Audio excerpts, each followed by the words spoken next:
Good morning, ladies and gentlemen. Welcome to the meeting of the Ad hoc Committee for Saturday, January 31st. Supposed to have started at 9:30, but we're getting there. We will be taking public comment, but first we have to do a roll call of the commission members. Can you do that? Sure. Let's see. Chair Stein. Here. Chair Meza. Present. Commissioner Murray. President. Commissioner Thomas is on his way. Commissioner Andrades. Present. And Commissioner Sanchez. President. 5 out of 6 are present. Is there anyone from Occidental College to give welcoming remarks because it's on our agenda? Are they still? This guy has a sweatshirt on, I mean, you know. Thank you, Chair Stein. I was involved in the logistics to get this room available today.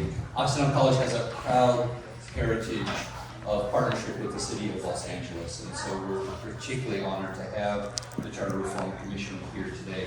My name is Rick Cole. I teach in the Urban and Environmental Policy Institute here on campus. I'm an assistant professor, and we want to welcome not only the Commission, but all of the residents of Los Angeles who are here today to participate in a meaningful exercise in civic engagement. This is history being written, and Occidental is proud to host it. Thank you very much.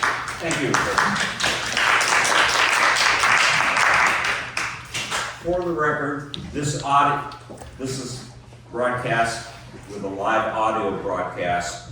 The audio for this meeting will be broadcast live and can be heard by calling telephone number 1-669-254-5252 using meeting number 160-513.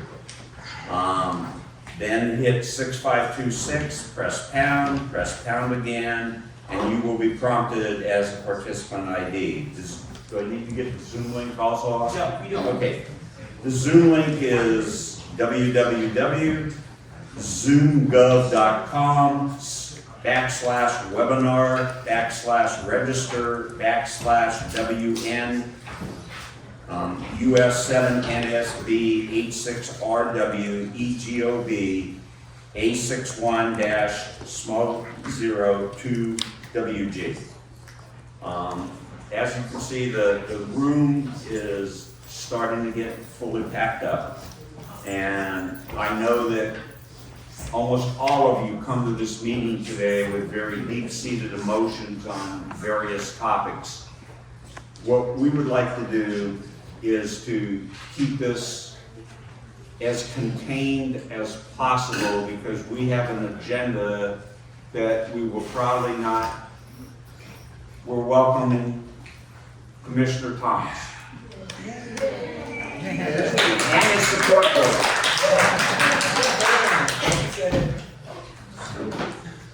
So basically, as a chair, I have used my discretion to limit public comment to 1 hour. Since there is no virtual public comment today, it will be 1 hour divided by the number of speakers who want to participate in public comment to determine how long they'll be able to, speak. After the executive director hands me a sheet of the number of participants who want to speak, we'll be able to determine the exact time. To start with, it'll be every speaker will probably get about 1.5 minutes. It could go up or it could go down depending on how many speakers. There is nothing that prohibits anyone here that if a speaker gets up and basically says everything that you believe in and would have said, to just simply get up and say, I support everything of the previous speaker. Other than myself, the rest of the commission are pretty intelligent people, and I think that we'll be able to figure out, that if you support it, we know what the previous speaker had to say. Commissioner, that's not enough time.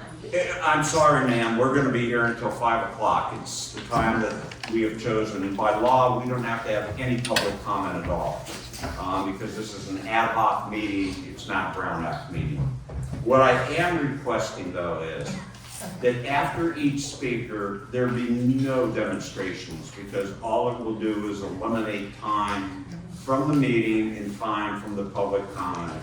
Please refrain from clapping, hooting, yelling, screaming, because it will cut into your time. We're gonna be here until 5 o'clock and hopefully be finished by 5 o'clock. So in many ways, you're hurting yourselves rather than anything else. This commission has always been courteous to the general public and has respectfully listened to the comments. We would ask that you would be courteous to us. With all due respect, we Ma'am, got 3 minutes. Ma'am, I don't want to hear from you. Thank you for your time. Some of you will be pleased with the decisions of this ad hoc and others won't be pleased. So please, after you speak, not after you speak, but after we've taken an action, regardless of what your feelings are, if you want further discussions, please take them outside, and I appreciate that. Okay, starting the public comment, how many speakers do we have, Mr.? Thank you, Mr. Chair. We just grabbed the list. We have 40 speakers. Okay. So if we divide that, that's going to be a minute and a half per speaker. Don't we have disclosures happening? Ex parte disclosures? Mr. Kwan, please, we're handling the meeting. Okay, there will be 1.5 minutes per speaker, which will be increased if a number of speakers choose not to speak, or a number of speakers say, I simply agree with what the previous speaker said. Of course you may, Commissioner Thomas. He's the exception. He gets to say what he wants. To the black people in the room, whose culture is call and response, I don't mind you hooting and clapping and doing what we do. I told my good brother, when we in church, if ain't nobody saying amen or clapping or hooting and hollering, then you ain't preaching, right? And so that is just a response. I love my brother here. He seems like a crabby guy, but he's really The only one other than Mr. Thomas that has said that's my wife. But fortunately, I'm running the meeting and not Mr. Thomas, so I ask you to refrain from the classic and stuff. With that, could we have the first 3 public speakers? Thank you so much, Mr. Chair. Timer. Okay, so I'm going to call 3 speakers at a time. Please come down when you're called. I will give a 15-second warning. I'm actually going to start. We do have a representative, Dinah, from the controller's office, who's going to kick us off first with the first for a minute and a half. And then I'm going to have Chris and Diana. So Dinah, Chris, Diana. In terms of ex parte disclosures, I believe that's what Mr. Kwan inappropriately spoke out necessarily. and cut into the time. At this time, I don't believe there are any ex parte disclosures. Does anybody here have a disclosure to make? So nobody's talked to an elected official or staff within the last week. This isn't a commission meeting. Not Also, Q&A, Rob. This isn't a The commission answer meeting. is This is a commission This meeting. is Come a on, Justin. The whole reason we did these bylaws was for this meeting, man. Come on. okay. Enough. Yes. We're going to do this. You have 1.5 minutes. It's on you, Raymond. Thank you very much. The controller sent a letter to all of you Which earlier. we all had. I had a. Thank you. And so I want to address several key points. First is to remember the problem that establishing a CFO is trying to address, which is appointing and assigning responsibility for the city's long-term financial health to someone who's accountable to the people of Los Angeles. Second, the controller's audit and oversight role is not incompatible with that of the CFO. In fact, it is that oversight function that makes the controller's office the most natural fit for a CFO. And third, you are not bound to either of the extreme choices presented in the staff report. Designating a CFO for the city does not require moving 90% of the controller's office to the CAO or a large portion of the CAO to the controller's office. Neither of those options are the right choice for the city of Los Angeles, and the controller has listed 2 other options that are available to you to consider. Now, with regard to some commissioners expressed concerns about the city's CFO being an auditor as well, there are real-life, real-functioning government examples in New York, Houston, and San Francisco for controllers who are the CFO and the auditor. Additionally, here in the city, the controller's work is also audited. Our financial statements are audited by an outside firm, and our performance audits are audited by ALCA, as well as the mayor approving our payments and expenses. Thank you so much. Excuse me, I'd like to ask you a question. So, does the controller, because this is not a commission meeting, so this is not Brown Act, so I can talk about it. So, that was really slick. In the mic, sorry. It's not correct, but it's slick. That was really slick. But anyway,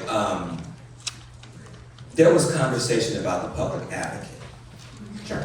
And that the controller was saying that the public advocate would be either taking over some of his responsibilities, therefore weakening his power. And that's not how I have understood the public advocate to be. I don't know if the controller was saying that, but I just want to clear that up to make sure. I think the controller has made his feelings on the public advocate clear. I'm not in a position to speak to that at this moment. Okay, so we are to Kidding me? we are to consider what he has said in writing. I'm just trying to find out. Is he for or against the public advocate? I appreciate it, and I think he's made his concerns very clear with regard to the public advocate and welcomes public advocate. Oh, okay, so you don't know. Oh, okay. It's fine. Thank you so much. I Thank you. appreciate it. Next speaker, please. Chris is up next. Hello. Hi there. Thank you for this, thank you for this opportunity to speak. Actually, I am alumnus of Occidental College. The only effective way to expand the Los Angeles City Council is so that it is truly more representative is to adopt multi-member districts and elect council members using PRCV.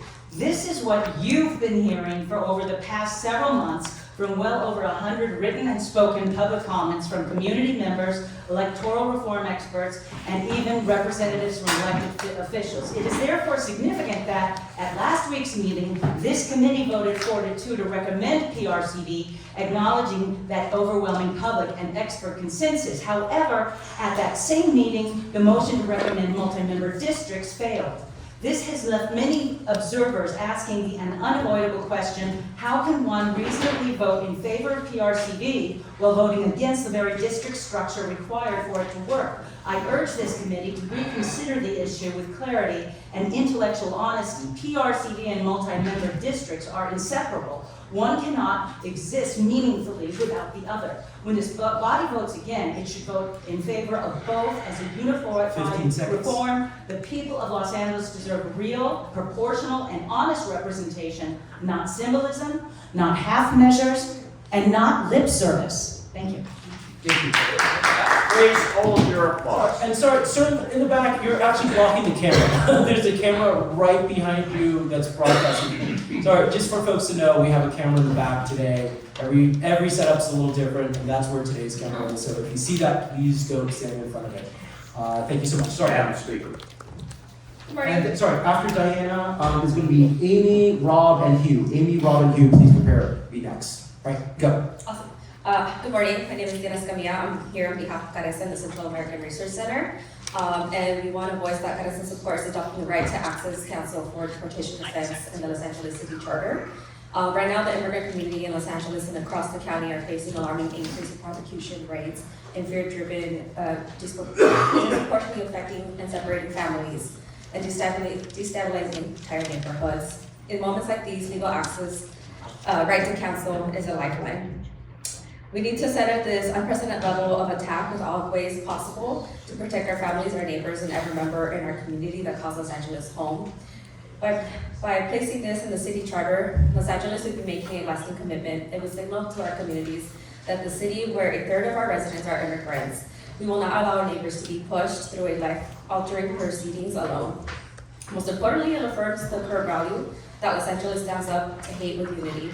Adopting this measure is a meaningful way to confirm our city's commitment to protecting vulnerable communities who help us power Los Angeles every day. We respectfully urge your continued support. Thank you. Thank you. Thank you. Amy? Amy, then Rob, and Hugh. Yeah, just watch reports. And go. Today, I am speaking as an individual software engineer. I support Commissioner Max's recommendation for Technology Advisory Commission, but I want to ensure that everybody understands her full intention, which I don't think the staff report really reflects. Her recommendation is for a general tech advisory because technology is always changing, not just AI. During the meeting, staff mentioned that we have a tech committee, which is true. They created a digital code of ethics, but to create this, they work with tech companies, including Google and Microsoft, and they should. However, that means it is influenced with bias, and it is created in a room of techies and tech pros. The idea of a tech advisory commission is to have a dedicated group of people of experts and non-experts to advise council and suggest specific regulations. The tech industry is inherently privileged, and you cannot create technology without bringing your own bias. A commission to review the code of ethics and to make recommendations to city council ensures it is not created in a bubble and gives the city a strong foundation for taking a stance as a city. So, thank you. Thank you so much. Next speaker, please. Robin.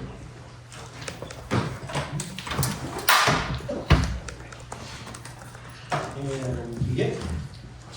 I just want to note the agenda says this is an ad hoc committee meeting. The bylaws say nothing about a Brown Act meeting, so I don't know why we're not having these disclosures. And I saw you walking into City Hall on Wednesday. Maybe you were going to meet Justin and Max. Maybe you were talking to an elected official. I don't know. That's why we have these disclosures, so we know in the last week, have any of them talked to elected officials or their staff? This is insulting. Now, Justin, you don't have a lot of experience here, but you do have campaign experience. And I don't know a goddamn campaign worth its salt that doesn't have a campaign timeline marking out what you're doing in the final months. You love plain metaphors, so I'll speak your language. Karen couldn't kill this commission, so she has hijacked it. The two co-pilots of Justin Raymond have zero clue how to fly a plane. And I want to know, how do we have any confidence in them flying a plane without knowing the length of the runway, or the lay of the land, or the terrain coming into Los Angeles? Moving to a few policy issues. I just want to know, I've talked to a bunch of council members, and they're all confused about what you're even doing. Chair Meza's position on the controller's budget is dead on arrival. 15 seconds. This report on removal and replacing elected officials is insulting, somehow worse than the status quo. We served you up research on a silver platter, and somehow left and right we see the staff making policy decisions, giving the mayor more power and authority, and suggesting if we appoint a caretaker like Heather Hutt, she should be unpaid. How insulting is that? Hugh's Unpaid. next. After Hugh, we've got Zero James respect for our M, elected officials. Justy and Lionel. James M, Justy, and Lionel are after Hugh. Hugh. Begin, sir. Hi, Commissioner. My name is Hugh Brockinson, resident of the Hollywood Borough. As the city takes steps to explore the public bank, we ask that the Commission add a sentence to the charter that points to state law, the California Public Banking Act, AB 857, and the California Department of Financial Protection and Innovation, the DPFI regulations, to clear up any ambiguity.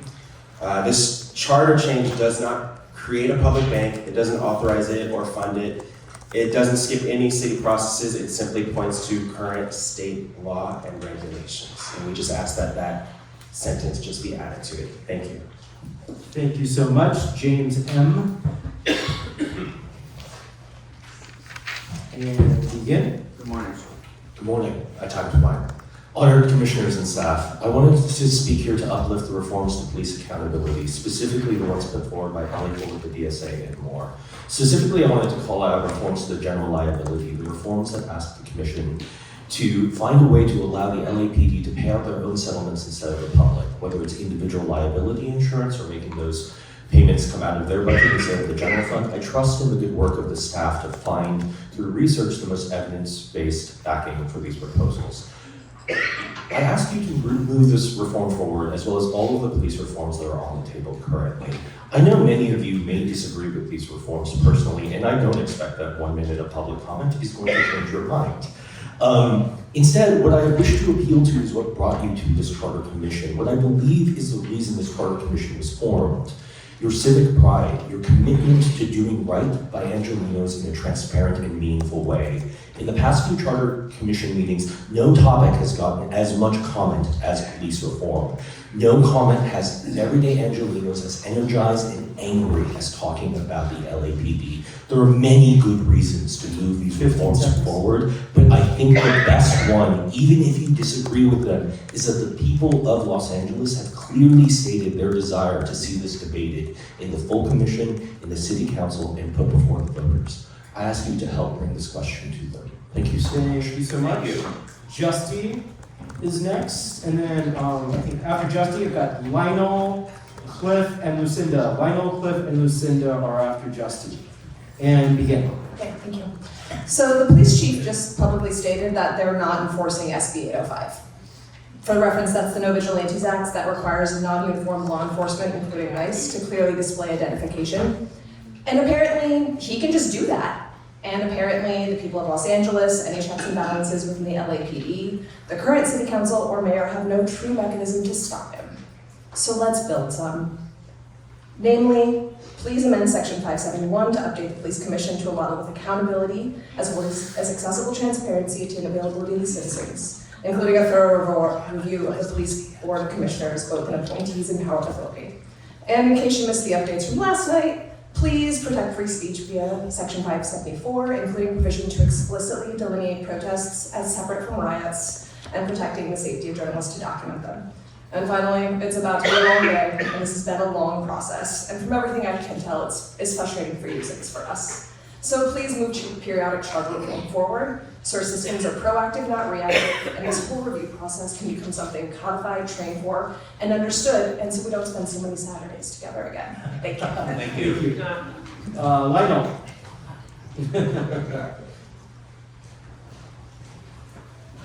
And go. Good morning, my name is Lionel Morris from Council District 6. I'm here to speak for myself regarding personnel and budget. Many other city departments are under-resourced and underfunded. LA City Councilmember Hugo Soto Martinez referenced in his remarks on Wednesday, January 21st, the salaries of 23 LAPD officers and the LAPD's Media Relations Division cost more than the budgets of the following 9 city departments. I requested those 9 city departments from his office, and they are Department of Disability, LA Civil Rights Department, Emergency Management Department, Office of Public Accountability, Empower LA Department of Neighborhood Empowerment, Youth Development Department, Tourism Department, El Pueblo de Los Angeles Department, and finally Employee Relations Board.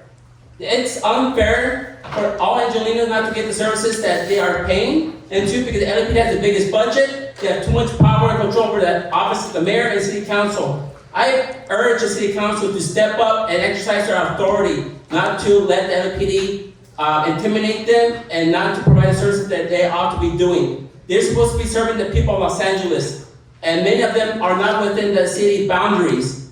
And I think I had enough, because I've heard public comments throughout the years, and as a, speaking for myself as a city employee, I don't think it's fair. The LAPD has too much control over the personnel department, and other departments are under-resourced, understaffed. Our parks are deteriorating, our bathrooms are not well-staffed. Thank you so And much. we demand action, accountability, and transparency for the people of Los Angeles. Thank you. Thank you, Lionel. Cliff. Is there? There's Cliff. Cliff, come on down after Cliff Lucinda. Alrighty, Cliff, begin. Good morning, sir. Hi there. I'm a public outreach organizer for CalRCV, and I engage with the public, and I recognize that our current situation, there are a lot of partisan hostilities that we are not able to address, and rather we're bottling up a lot of these emotions instead of having healthy disagreements with people that we have, that we don't align with perfectly. It's more important for us to preserve something about ourselves that's arbitrary and that is not based on evidence oftentimes. And as a result of the ballot format, we are not able to communicate our true preferences, and instead we have to strategize based on larger partisan politics and against the interest of everyday people. And so, in order to address real problems in a way that we need to consider nonpartisan voting reform like ranked choice voting, specifically proportional RCV, because of its ability to alleviate some of those tensions and allow people to communicate something about themselves on the ballot where they're not able to do right now. So, thank you. Thank you so much. Lucinda, after Lucinda is Casey, Andrea, and Tareen. Casey, Andrea, and Tareen, please queue up. Lucinda. Good morning. Good morning. My name is Lucinda Toft. I'm an Occidental student. I grew up in Chicago and I'm interning with Represent LA this semester. And I'm here today with my peer Cassie to give a comment in support of ensuring the right to counsel for deportation defense in the city charter, and thus obligating the city to provide deportation defense counsel for residents who cannot provide their own. Having lived and grown up in Chicago, I attended at a public school, and many of my friends, classmates, and community members from high school in my neighborhood have experienced the severe hardship of losing a family member to the ICE raids in Chicago. One of my classmates from high school's father was attempting and still faces deportation. My friend not only had to put a hold on some of her courses while she was out of state in college and trying to pursue her pre-med education, but worried about whether getting in contact with her father was even a possibility. So as LA faces a harsh ICE presence parallel to Chicago, this experience is a universal fear for our Occidental peers with undocumented parents in Los Angeles. While Cassie and I tried to gather public comment from our peers, we had multiple heartbreaking conversations, but none of our impacted peers felt comfortable speaking publicly on this matter and instead submitted private comments through email. And I think this speaks for itself as we discuss this matter. Immigrants facing deportation have friends, families, kids in school, are in school, and deserve deportation defense. Thank you. Thank you, Cassie.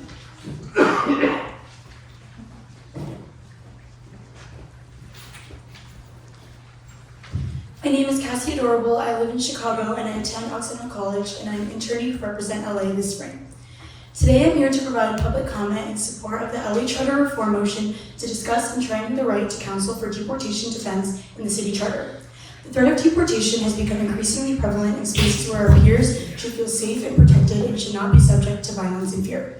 Over winter break, I learned my high school had implemented strict security measures. Security guards, cameras, and alarm system at every door, with security teams and administration trained to handle immigration officers. These serve as preventative measures against ICE officers who have attempted to enter the premises to deport children while they're at school.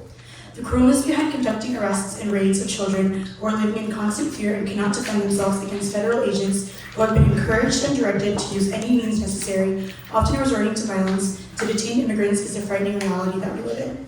Administration has lifted policies that previously restricted ICE from operating in schools, and they will continue to target vulnerable immigrant populations, stripping them of any safe haven.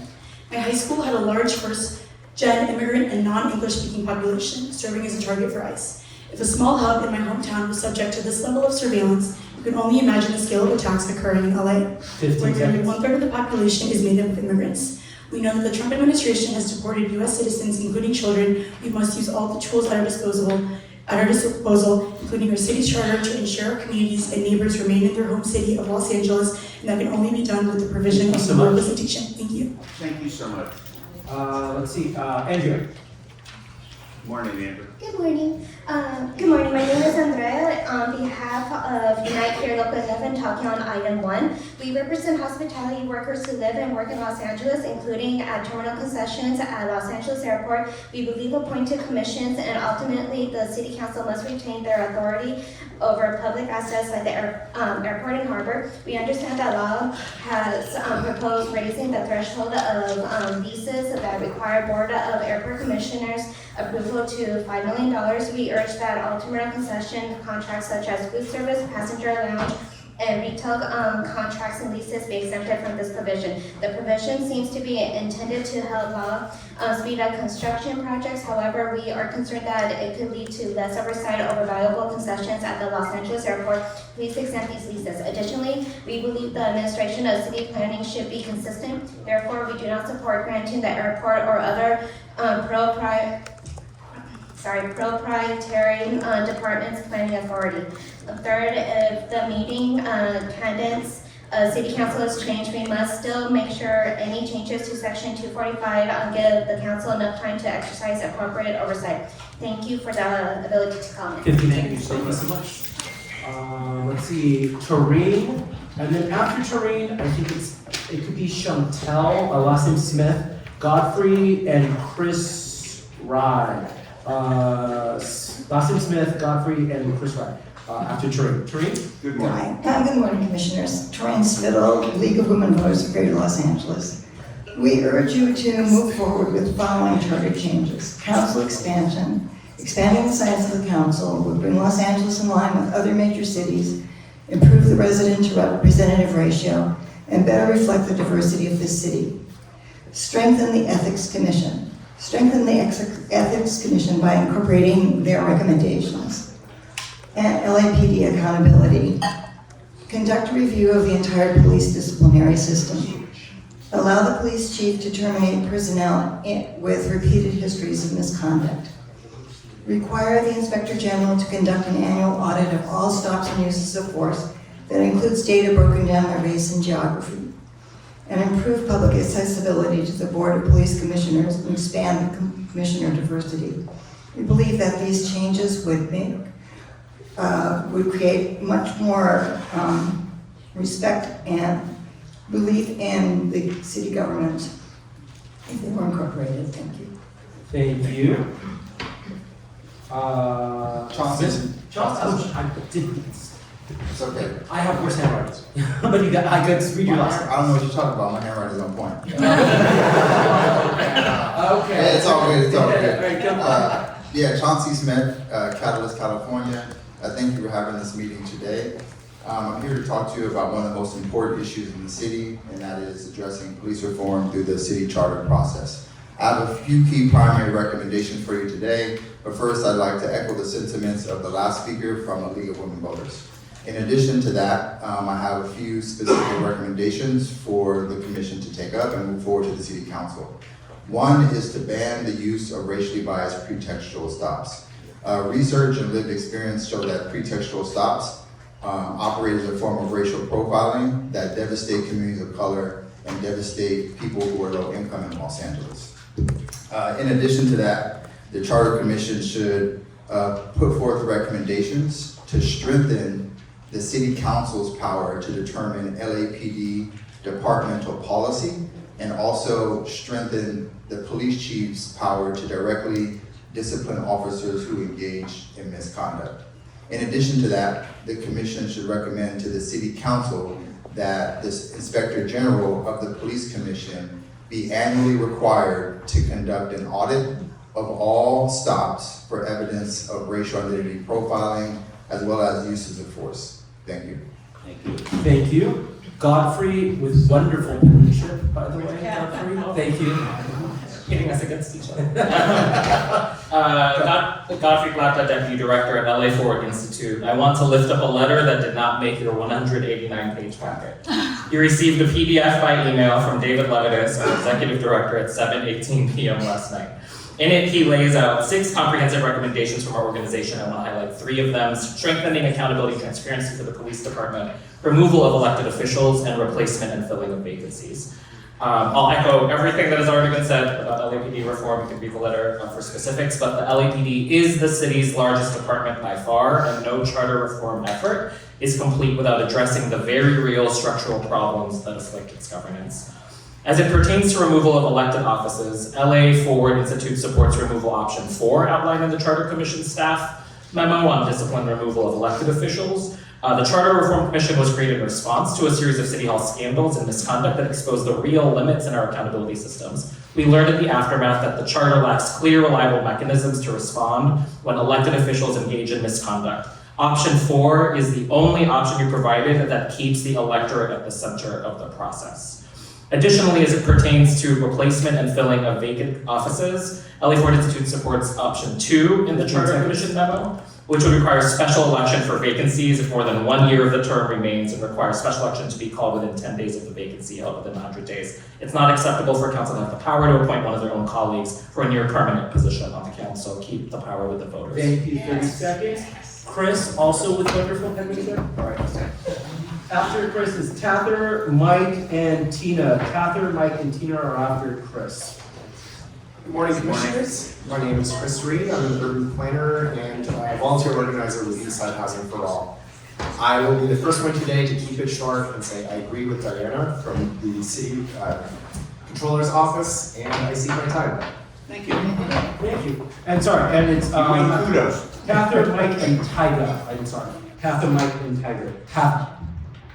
Hi, good morning. My name's Tathir. I'm here with LA Forward. I support everything we've heard about the need for true police discipline and accountability, periodic charter reform, and an electorate-driven means to remove corrupt elected officials. But I also want to speak about the process we take to specifically fill city mayor vacancies.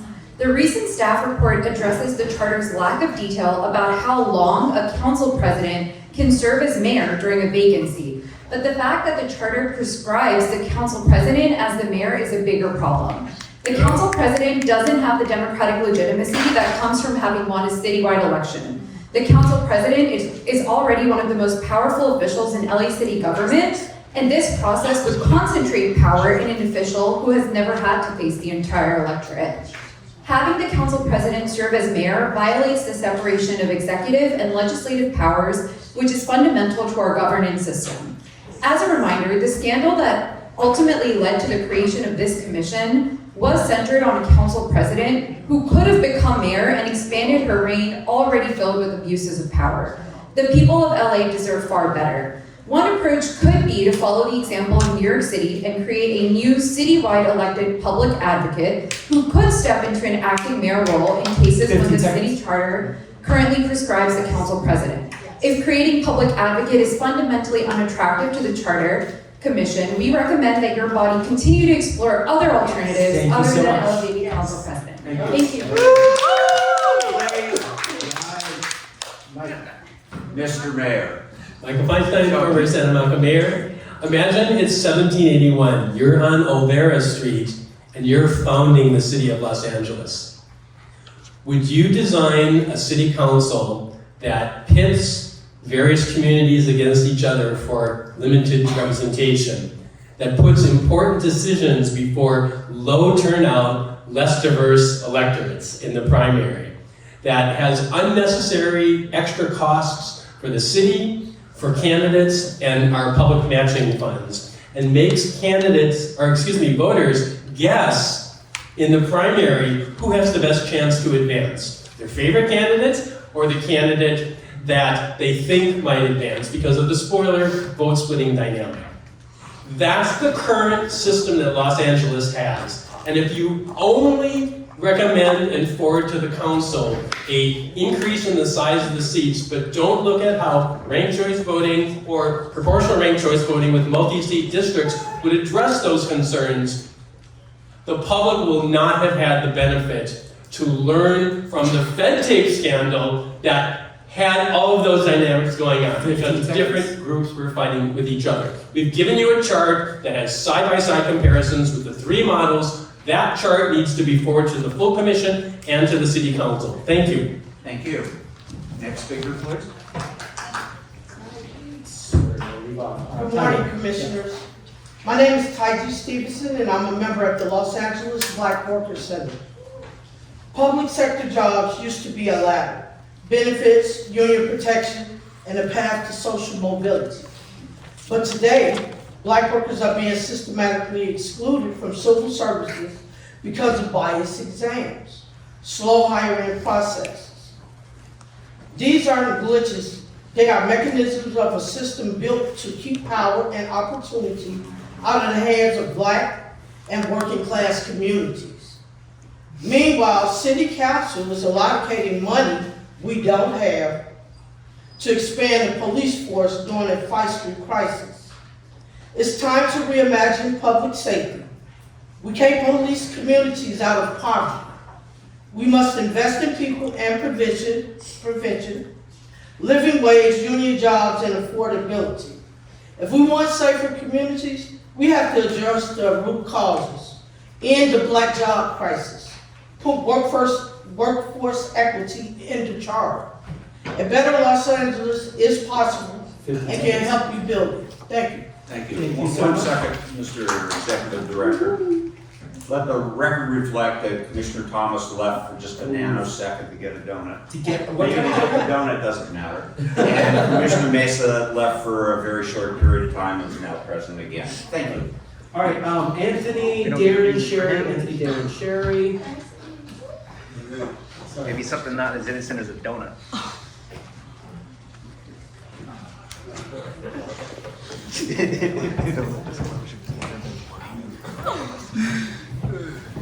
Sorry, Anthony? Anthony? Yes. Okay. Wasn't sure which one was Anthony. Or which Anthony? Which Anthony? Oh, good question. You see, Hawthorne.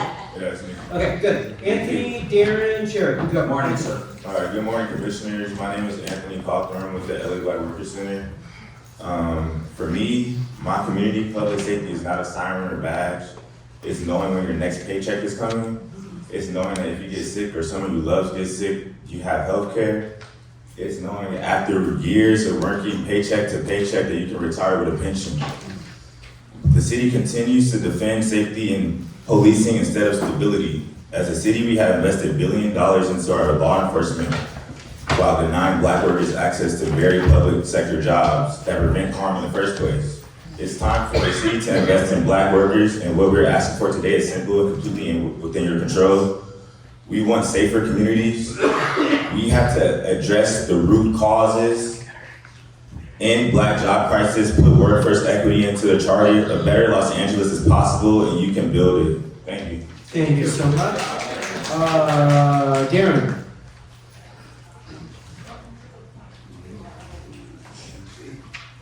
Darren, go. Good morning, sir. Hello, Commissioners. My name is Darren Sherman. I'm a member of the Los Angeles Black Workers Center. Black workers like myself, my great-grandparents, grandparents, and parents, because my legacy in Los Angeles being an Angelino goes back to the 1940s. Yet today we remain unrepresented in quality jobs that keep the city running. A charter written for a segregated city cannot build an equitable future. Y'all say LA is for everyone. It's time to start looking that way. Reforming the charter is a pathway towards a workforce that reflects diversity, dignity in our LA community. Our communities deserve better, and workforce equity to the charter ends Black job crisis. Thank you. Thank you. Sherry, after Sherry is Regina, Sheeta, Ashley, and then Brendan. Yeah, Regina, Sheeta, and Brendan after Sherry. Good morning, man. Good morning, Commissioners. My name is Sherry Bell. I'm a member of the LA Black Workers Center. Our mission is to increase access and retention for Black workers into quality jobs, as our unemployment rate is 10%, while we only comprise 8% of the population, and we comprise over 32% of the unhoused. Loss of income has been described as the primary contributor to houselessness, and so we are asking you, the charter, to accept our recommendations as they align with the values that the city says they have. And so basically our recommendation is to modernize testing and hiring, build a pathway, build a public pathway to public service jobs from the community, create an independent oversight for fair hiring, and add a workforce workforce equity clause to the charter. And basically, in a nutshell, you know, the conditions of Black workers are not in a vacuum. They're often been looked at as a canary in a coal mine, as what happens to Black workers is the first signal of an economic downturn. So if you address what's happening in the Black community, you will address what is happening for all workers. So we urge you to accept our recommendations and ensure Los Angeles' most vulnerable workers are included in our economy. Thank you. Thank you. Thank you. Next speaker, please. Good morning, Commissioners. My name is Regina Freer. Welcome to Occidental. I'm a professor here and chair of the politics department. You've already met several of my students, former students you work with on the commission. I'm also a former commissioner, so thank you for your service. I know the sacrifice and the commitment that takes. I teach LA politics, and my research focuses on race and urban politics, and so I'm deeply committed to and concerned about the issues that are before you. Today, although my students and many of my colleagues focus on council size, voting systems, today I want to echo some concerns based on my position as chair of the Los Angeles Black Workers Center Board. And I want to talk to you and urge that you pay attention to the proposals that have been placed before you and the deep research and intellect that goes behind them. They have spent hours and hours researching how to take advantage of the moment that I know you know is before you, to make sure that what goes forward is thoughtful and is sustainable relative to making equity enforceable. 15 seconds. The work that they have done has shown that from administration to administration, it's not necessarily sustainable. But if it is in the charter, it can be. And we want to make sure that there is accountability in audits and that there is a modernization of practices, particularly in hiring. So there is an opportunity. They've provided the language, they've provided the tools, and they have done the research. So I urge you to take advantage of that. Thank you, Professor. Sheeta, then Brendan. Good morning, Commissioners. I just want to thank you for the work that you guys are doing. It's amazing. Thank you for all the time that you spend on this and continue to. So I just want to start with that. My name is Sheeta Ashley. Dr. Sheeta Ashley. I'm a psychologist, a licensed psychotherapist with specialty in depression, trauma, addiction, and more. You've heard me speak before you several times in the past, but I've never introduced myself as a psychologist who deals with people who experience trauma. I say that because I hear repeated stories from my clients regarding how they have been bullied and abused by the city in one form or another. And they have no advocate to fight for them. I feel responsible to advocate for them, and I'm no public advocate. I erroneously believed that the job of the city attorney was to advocate for and protect the people of Los Angeles, but I know now that their job is to advocate and protect the government of Los Angeles.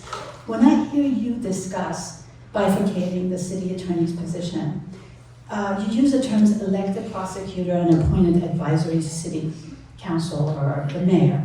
No one talks about how the city attorney fights for the city against the aggrieved and abused residents. Commissioner Thomas correctly stated that we're just creating another job that does not help the people on the ground. I agree with him 100%. We need a public advocate.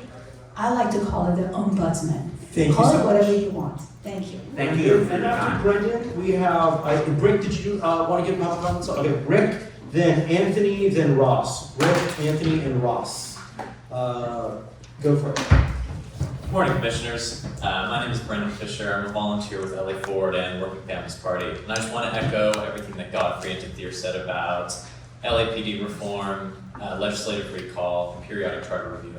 And additionally, you've heard me speak about the capital investment program and the CIP before. So I'm very thankful that you've recommended that we mandate a 5-year CIP in the charter. At the same time, I would encourage you to have more discussions about who is actually going to administer this and who they are accountable to.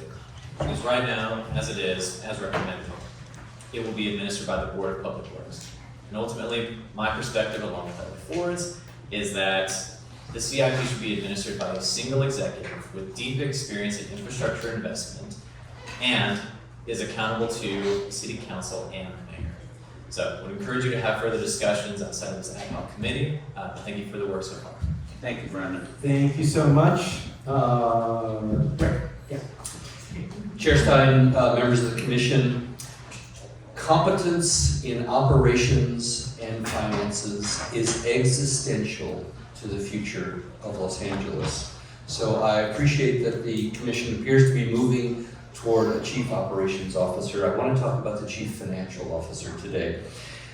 There's a lot of talk about the $1 billion shortfall in the general fund. Almost no talk about the nearly $100 billion shortfall in addressing our city's crumbling infrastructure upon which everything rests. And all of that emphasizes the need for recognizing that the city is functionally bankrupt. It has not run out of cash, but it is in a chronic and deep and existential fiscal crisis, necessitating the need for a competent and independent chief financial officer. I want to echo in the controller's letter that role is not an amalgamation of functions. It is someone with the skills and responsibility to restore and maintain the city's fiscal health. I understand the skittishness, regardless of who serves in the controller's office today, about entrusting that function to an elected office. If that ultimately is the direction of the commission, then have the controller appoint the chief financial officer to ensure the financial integrity. To give it to the CAO is to echo the reality that Mark Twain talked about years ago. There's a difference between management and management analysts, as he said, as the difference between lightning and lightning bugs. Do not give financial power to management analysts. Give it to someone who can restore the city to financial health. And Mr. Chair, we do have a council member here with us now that I think would like to speak.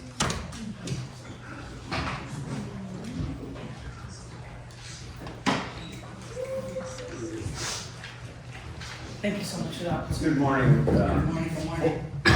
For the record, we have the council member from the 1st District, Councilwoman Hernandez, and rather than the 1.5 minute restriction as we've done with public officials, she has 5 minutes to speak. If you do it during that time, we'd appreciate it. Yes, I will get it done faster, I think. Thank you so much for the opportunity.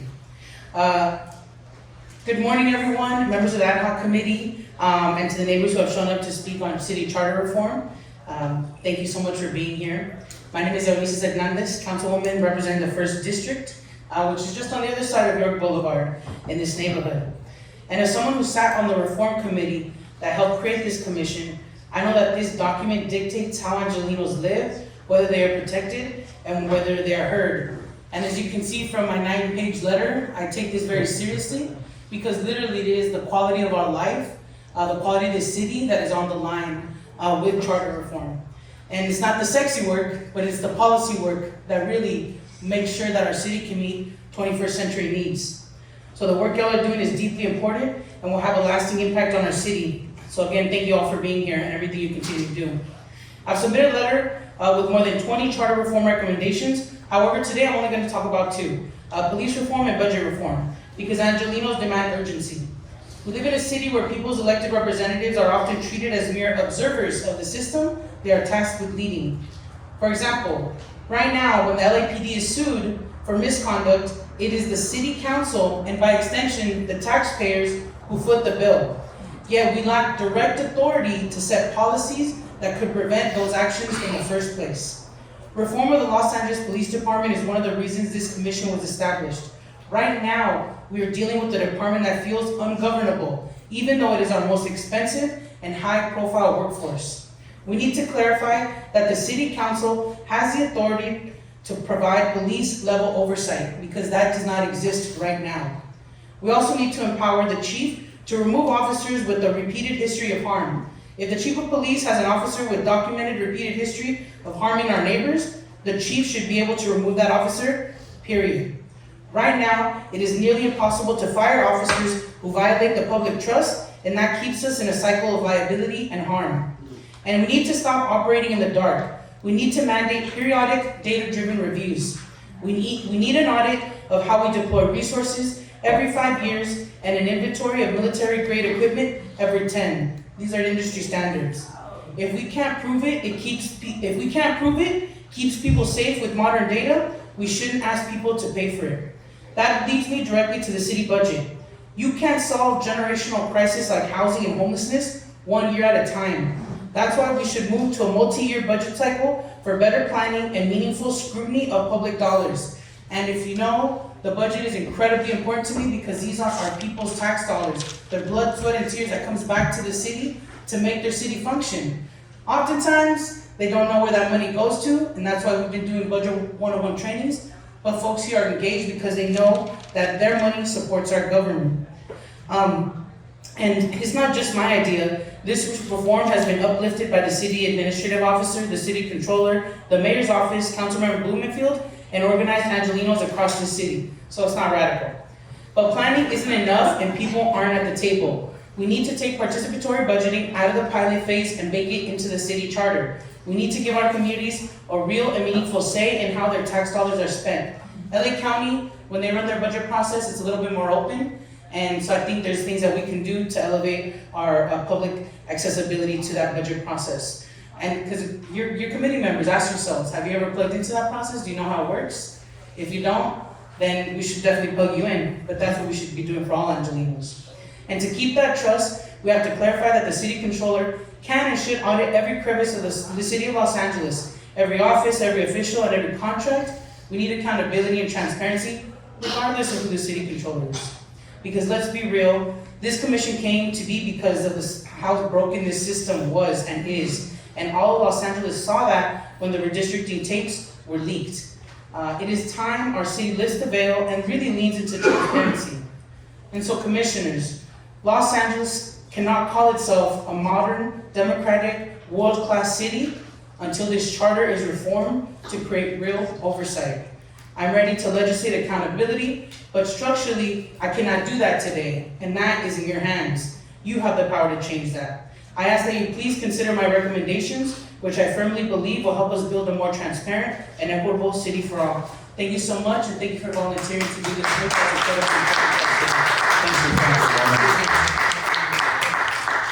Just for the record, I have not spoken to you, right? No.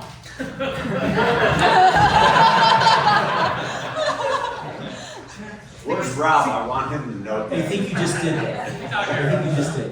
They can CPRA. How many times I heard you when I come and get them? Next speaker, please. Yes, sorry, it's Anthony then Ross. Anthony then Ross. The other way around. No, it's you. Sorry.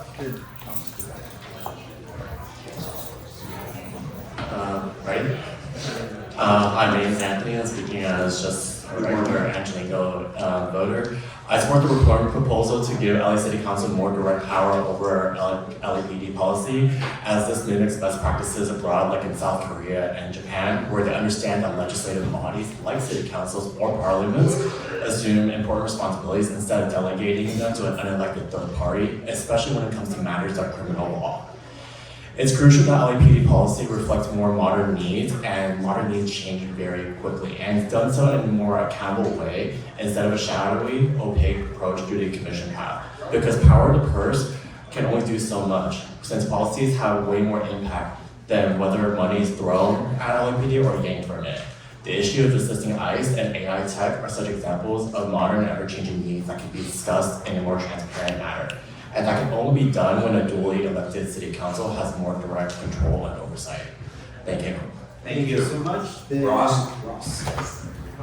After Ross, let's see. After Ross is Jim, Jeremiah, and Bobby. Jim, Jeremiah, and Bobby are after Ross. Go Ross. Thank you. Good morning, Commissioners. Ross Whiteshopper, volunteer at Garrett LA. I'd like to start by saying that surprise is the enemy of trust. So I was surprised that our electric saw committee was, instead of trimming the tree, being asked to deck the halls with a completely new set of policy proposals and new material on removing and disciplining elected officials potentially being voted upon today. You'll recall that Commissioner Field called for this body to not consider any new untested experiments, but this removal memo proposes requiring the renewal of suspension by council every 30 days. It proposes the Ethics Commission initiate suspension. Name one city that has either of those models. If this memo looked to any of the evidence that Barrett LA presented to you on September 6th, it would have answered Commissioner Thomas's questions about how cities deal with acts of racism by electeds, by including cities like Phoenix that allow removal based on violations of their non-discrimination policy. It wouldn't have forgotten to include all the details of DC's expulsion policy, which are in the DC Council Rules, Article 6, Section D, which we linked to in our spreadsheet of removal procedures that are not in this memo. This committee should not surprise the public, but focus on doing what it told the public it was doing, signaling consensus on advancing proposals, not acting on limited staff-selected policy options that ignore all previous public input. Thank you. Thank you, Ross. Next speaker, please. Jim. Jim? I think I have bad permission to say Jan Williamson. Could be Jan, yeah, okay. You know, Okay. I'll stop commenting on people's business. All right, my bad. Thank you, Jeremiah, for the. Could you speak into the mic, please? Oh. Good morning, everyone. My name is Jan Williams. I'm an organizer with Black Lives Matter Los Angeles. I want to lead with, I support everything that I heard from City Councilmember Eunisses, as well as the LA Black Worker Center. But also, I want to highlight that we don't have any time to waste by kicking this reform down the road. And that the violence that's happening right now against our immigrant community is happening because we never reckoned with the violence that happens against Black people, right? So remember, this commission was created when the world witnessed the suffering and conditions Black people have been living in for hundreds of years through police violence. Again, we don't have time to waste to kick this can down the road. Police departments and their violence has only escalated. Back when the commission was created, the Christopher Commission was created in the 1900s, okay? Police were killing somewhere around 20 to 30 people nationally. Now that number is in the thousands, and that's because since then, police unions, fake unions have created more protections and secrecy in police departments. We need accountability. So again, we need police reform now. As a unionist, I support the LA Black Worker Center, and we need to create a reparations department. We need Jeremiah? Thank you. Okay. Next speaker, please. Good morning, commissioners. My name is Jeremiah Gordon. I'm the organizing manager at the LA Black Worker Center, and I'm also here on behalf of Black Lives Matter LA. When this city expands its police hiring budget during the budget crisis, it sends a very clear message that there's money for enforcement, but not for Black workers, not for the youth, not for the displaced, and not for economic opportunity. This city keeps treating policing as an economic solution, but it's not a job placement program. It does not stabilize families, and it does not stop displacement, and it does not end the generational Black jobs crisis, and it does not address the everyday anxiety of working in a city that you cannot afford to live in. Charter reform allows you to create the foundation of a real economic development plan for the city of Los Angeles that includes workforce equity, making hiring fair and transparent. Allow public sector jobs to be a tool for economic stability for all communities instead of a privileged few. If we want safer communities, we have to address root causes. In the generational Black jobs crisis, put workforce equity in the charter, and a better Los Angeles is possible. You can help build it. Thank you. Thank you so much. Bobby, after Bobby, we have Johan, Eric, and Chad. Johan, Eric, Chad. Morning, sir. Good morning, commissioners. My name is Bobby Sampson. I'm a member leader with the LA Black Worker Center. For decades, the city had prioritized punishment instead of prevention. Every year, the police budget increased while services that address the root cause of poverty, displacement, and unemployment become less accessible. Last week, the city council voted to give millions to the LAPD for hiring during a physical emergency. That's not public safety, that's racism. Excuse me. Charter reform can break the loop. LADWP recommendations will implement workforce equity across departments, open pathways into public careers, and demand measurable results. It's time to reallocate public dollars and invest in a workforce that reflects diversity of the city. If you want a safer community, we have to address the root cause in the Black job crisis, put workforce equity into the charter. A better Los Angeles is possible if you can help build it. Thank you. Thank you so much. Next speaker. Johan, sorry. Johan, Eric, Chad. Go. Good morning, commissioners. I'd like to point out the comment that Mayor Mike made earlier, right, about our city founders. I don't think they were thinking about communities of color way back when. But right now we're at a crossroads, right? We're in modern days, and I think, we're in a moment where y'all are thinking about communities of color and representation.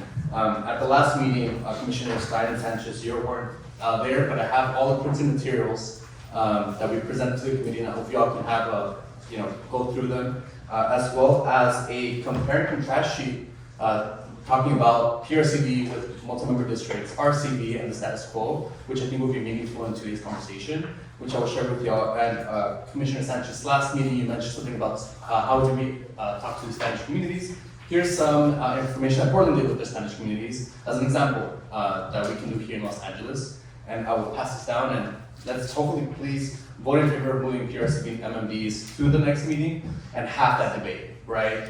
Let's have this debate and let's have options. Thank you so much. Sir. Eric? Next speaker, please.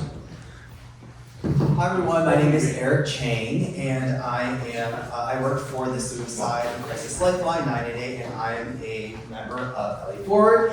I just want to first say support for police reform, what was said earlier, and also direct counsel for LA Forward Institute supports removal option 4 in the Charter Commission staff memo on discipline and removal of elected officials. Option 4 creates a legislative recall process that allows the City Council by a 3/4 supermajority to trigger a special election for removal and replacement. This strikes the right balance between accountability and democracy. Options 1 and 2 rely on internal discipline, allowing the Council to expel its own members outright. That approach is not appropriate for a city as large and diverse as Los Angeles, and it has proven risky in practice. In New York, the City Council expelled Councilmember Andy King through an internal vote in 2020. And while the misconduct was serious, the process was widely criticized for sidelining voters and raising concerns about legitimacy. Option 3 concentrates power in the mayor's office and undermines the balance between the legislative and executive branches. Option 4, by contrast, sets a high threshold for action and keeps voters at the center. It allows the council to act when credible misconduct occurs, but it does not allow the council to remove an official outright. This commission was created in response to City Hall scandals that expose real gaps in our accountability systems, and if the charter cannot clearly address what happens when public trust is broken, then we are not fully honoring the purpose of this body. Thank you very much. Thank you for your comments. Thank you.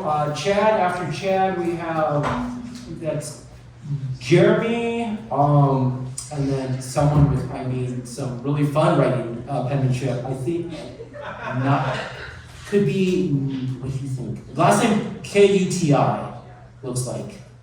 Morning, sir. Well, anyways, go ahead, Chad. Good morning, Commissioners. This week, Chief McDonald of the LAPD said he won't enforce the state's ban on federal agents wearing masks. His reasoning, one armed agency approaching another armed agency creates conflict that doesn't make any sense. Not, we'll follow the law, but that armed agencies simply don't hold each other accountable. This should alarm anyone who believes in democratic governance. It's widely documented how military establishments in post-colonial nations consume budgets meant for social programs, resisted civilian oversight, and eventually became obstacles to democracy itself. Armed institutions that grow too powerful, too autonomous, too convinced of their own indispensability.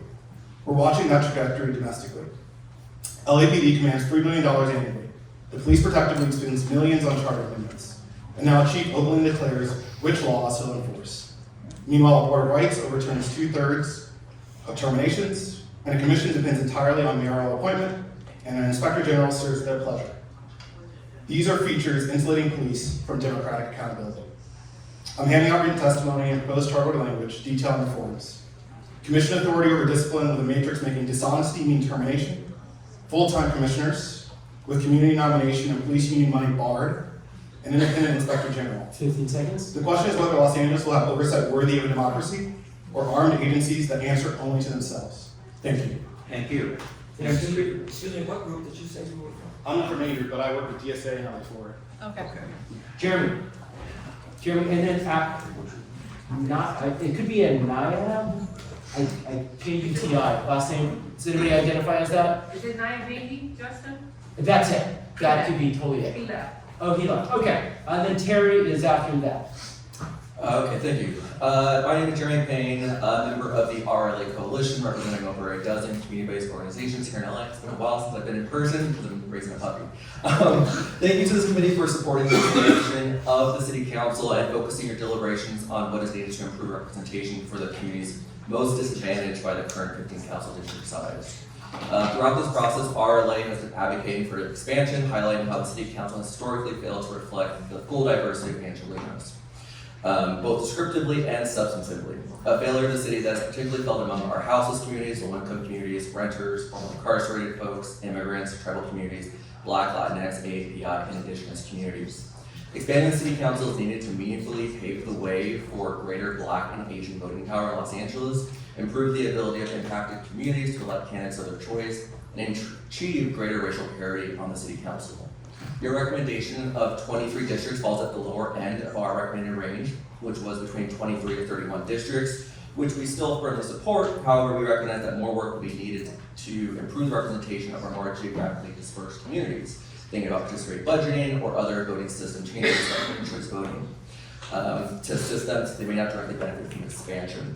Regardless of the exact numbers, so long as expansion occurs within our range, we thank you for your support and see your action in setting a promising precedent for our city to ensure that its representatives reflect the diversity of Los Angeles, especially as it modernizes. Separately, regarding personnel and budget agenda items, I want to echo the police reform recommendations from the board and the league. Thank you so much.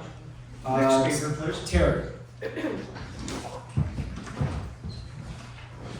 And after Terry, we've got some other folks who signed up on the email list. We're not sure if they signed up for email or for public comment, but we'll go from there. Okay. Good. Morning, sir. My name is Terry. Could you speak into the microphone, please? Yes, my name is Terry Britton, and I'm here representing the Los Angeles Black Workers Center. Where I'm from is a public safety means stability. It's a paycheck you can depend on. Housing you can afford and benefits you reduce the burden of health care and retirement. That's what prevents harm.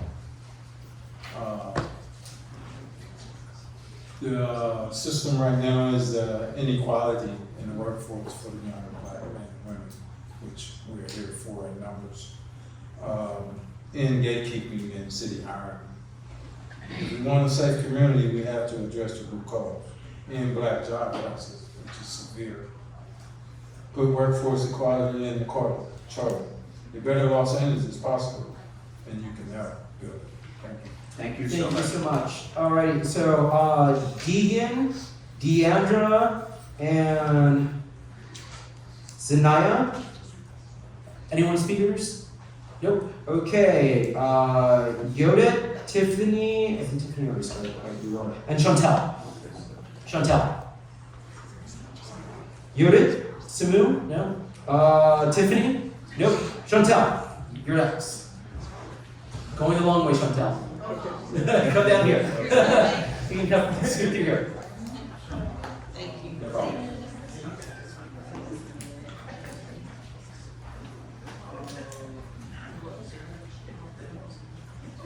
Okay, go. Morning. Good morning. My name is Chantel Daniels. I'm going to email my proposals because I felt like this was much better to speak about today. I'm specifically want to address how the meetings are being run and how public input is being treated. Right now, this structure does not feel designed to hear the people. It feels designed to move through an agenda as quickly as possible.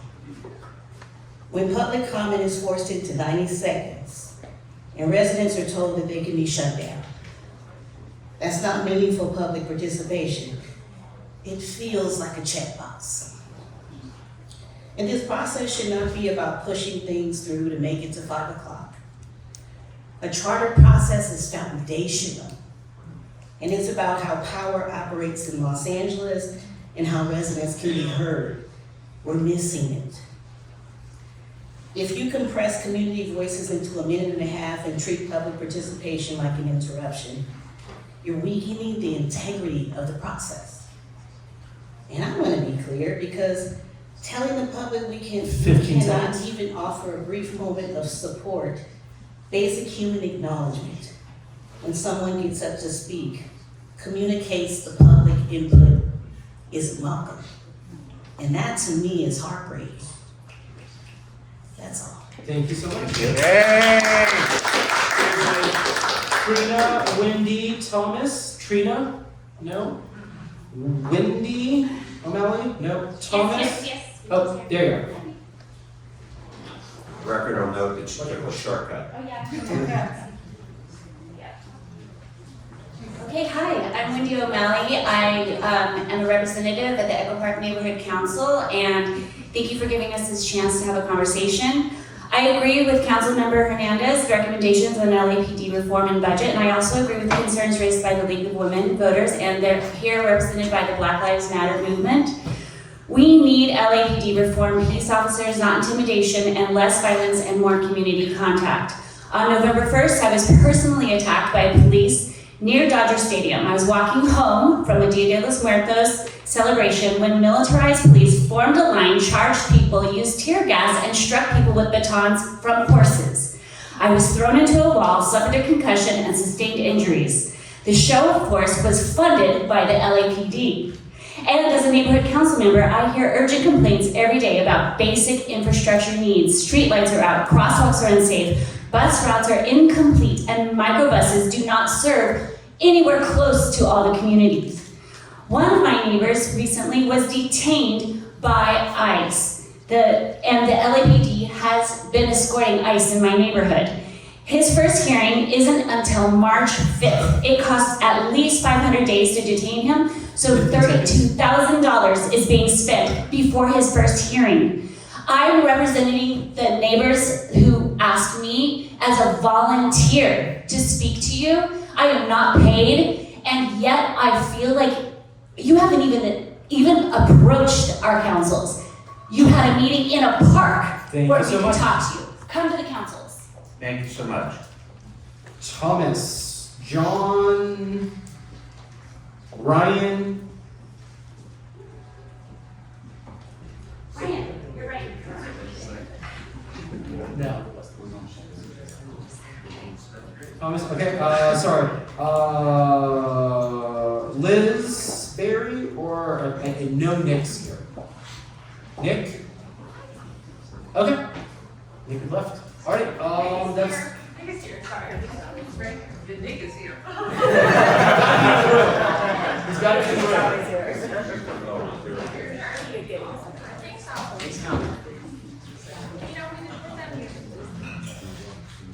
Three, two, there you are. I didn't know I was signed up for everything. I thought I got a little late. You haven't missed a meeting yet, so we just made assumptions. Thank you very much, appreciate it. Well, I got here a little bit late, so I didn't think that I would actually sign up, so I'll just kind of do this one off the cuff. We've already gone very far in months in terms of the amount of charter reform commissions that we've been to attend. I've been lucky enough to come to every single one of them. And I always find that there is two senses that almost are competing. One is a sense of what does a city actually need, and another one of what is feasibly politically possible. And if this commission's recommendations were going directly to the voters, we would have to really sit down and think primarily about account part number 2. But in reality, since it's an advisory commission, we should probably be saying what would actually solve the problem. Go bold.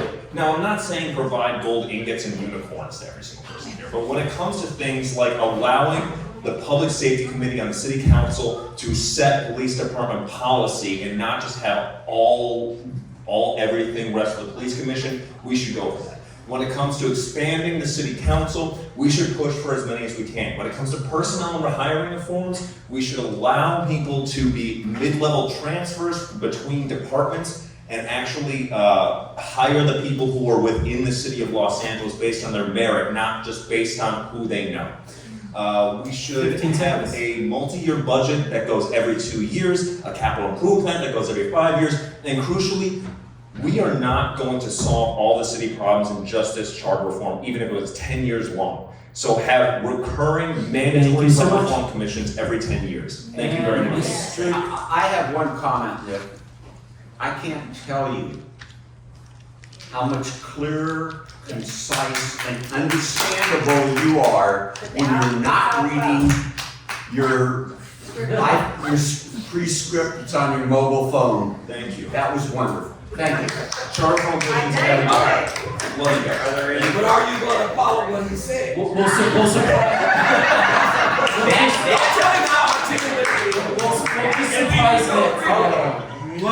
We'll surprise Nick. All right. Oh my Any other speakers? That concludes public comment. Is there anyone here who hasn't spoken already that wishes to address the commission? I see 2 hands, and then we're going to take a recess.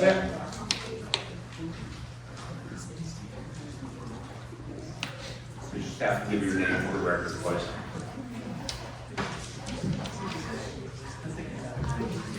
George Ronald, Studio City, and I don't know if it's too late to propose something like this or not, but recent scandals in city council indicated we kind of need some kind of an oversight commission. And if we could let people, it's a process called sortition, which is like running juries. If you could have a board that sits, that is always available, where people will get replaced kind of like in a staggered term, that could initiate investigations if they have like a 2/3 or 3/4 vote. And if they could investigate other parts of the city and release documents, that would give the public some kind of power over ethics problems. Thank you. Thank you. And there was one remaining speaker. Thank you, sir. Thank you. My name is Isaac Hale. I'm an assistant professor of politics here at Occidental College. I appreciate you coming out today. As many other speakers have noted, LA's elections are fundamentally broken. While 25 to 31 city council seats would bring Los Angeles in line with other U.S. cities, the truth is that many U.S. city councils are small as a result of racist efforts in the early 1900s to exclude ethnic and racial minorities from government. As election expert Michael Latner points out, even a 45-seat LA City Council would be the low end of global norms given the city's population and global status. The larger a district, the less access any individual voter has to their elected representatives, and the harder it is for any minority group, racial, ideological, or otherwise in the district to be a pivotal voting bloc. 23 districts is simply too few for a city as large and diverse as Los Angeles. I firmly urge the commission, the council, and reformers to consider proportional representation. Proportional representation will make it more likely that minority groups and less powerful interests were well represented in the council.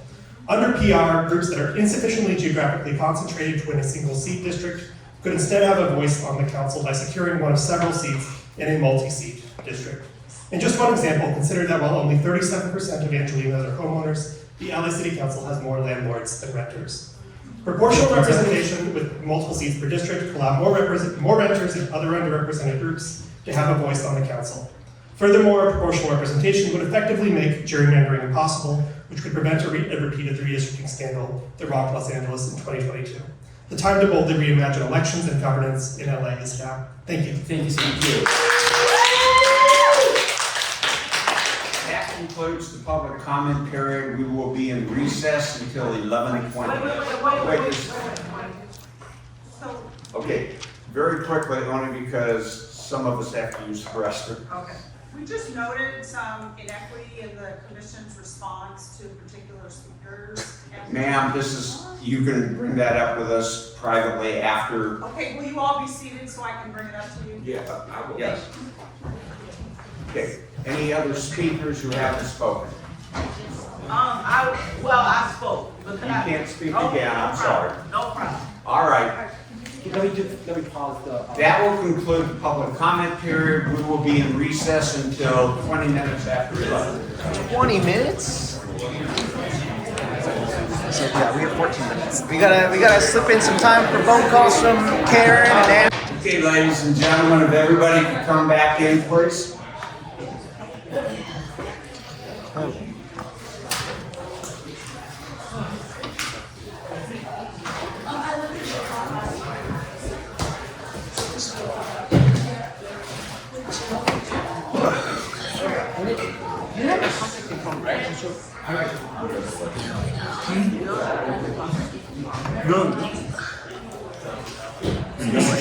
Mr. Chair, it's 11:25. I'm ready to take module for you guys. No pressure. What is it? Chair Stein. Present. Chair Meza.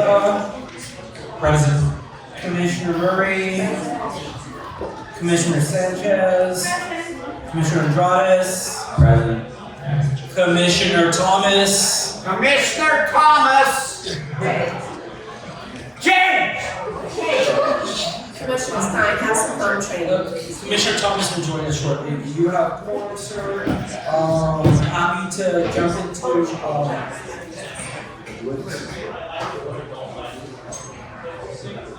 okay, Okay, ladies and gentlemen, the first item that we're gonna take up is police reform / police accountability. yeah, under person, we're gonna start with personnel and budget, just to let everyone know, we're gonna start with the subject of personnel and budget. And Mr. Thomas is now with us.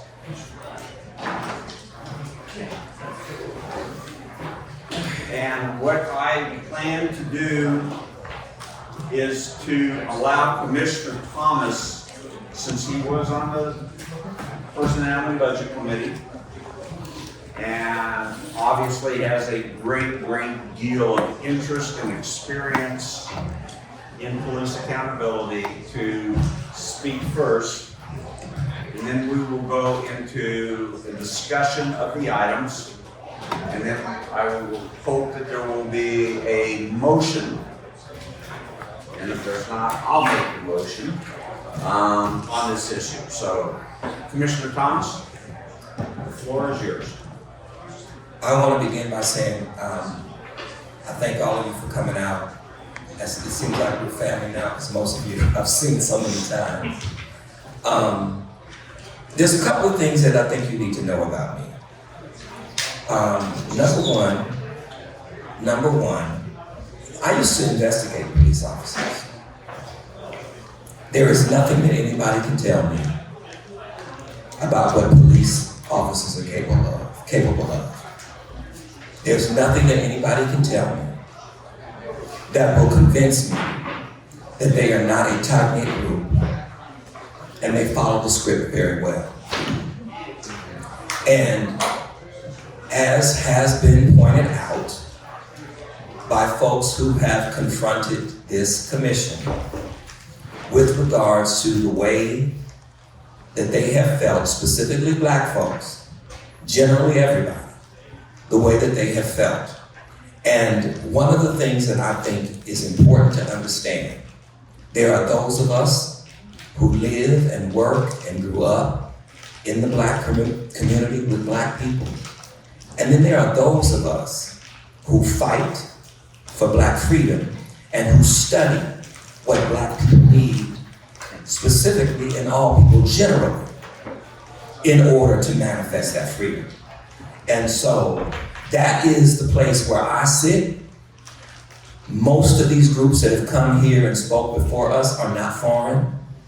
And this is not we are acting as if this is a very difficult thing to do in terms of holding police accountable. And it's not difficult at all. It's not a difficult thing to do. It's just the fact that you can hardly get elected unless you have their support. And that should not be. And I think that that is the reason that we need to deal with this in the charter. Now I'm gonna lay out what I think. Number one, let's give some facts, because people keep talking about data, but they don't ever really give the data. So this is the data. Now maybe a little dated. It's a long time since I presented it, maybe a couple of years ago. The police are less than 1% effective. 50% of violent crimes never get reported. I want you to hear this. 50% of violent crimes never get reported to the police. Probably because people don't trust them, or because they know that nothing's going to happen as a result. 11% of that 50% that goes to trial ends in a conviction. 50% missing in terms of people reporting. The remaining 50%, of that 50%, maybe 11% actually end in arrest or conviction. That's arrest or conviction. So it's not a solid 11%. Then you have character. Addiction is very high among police officers. Very, very high. Probably almost 20 to 30%. Now, that's not my data. This is their data. Domestic violence, equally as high. In other words, if you are stopped by a police officer, and that police officer, you're a young woman and that police officer is male, you need to be concerned as to whether or not a sexual predator wearing a badge is stopping you. Again, this is not my data. This is what they have admitted to. You know, kind of like the study where they asked men across the country that if you could commit rape and get away with it, would you do it? 70% of them said yes.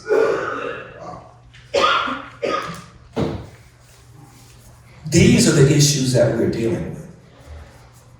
And as we go through this, see, I see this every day. I teach at a university. I get the crying students. I did not decide to be a professor to have to console students who are crying because of what this city is allowing. Under this particular leadership, one of the most diverse group of elected officials in the country.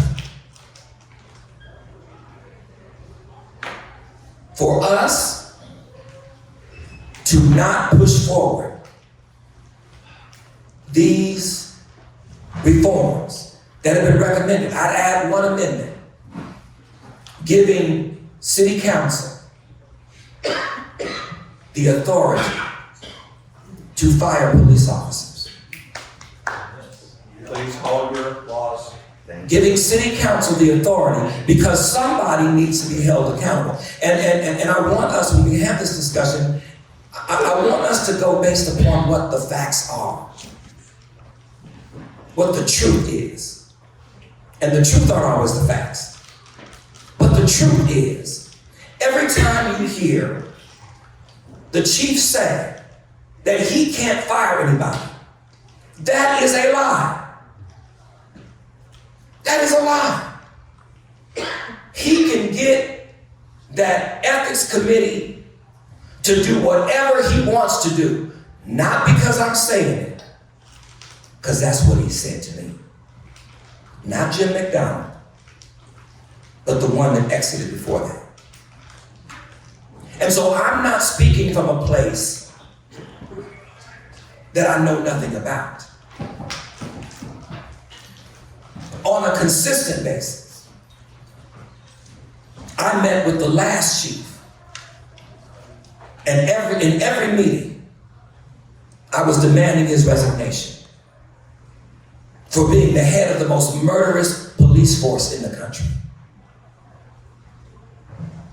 I get the complaints, me, from black and brown folks who are being persecuted and tortured by the police department. I raised those concerns to the district attorney, and I raised those concerns to the chief of police. To no avail. The police commission. It is a revolving door for black people. I can appreciate Mayor Bass's, I don't know why, Hail Mary, in terms of her most recent appointment. I can appreciate the Hail Mary, because that's exactly what it is. But at the same time, if you have a police commission that is viewed by the chief of police incapable, I'm quoting, incapable of supervising police officers because they've never been one. if you have a tribunal of citizens who will do whatever it is the police chief says, or whatever it is that is politically expedient for elected officials, you continue to get more of the same. Now, my colleague here is going to introduce a motion wanting another Christopher Commission. Now, some of us have done a little research on that. Some of us, it is our job. I teach the Constitution. That's what I do. That's what I do. The Christopher Commission, the only thing that it accomplished was it established the fact, something we always knew, black folks always knew this, that there is actual systemic racism within the police department. And one of the recommendations that did go through was the recommendation of an inspector general, who I'm still waiting on him to do his job. So then you have this police commission. No disrespect. Take the picture, Russ. No disrespect. But the gentrifiers are invading. So, if the police department is working on moving low-income people of color out of their neighborhoods so that their neighborhoods can miraculously become safe when the first few white folks move in, that's what happens. A couple of white folks move in the neighborhood and it ain't the hood no more.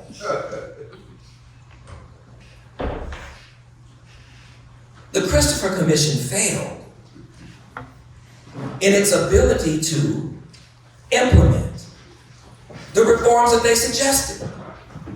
Now, if the Christopher Commission, and he's gonna bring this up, but he ain't gonna be able to make these arguments.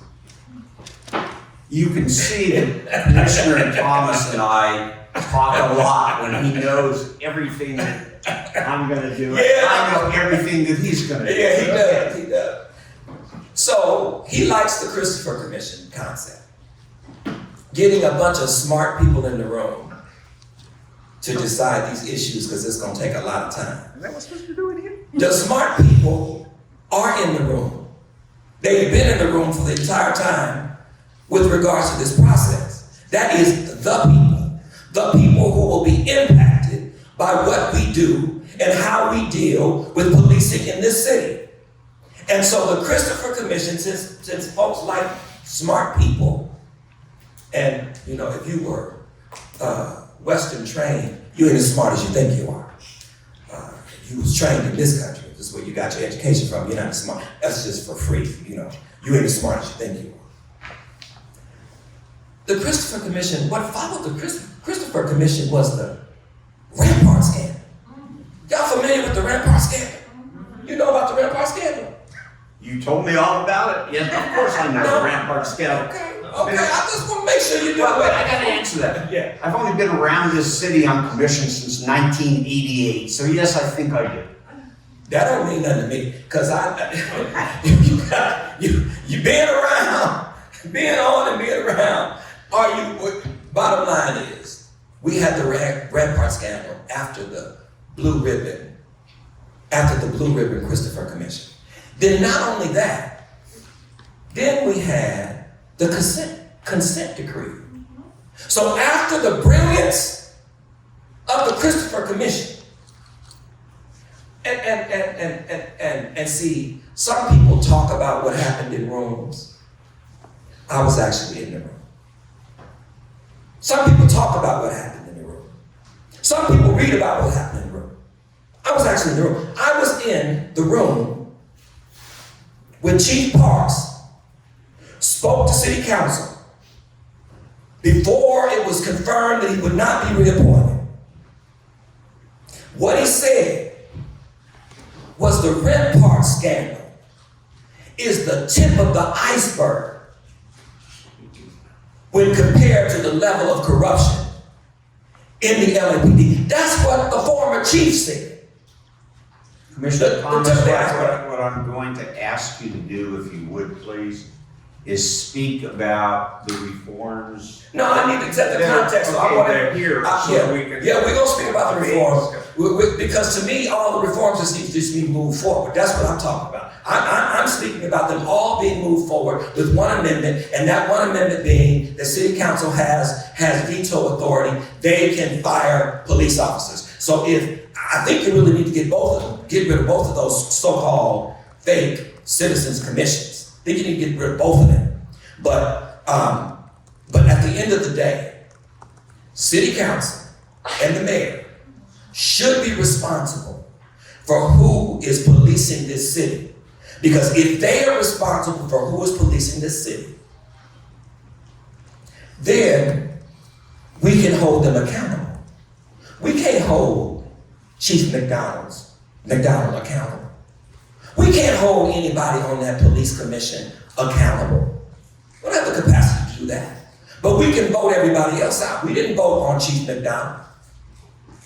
I told him he wasn't, I didn't support him. I supported the black woman. I think we need some women in that spot.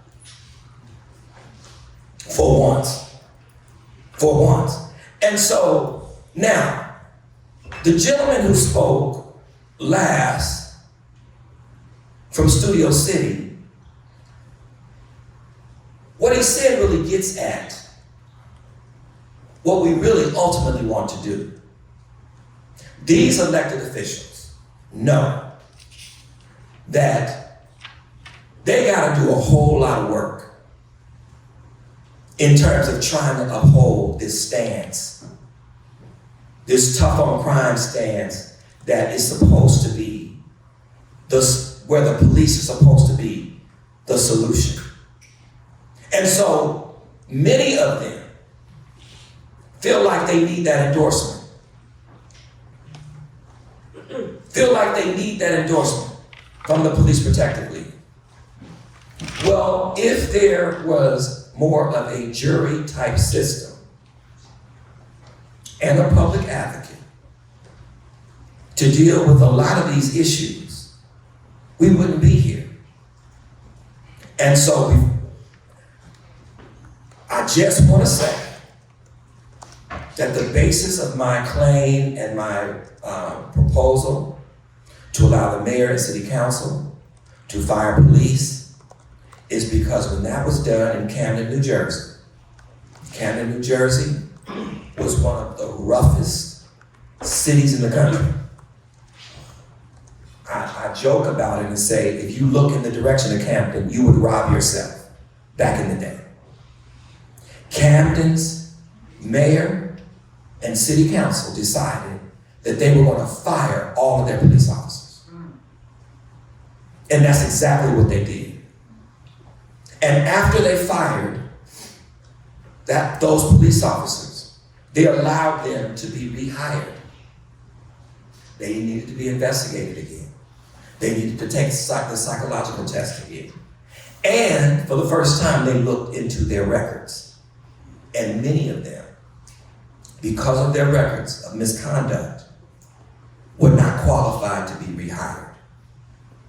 After they did that, after they defunded the police, crime went down 73%. Crime went down 73%. And it's been the lowest that it has ever been in 55 years.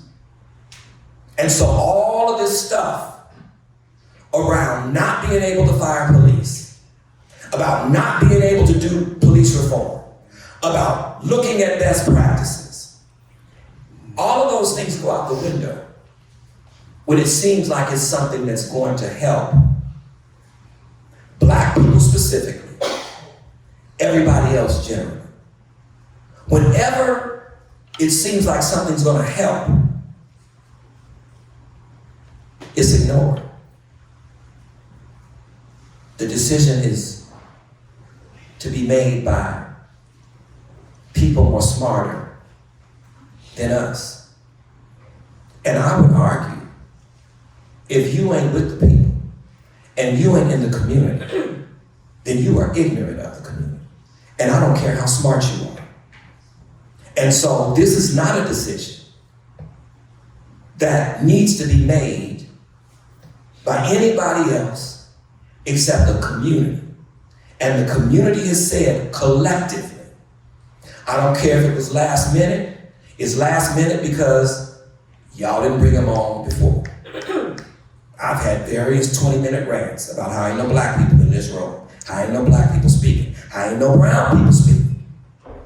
We're in a city of Latinos.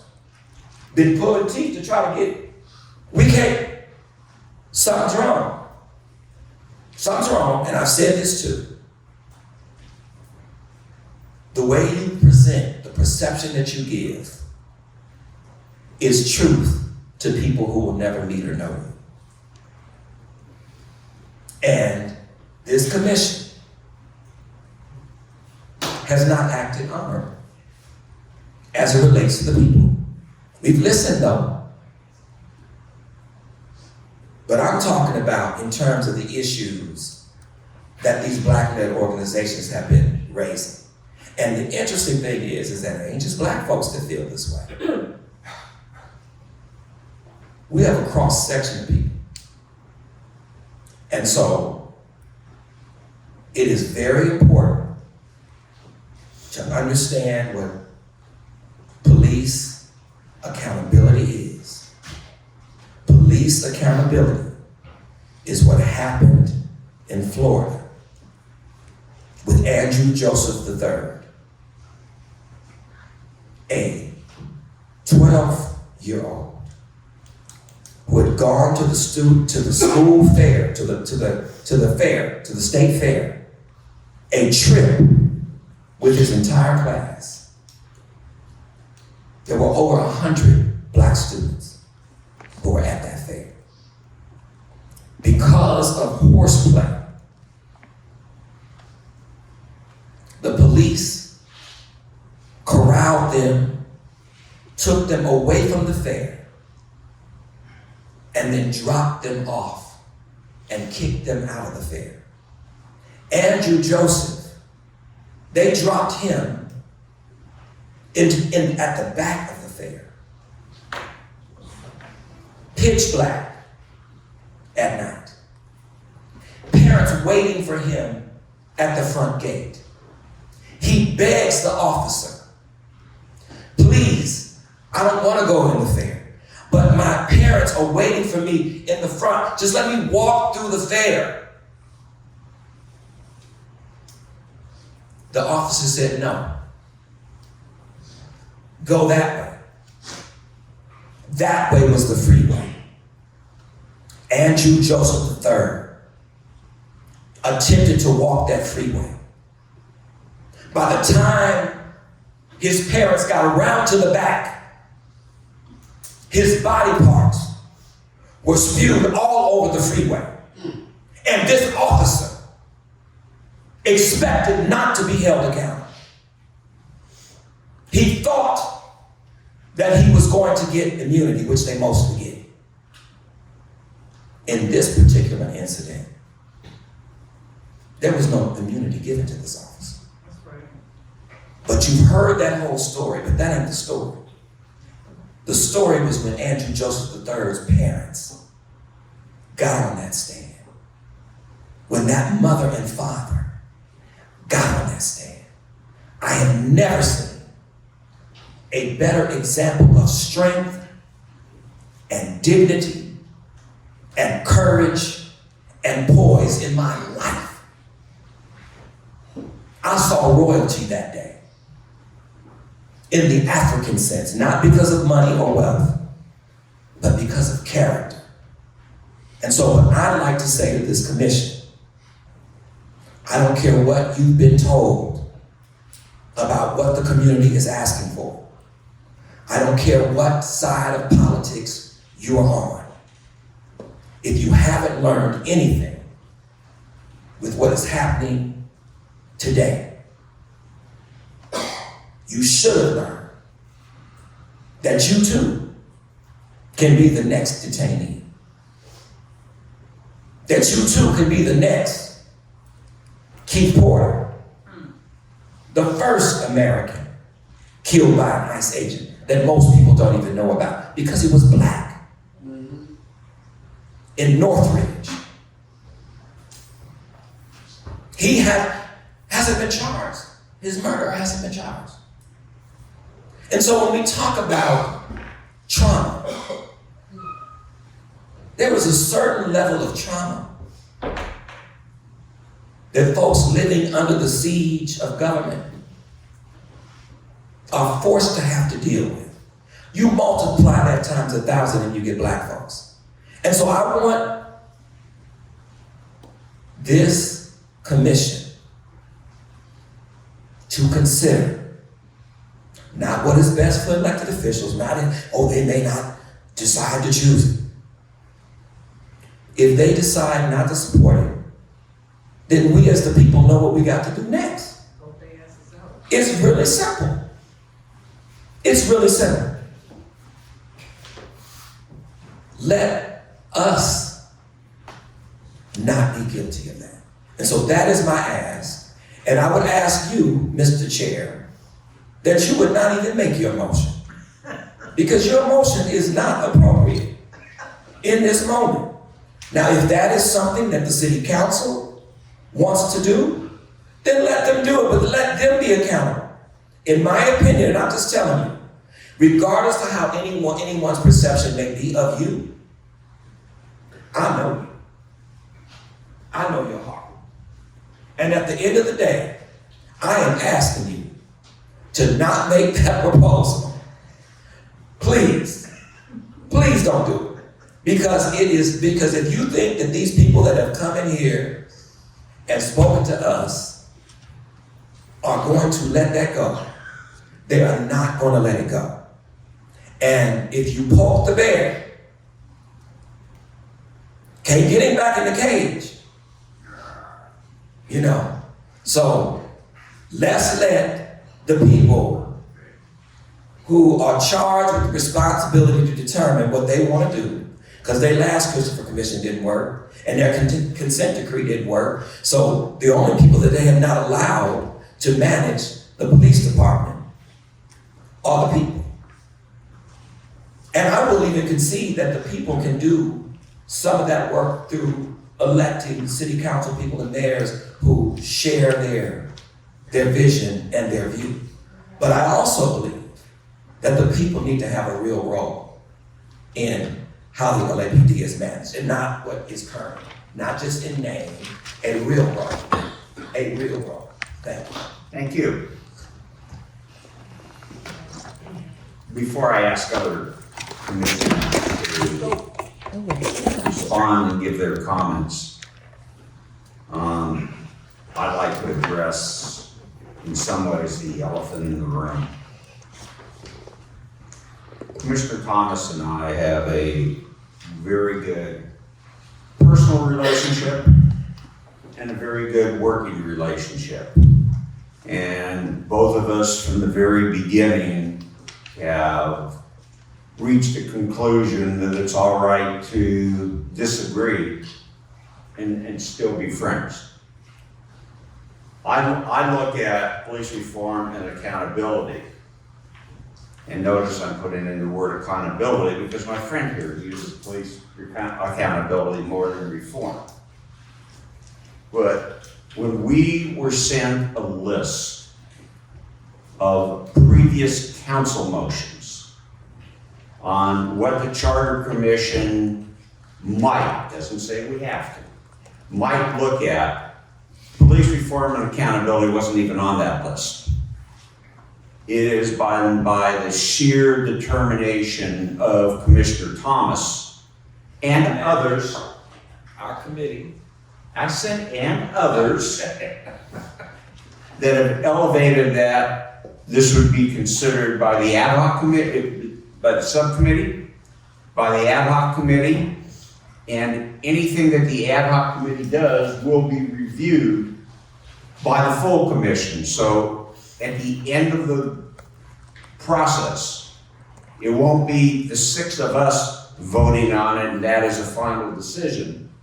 it'll be 13 of us that's providing that. We've lost a member, that we get another one appointed and confirmed, but 12 or 13 of us that will be doing it. I don't think there's one person that sits here on this commission, and one person that sits on the entire commission doesn't believe that there should be a thorough investigation. What are you saying, Rob? I'm not speaking to the mic? No, I was pointing at Raymond. Oh, stop. A thorough investigation of police reform. May not be a popular thing that I'm going to say, but I'm going to say it. The 13 of us are not qualified. Commissioner Thomas thinks he is, but the 13 of us are not qualified to make this type of decision in this short period of time. None of us don't think it's necessary, but this isn't the forum. I let you speak. Calm down for a minute. But I can't let that. That is Didn't let blatant. anything. No, that is blatantly. And again, like I said before, when you don't know what you don't know, that is blatantly disrespectful to the people sitting in the audience who have been harmed. And what I'm saying to that is, because if we're not qualified to determine this, we need to study and study and study. I just gave you. You gave me blue ribbon. I gave you blue ribbon. I gave you blue ribbon. You brought up the Christopher Commission. I gave you blue ribbon. Christopher Commission failed. I gave you the consent decree. The federal government managing the police department failed. The only thing that hasn't been tried is the people working with city council and the mayor. And I even gave you an example of that working in Camden, New Jersey. So what I'm saying is that it sounds a lot like what Martin Luther King would talk about. Delay means never. Either we want to do, and again, if we don't want to do anything, that's fine. Just say it. Just say it. I'm not going to deal with this issue of police because I don't want to. Say it. But if you're not willing to say it, because nobody is fooled in this room. Everybody in this room, by applause, who see what's going on here? And I will note this room is 40 people out of a city of 4 million people that are affected by this. Because they are apathetic. Excuse me, I'm speaking now. Thank you. No, but you can't say that, because then you disqualify this entire commission. The work of this commission, if what you're saying is true, if what you are saying is true, then the work of this commission is disqualified. Then we should not be able to make any recommendations, not even from city council, not even from elected officials, not from the mayor, not from any of these other agencies, because I ain't never worked for public work. I barely know what it is. Right. Okay. I barely know what it is. And so the bottom line is, what's not going to happen, not on any commission I'm sitting on. We're not going to push black issues to the side and say, we're going to let somebody else deal with it. No, it has been brought before us. It has been brought before us. That's right. And either you're for it or you're not. That's right. And if you are not for it, that is your own personal business. But we don't have to accept the reasons that are given. And if you put all of this together in its totality, if you just from day one, if you put it all together, if you go back and look at all of the videos, you will notice that the issue of anti-blackness and the pervasive environment of anti-blackness, which has caused us to sit at this table, is happening right here on this commission. And so the bottom line is, whether or not it's known or unknown, I didn't say racist, I said anti-blackness. Because what most don't know, they don't know what they don't know. And I just said to Justin, I said, y'all, you're just clueless. He felt like I could have said that differently. Please, let's Hold not on. get into character No, assassination. I ain't getting no character. I ain't getting no character. Now you protecting Justin. I ain't getting no character. I'm saying, I'm explaining my point. What I'm saying is that people think they know black people, but you don't. And so we are a university in and of ourselves. And whenever we try to share the knowledge, it's offensive. Have I ever said that? Not you. I ain't talking about you. I'm talking, what I'm saying is that this is an opportunity for you to be in self-solidarity with the people. Now, Because ICE Commissioner, is doing too. ICE is doing too. You said you're going to give me as much time as I am. Well, But I'm not ICE saying to give you a broad pass. You did. But let me just say this. What ICE is doing, they've been doing to black people for the last 250 years. There's nothing new. If we would have stopped it, and Daniel Goleman said this in his book, Emotional Intelligence. He said, if we dealt with the issues that face black people, then we probably would eliminate the issues before it gets to everybody else. Because whatever is happening with black people happens 10 years before it gets to everybody else. And I think I heard somebody say that. I heard somebody say that. So are we going to deal with it or are we not? We're not going to deal with it if my motion passes. Well, and let's you're hope going not. to, and you're going to, No, I'm not ready to make a motion. We're going to deal with it. I'm trying to get a word in edgewise, my friend. Okay, well, I'm just saying. Okay, that's fine.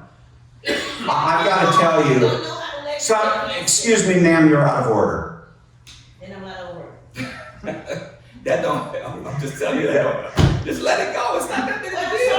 Yeah, what basically go ahead, is offensive. I'm not making a motion yet. I'm going to see what other commissioners have to say about it. Okay. But what I'm trying to say is, you and I have probably spent God knows how many hours on the phone or in person together. And we have discussed this issue. And I'm resentful that after all of those, you would say, and I don't know how many countless times that I've told you, that I don't walk in the shoes of a black man, so it is much harder for me to understand what the black community goes through than I don't want to shoot the white man, but I understand what they go. Okay. Because I care. Okay. Because I care. And so do I. And so is everyone. Okay. I argue that you did. Okay. I Excuse never me. argued that you did. The reason in my mind that this is an inappropriate forum is this came out of nowhere in terms of what. Let me finish. Is that true? Well, you can say that. You can go through all the council motions and see if there is. I don't care about a council motion. You just tell me you want to get the power to the council. This commission was created before the mayor vetoed police reform, so don't talk about that. She vetoed it after the commission was created.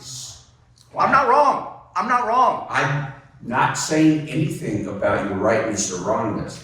The Christopher Commission, even though they weren't quote unquote the community, and I grant you that, had some of the finest minds that there were. They had a lengthy period of time to study the issue. They personally, the commission, not one person, interviewed 500 police officers in order to try to get an understanding. We've interviewed 0. They had 30 staff attorneys, and we don't even get a city attorney that will show up on Saturdays. Well, what does that have to do with anything? Because there's legal questions. There's legal questions that counsel. Excuse me. Don't talk over me. That's not I don't talk over you. You can. This is how I speak. That's fine. And I speak that we don't talk over each other. And at this point, I'm the chairperson of the commission. If you want to move over a seat, you would be the chairperson of the commission. But the point that I'm trying to make is, we are not equipped. Who are you to say that? Who are you to say that? Who are you to determine that we are not equipped? I can you tell you I'm not equipped. Okay, then you vote against it. Or you vote? I'm gonna make the motion, we're gonna Please make see. the motion, please make the motion. I want to hear, excuse me, ma'am, this is the third time. I'm voluntarily leaving because you can't legislate protections for harm. It's your mission. It's Okay, your mission. Don't make it black and white. If you can't legislate protections before against I harm, make a you motion, can do that. ma'am, before I make a motion, are there other commissioners who wish to speak on this subject? Police reform and accountability, We already know parents one, agree. and People agree with you. two, Let's move whether or forward. not there are certain things that you feel this commission should hear that, and other things that perhaps we shouldn't. That's question one that I have. But have we ever done this like this? Have we done any other of these reforms like this? No, we haven't. No, I think we've made a number of reforms. Anyway, go ahead. I'm not going to interrupt you anymore. I'm not Thank gonna you. interrupt Is that a promise? Maybe. If you don't say that. Okay, I just want to make sure there's only maybe. You say something that's incorrect. Commissioner Murray, I saw your hand go up. Yes. I'm sorry, I apologize for my voice. I'm a Black woman. I was born and raised in Los Angeles, California. I'm a third generation Angelino. My parents, as well as my grandparents, were community activists in South Central LA. My father was on one of the original census committees and served in the state legislature. My mother was an advocate for housing and busing, and I'm used to all of these as a kid, just like Max's little kids would sit at the commission meetings. My brother was also a community activist and served in the state legislature, and is now an advocate for housing for all. They've all been castigated in the press and the news, privately, as have I. I'm a deputy district attorney for Los Angeles County. The reason I chose that, I wanted to be an advocate for the underrepresented, and those include the victims of domestic violence, rape, and human trafficking. I work with LAPD along with a lot of other law enforcement agencies, and I give a voice to the victims. I get paid by the county. I don't get a chink in the armor, whether what happens in my cases. And I've also been a volunteer in several commissions. This is my second commission. I'm a smart person, and LAPD, they need to be held accountable for their actions. There were several proposed recommendations or reforms that the budget, I believe the Budget and Planning Committee, which Mr. Thomas sat on, discussed. One was racial and socioeconomic equity value statement and limiting the use of pretext stops, improve public accessibility to the Board of Police Commissioners, expand commissioner diversity demographics, new requirements for Inspector General audits, protect protest, ensure First Amendment rights protections, improve public records disclosure, require LAPD to pay legal settlements out of their own budget, not the general fund, Board of Rights improvements or elimination, give the mayor and city council more direct power over the LAPD, potentially equal to or greater than the police commission, with the right to override both commissions, crime reduction by restructuring police budget and diverting funds for poverty reduction, allow the chief of police to remove officers with repeated history of harm. I believe those were, mandate periodic data-driven reviews of LAPD deployment and equipment. Some of those recommendations were concerning to me. I wanted a little bit more information. One of them was basically defund the police. I don't believe in defunding the police. I do believe we should hire more police officers because like every other department, they are underfunded and understaffed. However, I do believe we need to divert more funds to our community programs. That sort of aligns with what we're talking today with the Black workers here. My father was a city worker. My sister-in-law is a city worker. We're government workers that get our family into the middle class. So I believe in that. And the young people, the young African-American men who spoke up and saying, hey, they've got good jobs. They understand that is a way to support their families. I appreciate that. So I don't want to say necessarily to fund the police, but I do, we should have additional resources to community services. The one question that I had, and I just need more information on it, and those of you who have been working with me and my fellow commissioners know that I generally do a deep dive into all the issues, but sometimes I need more clarification. Was with taking the legal settlements out of their own budget and not the general fund. I just have questions about the logistics of that and how that would work. I know we've had a lot of speakers over the course of the last several months who've discussed that, but I have some more questions about that. I'm ready to talk about police accountability, and I'm ready to vote on it now. And Commissioner, I just wanted you to know also, thank you for that, for recounting that. But the defund the police, Could you please? the defund, I'm I'm gonna correcting come the back to you. I'm correcting the record. Commissioner Murray, you can do that. Commissioner Murray, Excuse me, let her speak and have her turn. I'm gonna let her speak, but I just want her to know that defund the police should not have been a part of those recommendations, because in our committee, we chose different wording. Okay, thank you. Okay, thank you. Thank you for that clarification. Commissioner Murray, do you have anything further? No. Commissioner Andrades.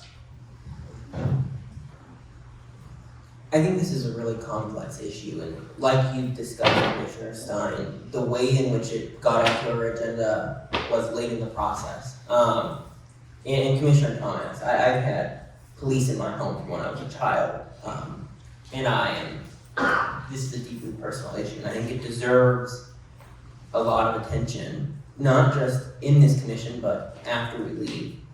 My main concern is that we don't have the subpoena authority to get LAPD officers in front of us. We don't have the ability, we don't have a substantive budget. We haven't spent a lot of time discussing LAPD reform at the commission level, but even at the subcommittee level, there hasn't been enough discussion.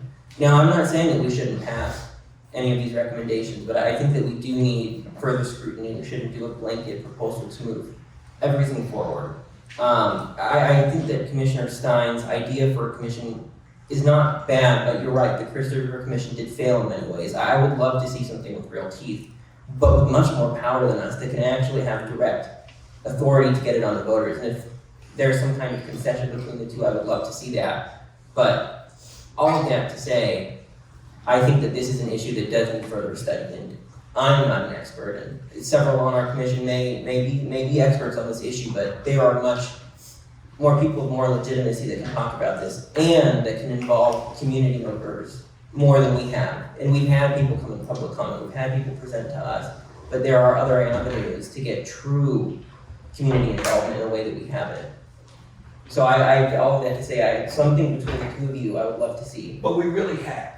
The problem is, when I kept asking that the Black-led organizations present to the full commission, it was then decided for them to meet with the committee. Our committee has thoroughly discussed this. You will not get better people in this city to talk about policing than those who presented to us. Well, I totally respect that. I respect that. But your committee was the last to meet out of all of ours, and it didn't have enough meetings. And I know that you have thoroughly vetted this at the committee level, but I think you were done a disservice, not by our staff and not by the committee members, but just by the way in which this was placed on our agenda. But we have to accept responsibility. I'm just saying, we have to, see, we want to not accept responsibility for this. And so all I'm saying is, let's just be honest. Why is this such an issue? What amazes me is that ranked choice voting and city council expansion is probably the one thing that they probably will not support. But yet, we're pushing it forward. But when it comes to police accountability, it's almost like we're fearful. It's like I'm gonna mess up with an elected official. No, we need to stop from having elected officials have to deal with dancing with the proverbial devil in order to be elected. And we have the capacity to do that in the charter. And no commission is going to deal with that. And people do not have time. How many people are going to die between the time that we study this? See, this is what the problem is. If you don't have to look in the eyes of people who have been killed by the police, you don't have to hold parents' hands whose kids have been killed by police, you don't have to pray for them, you don't have to struggle for words to say to comfort someone who has been just blown away by the police, then you don't understand this issue. And if you don't understand it, there is at least one person at this table who does. At least one. And I would think that has been enough for me to support some of the things that I absolutely did not support on this commission. Okay, Commissioner Andrades? No, I think anything that's further? good. No, but that. Commissioner Meza? There is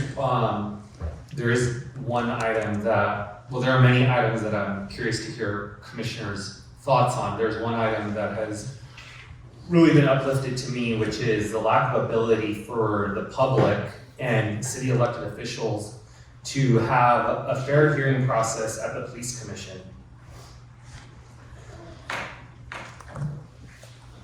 There will be a discussion on the validity of public oversight, which is the underpinning of having a police commission, rather than elected officials being the ones to dictate police policy.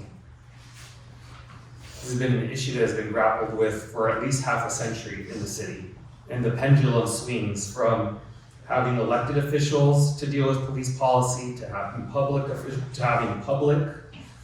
dealing with police policy.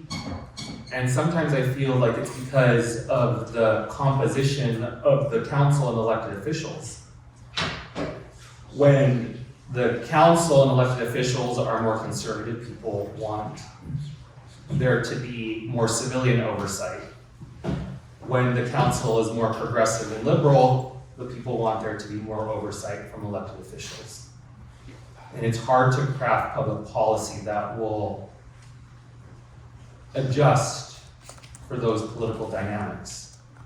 But what has been clear to me is that even when the council is able to cobble together a majority on police reform or instructions to the police department, that the police commission does not even have to consider it, does not even have to hold a hearing, does not even have to get public input, can just completely ignore it. I believe that that needs to be addressed. I have some thoughts on how that can be addressed, and I'm happy to wait until we have discussion on a motion, but that is something that is absolutely of interest to me. Thank you. Thank you. Commissioner Sanchez? Thank you, Chair Stein. I want to thank everybody who comes out consistently to speak to us and to hear their voices. I am a Latina, a Mexican immigrant who came to this country when I was 12 years old. One thing to note is that I was actually born in Pacoima, so I was a documented immigrant into this country. My mother worked for LAUSD. She was a government worker and enjoys, at her 92 years of age, a wonderful pension from LAUSD. My father worked for General Motors, was a good union member with United Auto Workers as well. And I consistently hear that this is a Black issue for so many. Commissioner Thomas, our people also have gone through so many challenges every single day.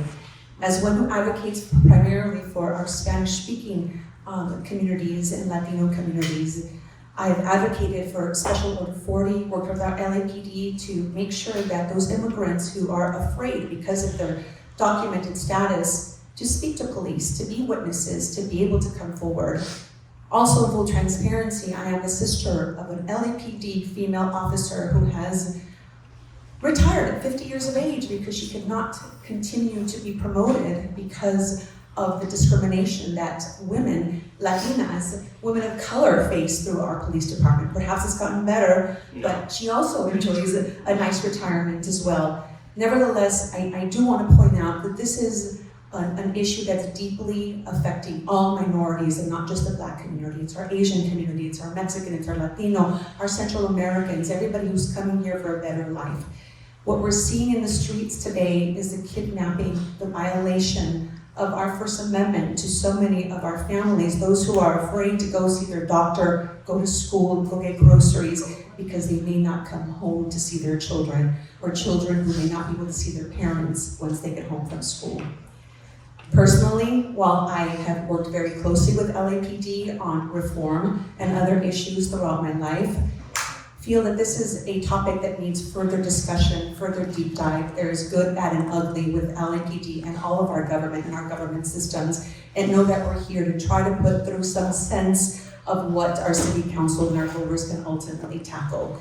I personally would like to hear more of a debate on this issue because it is so complex, and worry about the time frame that we have to be able to put something forward. Thank you. I'm going to make one comment, and I'm going to ask Commissioner Thomas if he wishes to make another comment. The argument that you have made to me, Jim, of having either council or the mayor and council, but mostly council being able to Veto. No, this is different. This is on the issue of whether to fire or not fire a police officer that's acted improperly, or on the issue of whether or not the council has the authority on employment matters. Unfortunately, we do not have the city attorney here today. And I want to make it clear, I have not spoken to the city attorney on the issue. I've spoken to you on it, but I didn't speak to the city attorney. But I discussed with the executive director to please talk to the city attorney as to whether or not we have the ability to make council a part of the employment decision. And the answer was no. I want to reemphasize, I did not have that discussion, so I am giving you a hearsay answer, and have been a lawyer for 50 years, and I know that hearsay answers aren't always the best. I know you're ready to speak. Yes, I am. That is my reticence on whether council should have the right to make an employment decision on that. If not for that, I'd be with you. I mean, I think that the circumstances today are such that there are a number of cases, not to the full extent that you have put forward there are cases, but there are a number of cases where the Board of Rights has made a recommendation. They just last week overturned the police chief on one issue. But that doesn't necessarily mean that's the right approach, the wrong approach. I think your idea of giving counsel that, if it is legal, is one thing. But to pass something like that, if it's not legal, just gives us a great fight that we don't need, because I can assure you, and again, this is from experience, You're not afraid to fight. Okay. And you think I am? Okay, well, let's fight together. Okay. Then let's fight together. But the point is, I'm not gonna have the Police Protective League spend $3 million. Yeah, point at me, that's okay. I don't have a problem with that, James. I'm not gonna have the Police Protective League spend $3 million, $5 million to defeat charter reform that we have worked our butts off for the last 8 months or whatever the time period might be. So we wait, will you let me finish? To see all of our work go down in flames, because this commission has worked their butts off. And you get me a legal opinion saying that the City Council of Los Angeles has the ability to discuss employment decisions and make those employment decisions, which the city attorney doesn't believe, is one thing. But that's my issue. It's not an issue that I don't think that you're right on whether or not the council should have that power and whether the mayor should have that power. It's the belief that it may not be legal. And that's it. The floor is yours.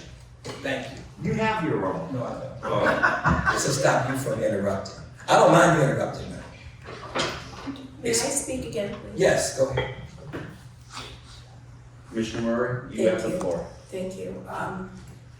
Several years ago, I was president of the California Association of Black Lawyers, and we led several issues involving criminal justice reform. This was in the wake of George Floyd, but we have been dealing with this for the past 10 years, and we presented legislation to the state government about body cams.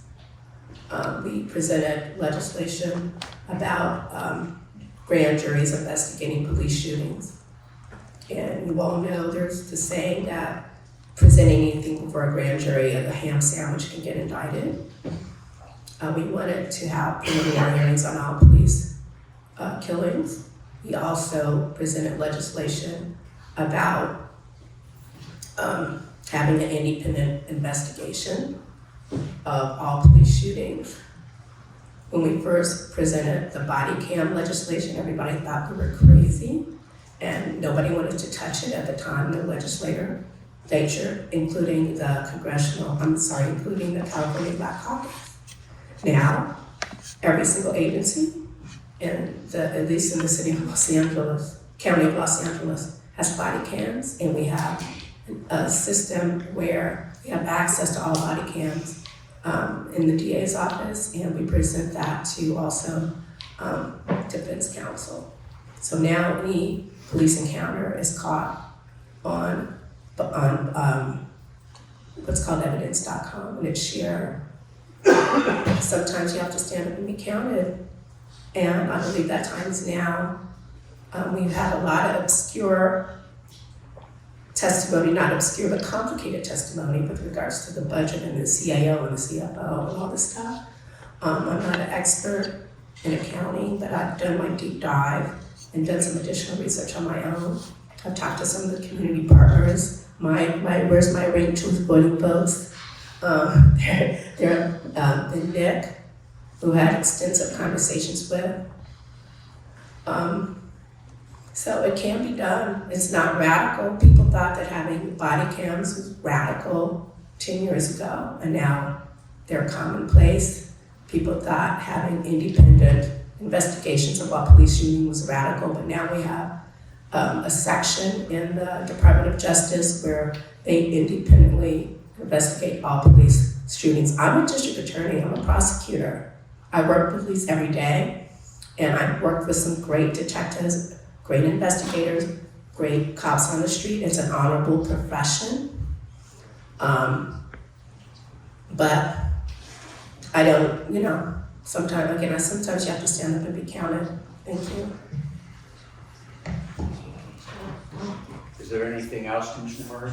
That's it. I think Okay, my voice is done, so. Commissioner. Well, you said a whole lot. I tell you, you said a whole lot. I really appreciate your wisdom, and I'm just pointing out, I think the significant difference, and I want to make this clear. When I say black folks, I mean black folks. I'm not excluding everybody else, because I can't be black and exclude other people. And I certainly cannot be a Christian and exclude people. But I center black people because I want the conversation to be about black people. Because if I don't, it never does. And so I don't apologize for that. I'm just seeking to explain it. Because if anybody understands what's going on with ICE,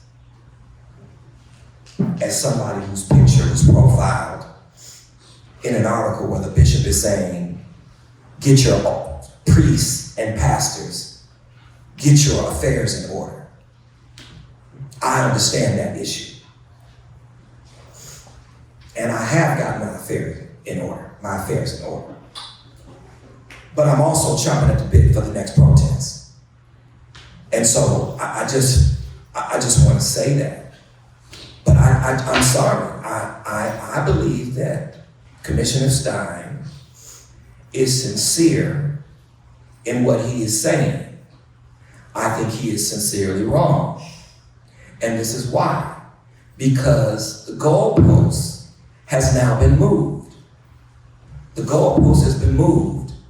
Why do we need to consult the city attorney when we haven't consulted him about many of these other things? The city attorney has been telling us, that even when he's sitting in our meetings, the city attorney has been telling us what we need to be doing right. The city attorney hasn't given any leadership on the recommendations. And so, not in my view. And so, the bottom line is that as we have been arguing in this commission, we ain't all that trustful of the city attorney. And whether or not, this is what the community has been saying, and whether or not the city attorney, whose interests does the city attorney represent? Does the city attorney represent the interests of elected officials who are going to find this difficult for them, given the political landscape, given the power and the money of the Police Protective League? And at the end of the day, before segregation was ended, before we got civil rights, it had failed. So to me, if putting this on the ballot, getting this, just because you got $5 million to put in a campaign don't mean you're going to win it. Because you lost with Measure J. That was a quote unquote defund the police piece of legislation. You lost 70% of Angelenos voted in favor of Measure J. Angelenos, they want police accountability. They have learned what police reform is. Police reform is more money, because it's the first thing that they tell you. Oh, well, you know, the difficult time you're having with our people of color in the community has to do with these guys haven't been trained. So on top of our initial budget, because you're mandating this training, we need more money. And then you go out and you buy more militarized weapons. That's not what I said. That's what the former chief of police of San Diego and Seattle said. And so we can talk about how we don't have evidence, we don't have enough information. No, you don't want to receive the information that you're getting. Because if you were sitting in my classroom, you would have to accept what I'm saying as an expert. You would have to do that. But you don't have to do that in this setting. But at the end of the day, we need to move this forward so that we can talk about this in the full commission.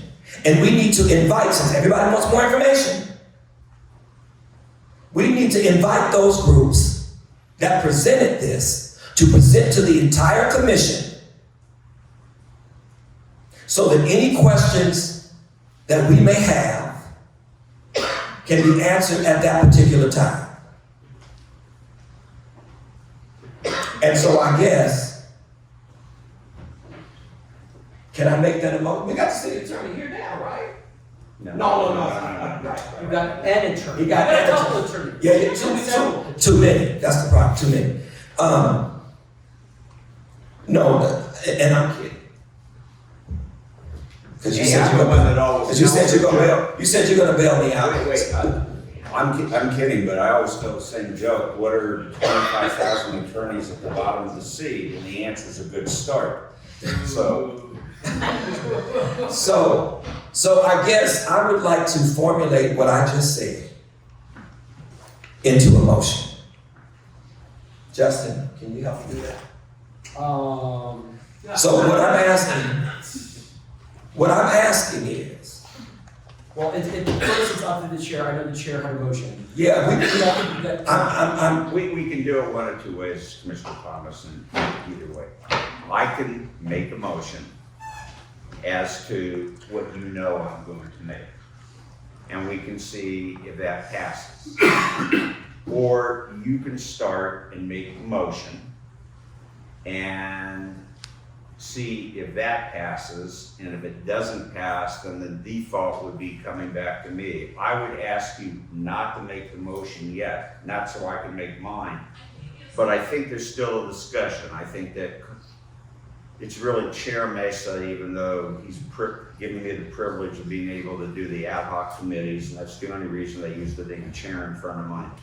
He made a motion that he thought that if the council asked for it, that the police commission had to schedule that item within 30, 60 days. I don't know that Commissioner Meza has thought it all the way through. It should be 30 days or 60 days or 45 days, but his intent was very clear that if council makes a motion on issues that they want the police commission to discuss, then the police commission has to discuss those. I'd want to. so no disrespect to Chair Mesa's motion. I haven't made a motion. No. That ain't got nothing to do with me. You know, and what I'm saying is that what we need to understand is we have a do-nothing commission already. Us or them, in your opinion? Both. You said it, I did. Well, I knew he'd say it. You're right. You're all right. Y'all, do you all? And this is a very honest and sincere question, and I don't want to really belabor this, but do you all really think that, again, if you've gone to a police commission meeting or you've been involved in a police commission meeting, then you understand that you are more likely to get apprehended by the police by going over your minutes than you are walking on the street. As a matter of fact, when they did that to Dr. Melina Abdullah, she sued them and she won. And it set the protocol for how meetings are to be handled, because what they would do is just call the police on you. I've been in commission meetings where the person wasn't even done, his time hadn't run out. They just didn't like what he was saying. And he wasn't cursing them out, which is customary when you go to those meetings. Okay. And so it's important to understand that if you are in any way affirming that commission, you are complicit in what is happening to people in the city of LA. And if you believe that the chief of police, that we're going to sit here and talk about the chief of police not having the authority to fire, that is just a flat out lie. It's not true. It's just not true. But then if he has the authority, why are we considering it as a charter amendment? I don't want to give him authority. But at least would stop him from lying. He can, but the point is that, because again, if I had my way, there would be no ethics commission or police commission, because both of them have failed. Both of them have failed. They have not held up to their charge. But this is the point. A lot of this is simply because you haven't been there to see it for yourself. If you were there to see it for yourself, I'll give you an example, one example. During COVID, there were protests everywhere. All of a sudden, a line of maybe 50 preachers walk into the police commission building. Mind you, there are people who are online in the hopper to speak who can't go into the building because of COVID. But they let all these pastors go. Now, I'm a pastor myself, but I had a problem with that. We can't pick and choose what people we're going to listen to. We've got to listen to everybody. And so, I just want us, to me, the most rational thing to do would be to give, and I don't believe it's a violation of, because if an outside group can win legislation to monitor police work, that's what body cameras do. They monitor police work. If they can get this passed, having the mayor and city council have at least the ability to fire or recommend rehiring shouldn't be a stretch. Because one of the things we also know is that there are officers who have interfered with another officer brutalizing a citizen. And the officer that interferes, that stops the brutality, is the one that gets reprimanded or fired. And so if we're going to do something to bring about change, let's not do a ceremony. Let's, at the very least, add a layer of accountability where the mayor and city council, and I think this gentleman's idea is excellent. We organize juries for a whole lot of things.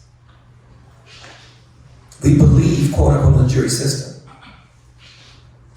Maybe that should be the way that the police commission is configured. Just a group of private citizens that are seated to listen to a case, especially if they're controversial. So I just wanted to say that let's please allow, if we're gonna move forward, let's move forward with tangible, real, actionable change, not the ceremony, and not, hold on. And let's keep the main thing. If, number one, just because, and I know that it's not true because if you look at the minutes, there was a public comment about police transparency, police reform, early on. I think it was August. But everything has been last that has remotely related to the people, and specifically Black people. It's always last. It's been last. And we have to own that. And that's what makes this problematic, because people are coming up with all these excuses as to why we can't move forward, and because we got this so late. No, you are the reason it came late. Because if you live in the world, then you know what's going on out here in the street. You watch the news. The community should not have had to bring ICE and police transparency up to us. That should have been the main thing that we should have been thinking about sitting at this table. Because that's something that we can do. And if it is illegal, and I don't think that it is because there are city councils and mayors that do, if it is illegal, then I'm hoping, because one of the things about discrimination is that governments cannot treat one group different than another. And what I'm saying today is all of this emphasis on attorneys and how complicated this is and how we don't understand it and we don't have expertise. We've not said that. about anything else. And we are arguing that everything else that we have heard, we understand the issue clearly. We are experts and prepared to make a decision. I don't think that they would have selected us if that was the requirement. They would have gotten the people who were seated experts.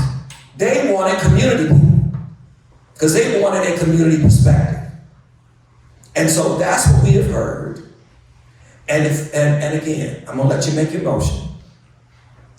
That's what we have heard. And if we're going to just continue to do the same thing, I'm only asking one thing. Is just say it, because it's exhausting, and it's insulting when we hear the attempt to explain away and to justify why it seems appropriate for us to keep dying in the street. Because that's how I hear it. That's how I hear it. It's appropriate for us, just like it was appropriate for us to be addicted to crack. But all of a sudden, it's a health epidemic when white folks are addicted to meth. And what's that other drug? I can't think of the other drug that's killing them. And fentanyl. This is a reality. This is a reality. And I don't want to be a part of that reality without knowing, innocently or ignorantly. But what I am saying is the broader message is we got time, we can wait, and in the meantime, black and brown bodies are being shot. Now we got the white bodies too, are being shot down in the street. We have to be willing to own that. And the I can't wait narrative. That's what Martin Luther King said. So we all celebrated MLK Day. I'm sure we did. We're all believe in diversity on this commission. Okay, Commissioner Thomas, I want other commissioners to be able to speak, and then if you want to make your motion first, that's... No, I'm gonna let you make your motion first. No, I want to... I'm gonna give you... a question for another commissioner. Okay, and I'm gonna give it to another commissioner. King said, delay means never. Commissioner Murray, Chair Meza has made one motion. I haven't formally made a motion yet. Okay, thank you for correcting me.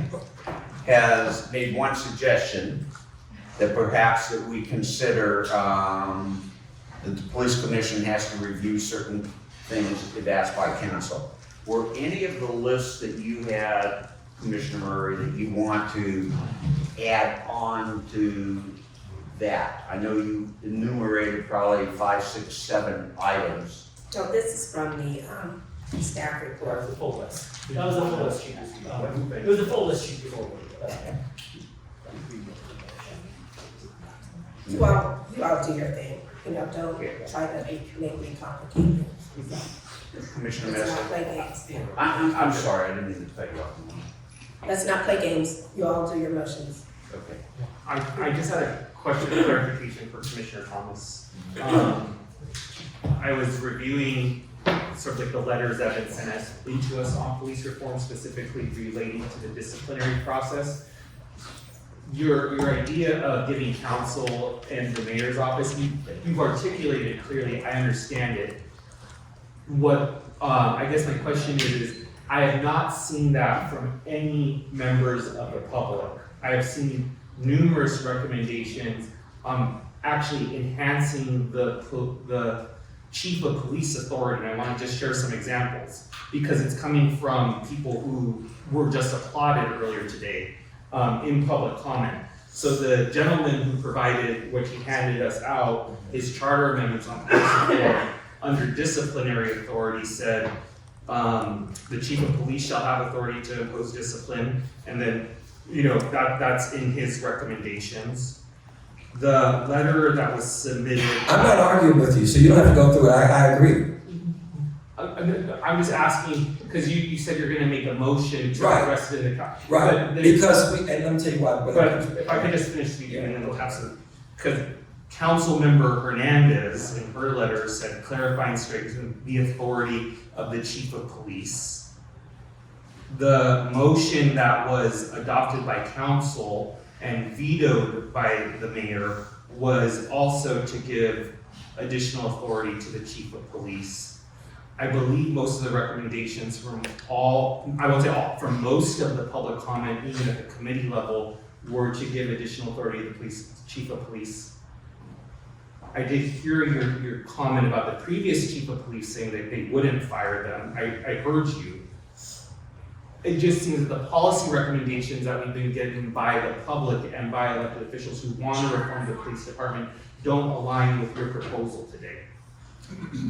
Well, it may not, because I don't care if they don't align with what the city council is wanting. I'm saying that I'm sitting here as someone who knows this issue very well, who meets and attends commission meetings and meets with the chief of police. I'm saying that what they are proposing, and again, if New Jersey, if city council and the mayor would have not had the authority to fire police officers, Camden, New Jersey would not have seen a 73% drop in crime. That's what I'm saying. What I'm saying is, none of what is proposed as recommendations in terms of where this is concerned has the teeth that it needs when you understand and know the players. If it's not, as it stands now, police chief says he doesn't have authority to fire.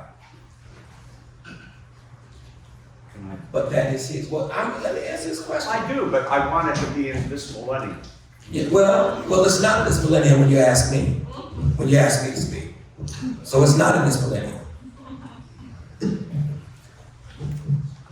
Because, in other words, I wholeheartedly agree with what you're saying.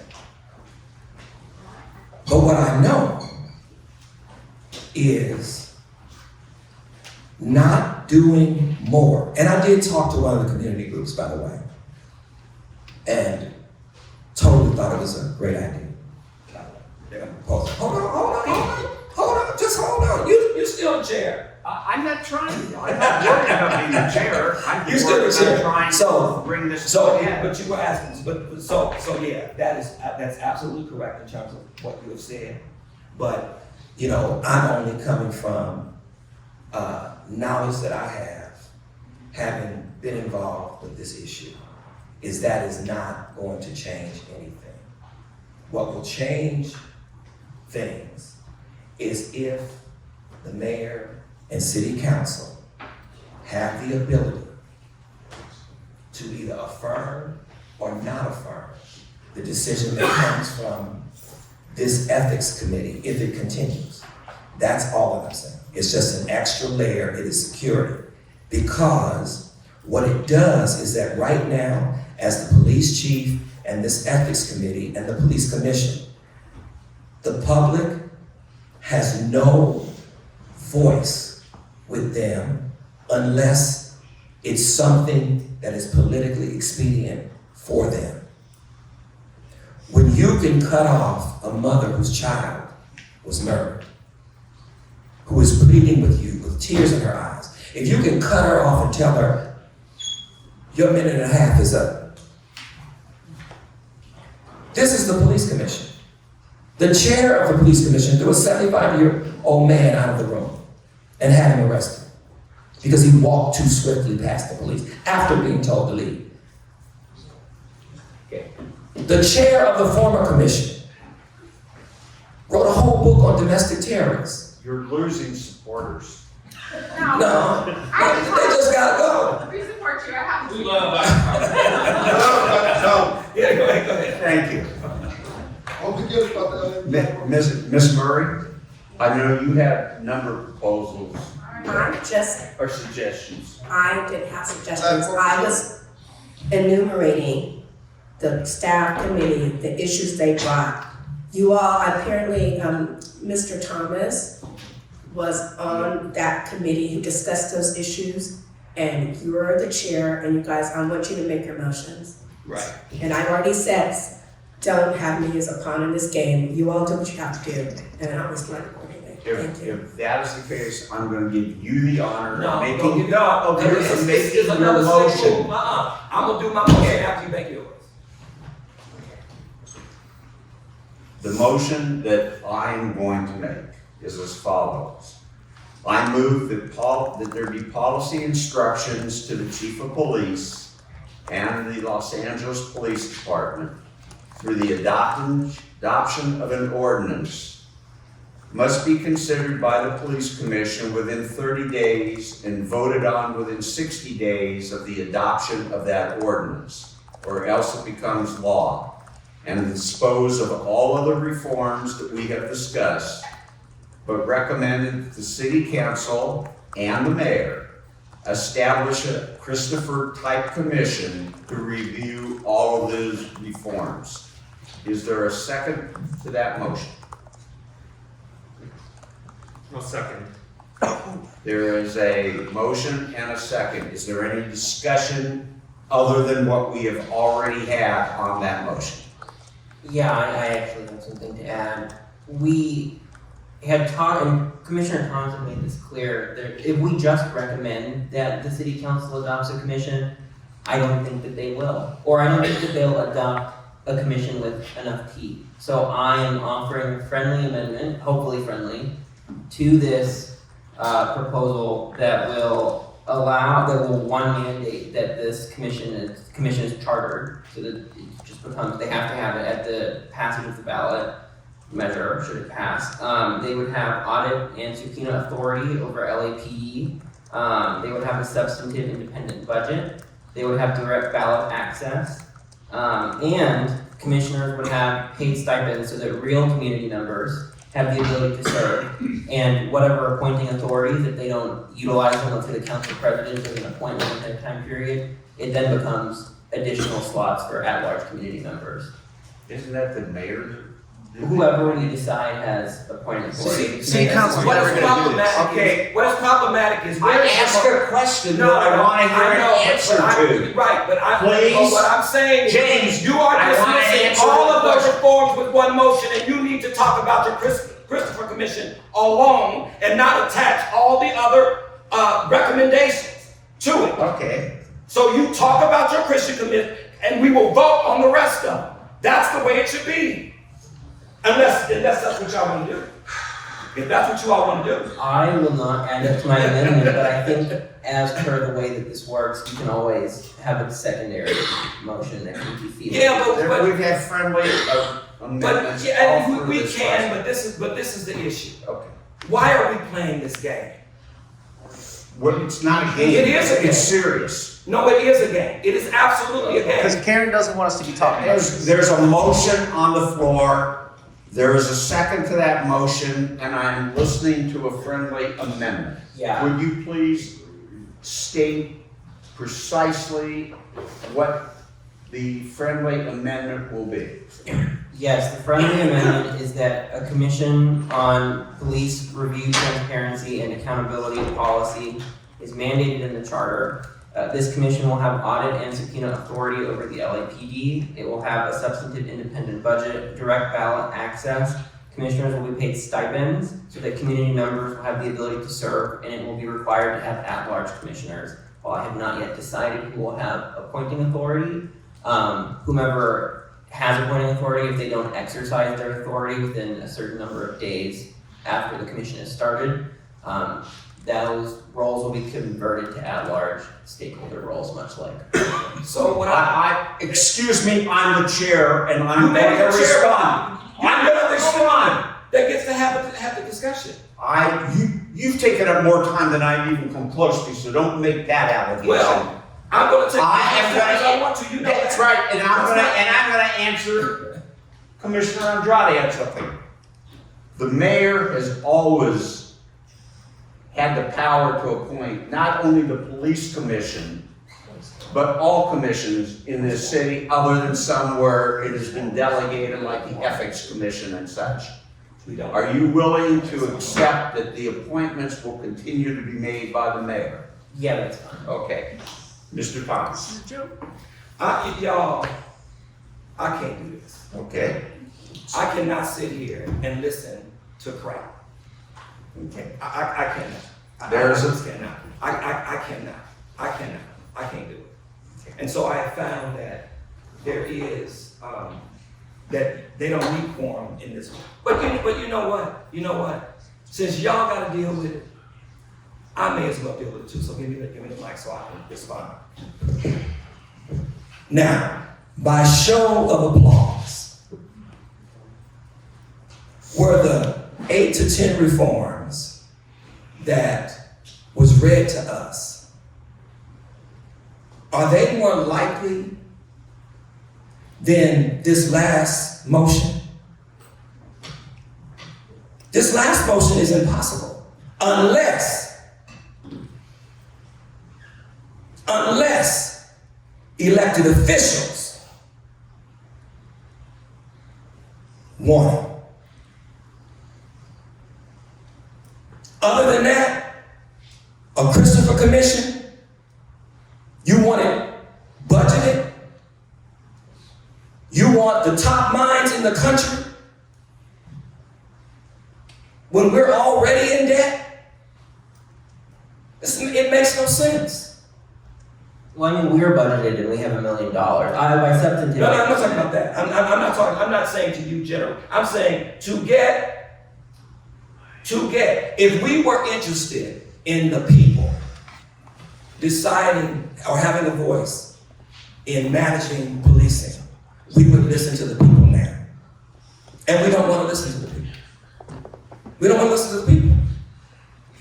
You know, we have added now a whole nother 10 years. Because you got to understand, it was about 10 years at the Christopher Commission in terms of their ability to implement, and they didn't. It was 10 years. So in 10 years, if we say, if the police have already killed 360-some people, if they do that every year, how many folks are dead? This makes no sense. It sounds very politicky. It sounds like it's been fed. Now, my dear brother say it's not. But at the end of the day, why can't we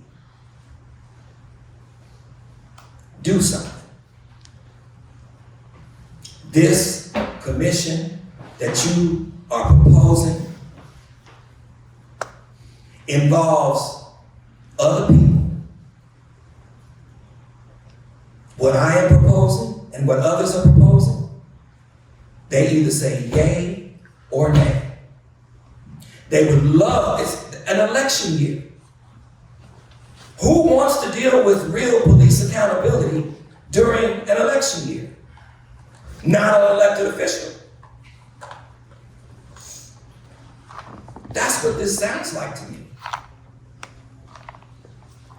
It doesn't sound like it represents, and then to say what the community has said, and we've heard from, the people didn't say this. No one. You see what I'm saying? But the people did not say this. So why is it different when I say it than when he does? That's what I'm getting at. Blatantly anti-black. Excuse me? It's blatantly anti-black, the way this commission has been running.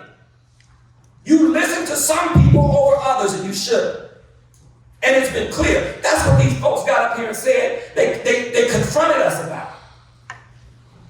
And instead of listening to what they have to say, we start making excuses as to why that wasn't true. Black people were not born today, but we weren't born yesterday either. If it quacked like a duck and walked like a duck, it's a duck. And I'm not arguing that people are being malicious. I'm trying to let you know, as a colleague, that this is what you're speaking to me.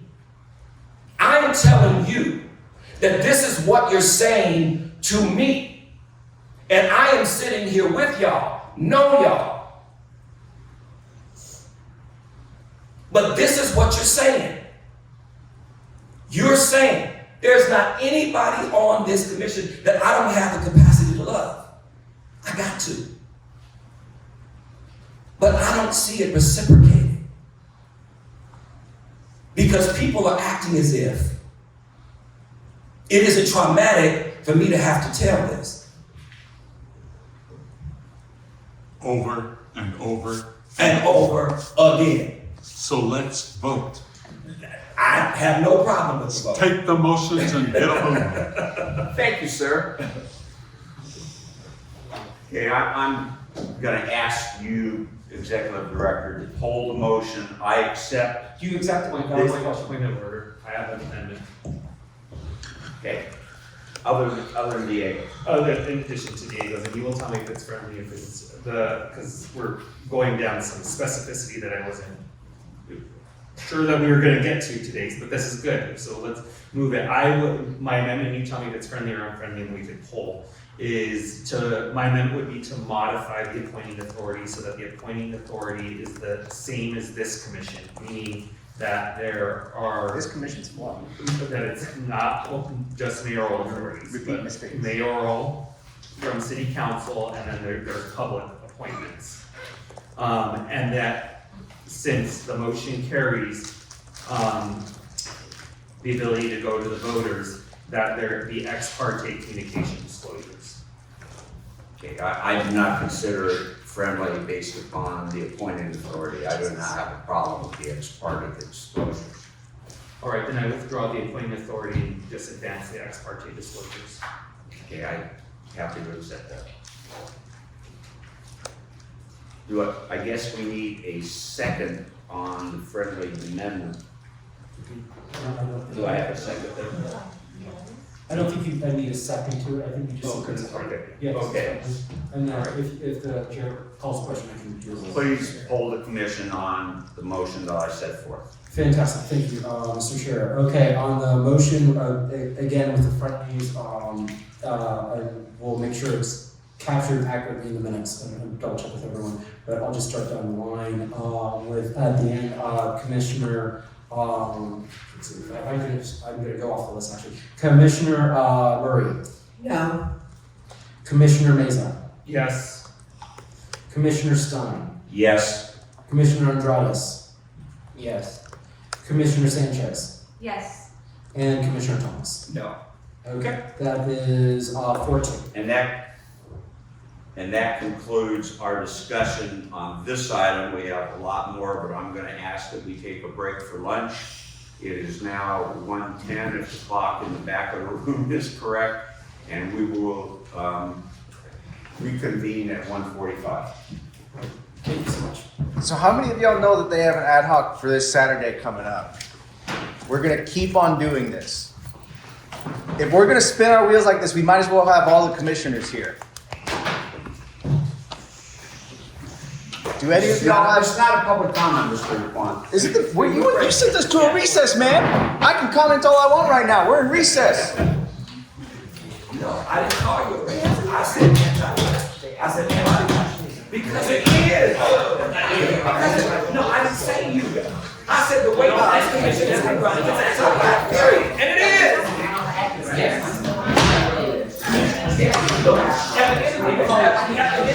I'm telling you, the way this is run is anti-black. And you may not see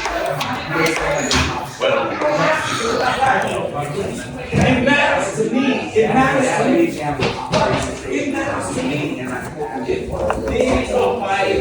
done. Thank you. Sorry. I don't care. This is no bullshit. The first meeting we had in August, Martin Slaughter said it's gonna take some time to get the right people from LADWP. Can we get them scheduled, Justin? Then nothing happened. A month later, Martin said, hey, why are people being told this isn't on our schedule? Then nothing. Karen's boy, Mr. Collins here. Heading off. You know that text being used to target protesters, target people for deportation?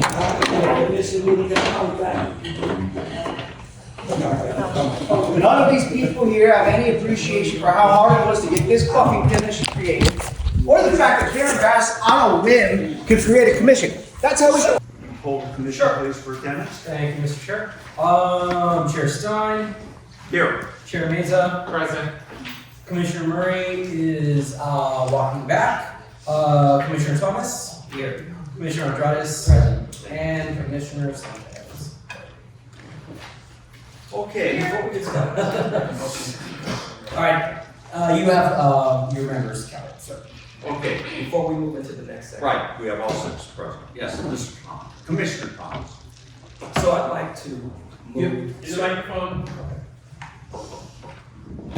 So I would like to move that we reopen the agenda for the last item and that we consider each of those reforms, whether it's 8 or 10 or whatever it is, and that it's just a yes or no vote, no discussion. We read off the reform, it's yes or no, no discussion. Well, I'm gonna wait till Commissioner Carr gets back to. Unless somebody here wants to second.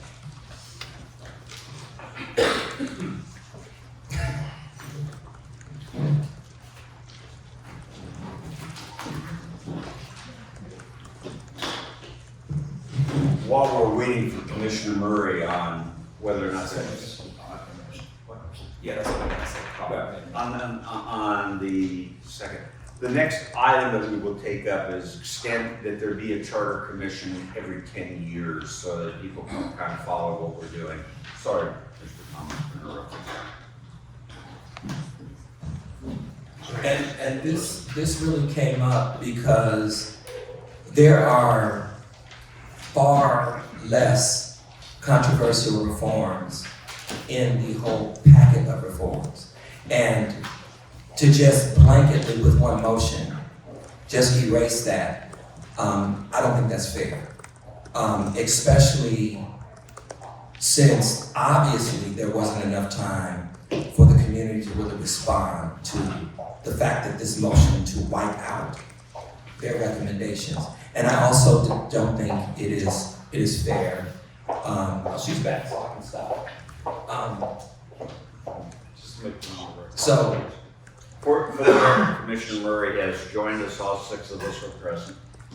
And so, Commissioner Murray, while you were gone, I made a motion that we do an up-down vote, just a yes or no, no discussion on each of the reforms that you read. And this is, an attempt to, number one, not with one swoop wipe away everything that the community wanted in favor of what others have wanted, in favor of what we want, but to go on the record of us voting whether or not we are for the reforms that have been recommended. And so I'm asking that portion be opened up, that we might vote on that, but I need a second. And if you would second that, then we can vote on that motion. Can I make a friendly amendment to that? Yes. I listed, let me have a moment.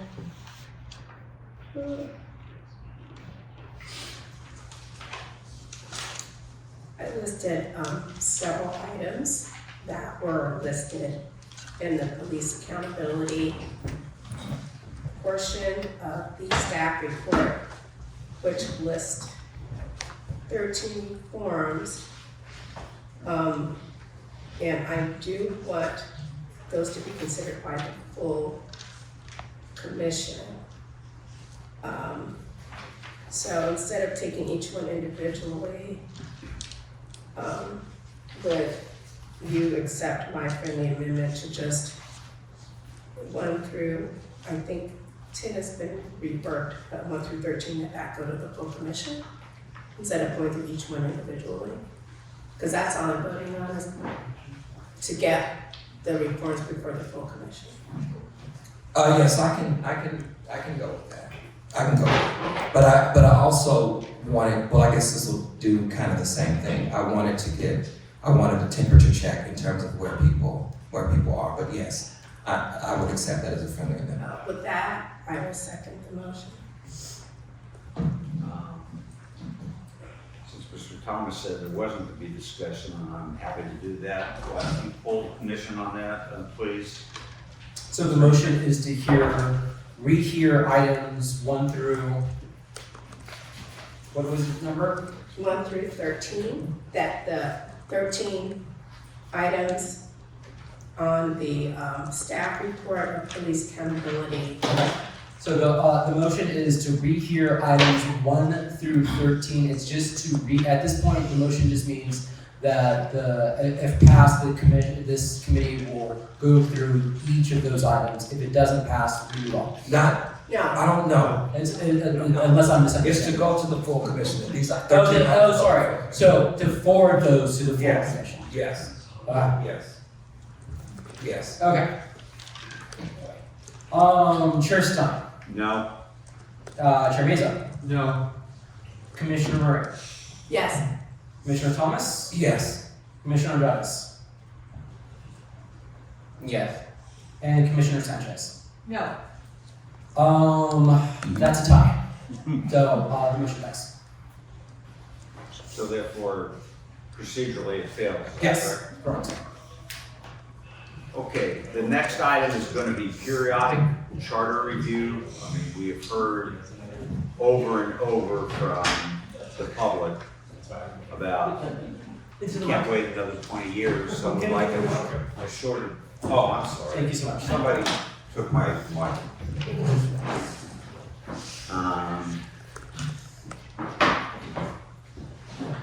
Is there any type of report on it other than just give me a very quick summary of what the committee reported? Sure. On the PRA charter reform, the committee heard from several groups that put forward recommendations. I'm going to pull it up right now on the screen next to me.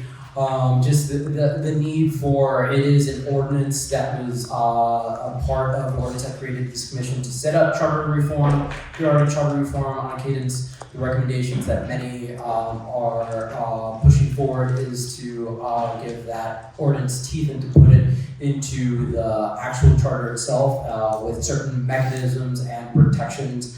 We have an array of examples from, the timing of the charter reform, who's the membership, whether or not they have outside counsel or whether or not they have an independent budget, and the like. Anything else I'm missing on the general recommendations?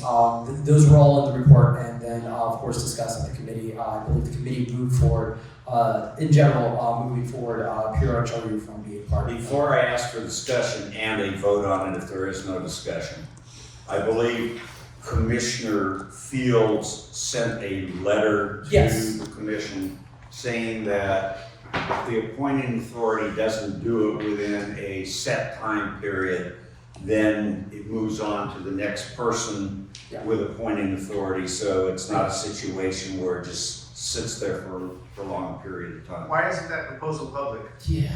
It was sent to the commission. I don't answer those questions because I don't know the answer. I don't think it was sent to, I'll find out, but I don't know if it was sent to the entire commission. This needs to be sent to a quorum. Yeah, I know how that works. All right, I do think there is a motion though that somebody has to. Yes. Will you accept, whoever makes the motion, include that, please? Absolutely. I'm gonna make a motion in a minute. I just wanna add one thing before I make the motion. This ad hoc has already advanced a proposal to eliminate the practice of unsigned resignation letters, so that's why that's not included in this one, because it's already included across the board for commission appointments.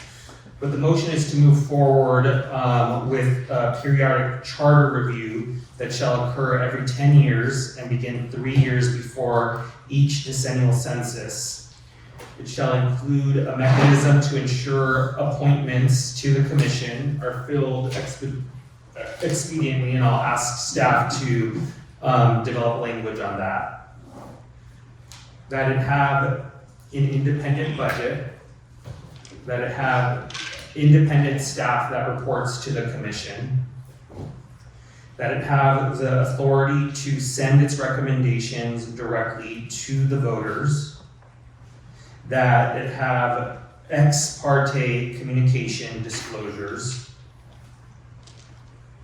and that it include a parallel civic assembly process.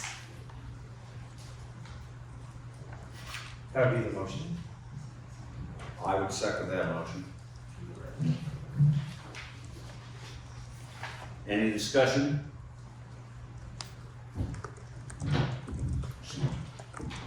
So that's gonna be easier to implement and accomplish than the reforms that have been recommended.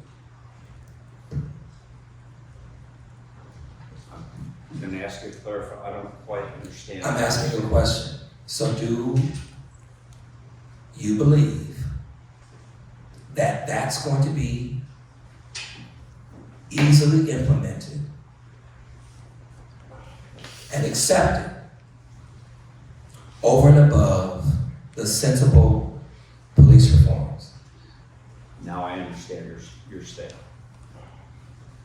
That's a question. To me or to who? You make the motion, you second it, either one. Yeah, I would say this, I mean, periodic charter review, council has already passed an ordinance. The motion that I put forward takes into account a lot of the public discussion and the recommendations from advocates to make this commission, well, not this commission, to make a future commission more independent and give it authority to go directly to the voters. Now, what the council decides to do with it is going to be a discussion for them. But I believe that this is a recommendation that takes into account a lot of the input that has been made by commissioners and by the public. But the statement began with, the council passed an ordinance. And so I think this is where we have the dilemma. Because on the one hand, you can say that you're not talking to city council. But if you're following the edicts of ordinances set by city council, even though we know there's a difference between what we're doing and an ordinance, it says clearly that you are speaking to city council.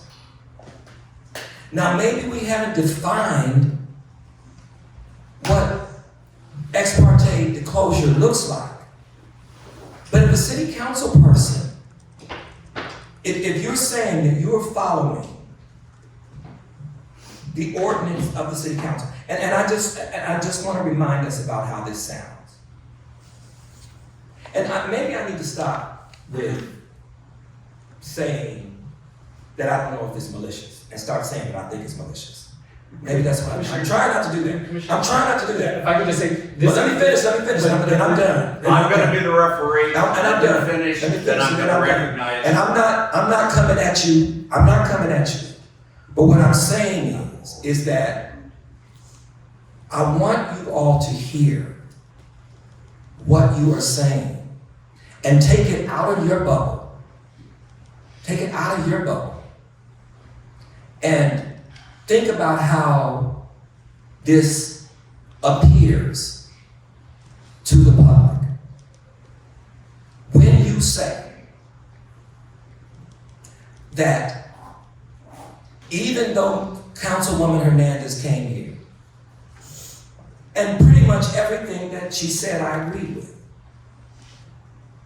When I asked her, have we ever spoken? I did that for a reason. I know y'all think I'm stupid. I don't think anybody But here trust thinks me, you're stupid. y'all act like y'all think I'm stupid. But I did that for a reason. I've never spoken to her. But everything that I believe and think, she communicated. With one exception. City council and mayor's role in firing police officers. And so, why do, I mean, I've said this so many times, it's boring me. I mean, it's boring me. I've said this. I mean, because I really, and maybe we can discuss this offline, or maybe we need to go to dinner, or I don't know. But Worry about Brown with that. Well, let's have an ad hoc meeting at a dinner site. Because that's the strategy that was used with this. So, this is the thing. Do you really understand the harm that has been done in this room today? Do you really understand the harm? And I think that's what we all need to think about.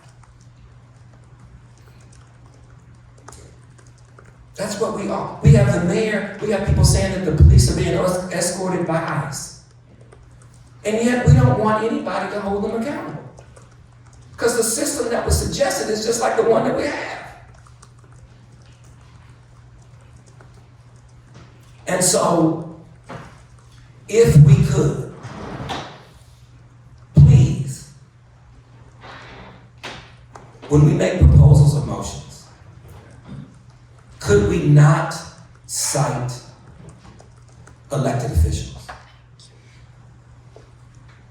Because when we do so, it appears to the public as if we are carrying their water and not thinking for ourselves. And that's what I'm saying. If we could we please stop treating issues that impact Black people differently than the other issues which impact Black people too? Can we please not do that? Can we please not say that my advocating for Black people means that I don't care about anybody else? And it certainly don't mean that I think anybody in this room is racist, because if I felt like anybody in this room was racist, you better know I'd say it. And I'd call your name. I'd call your name. But what I do say of this group, and it is reflected in this motion, Mr. Chair, is that the way that we have handled this process is very anti-Black. It's very anti-brown. It's very anti-people. And it is most certainly, and I'm gonna quote you, brother, it's anti-reform. It's anti-reform.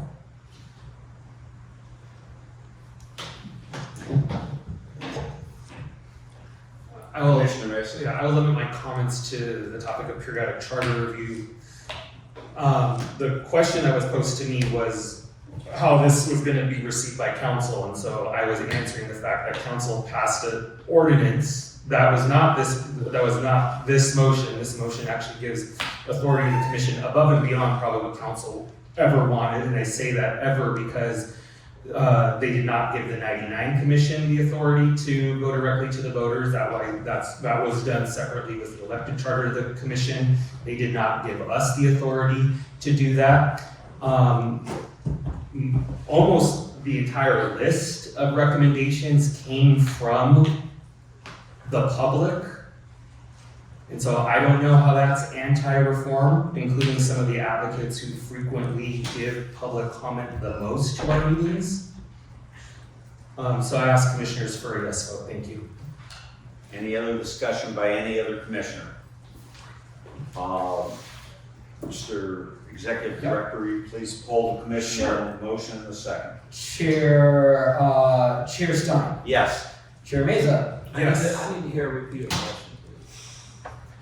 Will you repeat the motion, please, for Commissioner Thomas?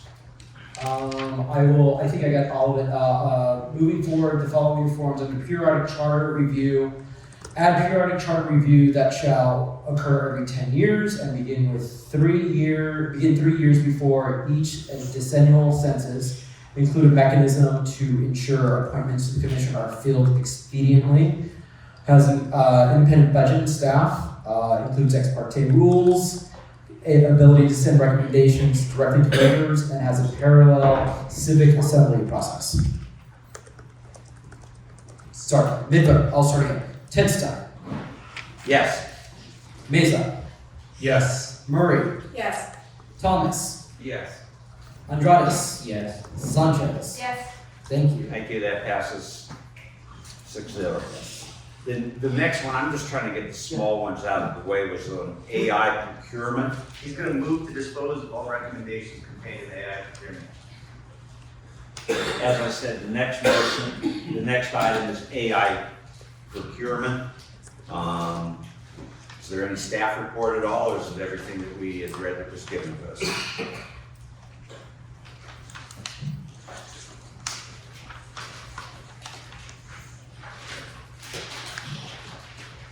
You want, you want more? If anybody else wants more. Sure, I understand, yeah. There was a presentation on some AI procurement and AI guidelines. There were some recommendations on a commission. The committee, correct me if I'm wrong, Commissioner Thomas, voted to move this way. Does this need charter reform, or could a lot of this be enacted by ordinance? We did note that a lot of it can be enacted by ordinance. Is there any other discussion before I make a motion? If not, I move to dispose of all the recommendations contained in the AI procurement and recommended that the city council study these further. I know that. Is there a second to my motion? Ray's ready to second. Please keep your comments to yourself. Thank you. Second. See? Seeing no further discussion, will you please poll the commission? Sure, Chair Stein. Yes. Chair Meza. Yes. Commissioner Murray. Yes. Commissioner Thomas. No. Commissioner Andrades. Yes. Commissioner Sanchez. Yes. Because we haven't heard the reform. That's 5-1 carries. Okay. I know about it. Let's take up budgeting as the next. Is there a staff report? Because I know Mr. Cole is still here. Probably have something that he's interested in with that.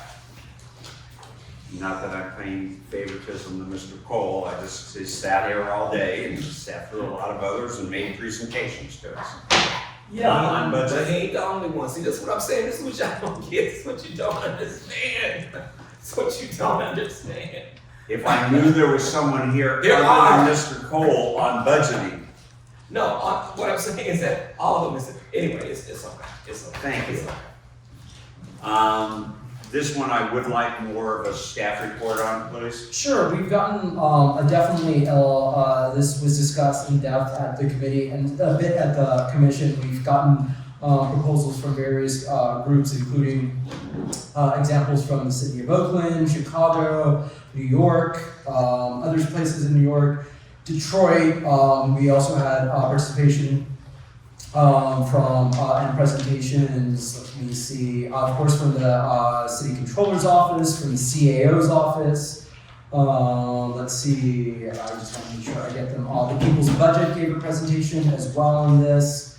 And there was, if there's a lot of Venn crossover, in there was a lot of agreement definitely on implementing a 2-year budget and some models of doing a 2-year budget where it's instead of, just as many people know, as soon as you pass the year budget, single year budget, you're immediately already starting to plan the next fiscal year budget, and there are definitely fiscal concerns, cities, corporations, families, and individuals plan their budgets often more years in advance than a single year at a time. So the recommendations that are in front of you are proposing developing a 2-year operating budget.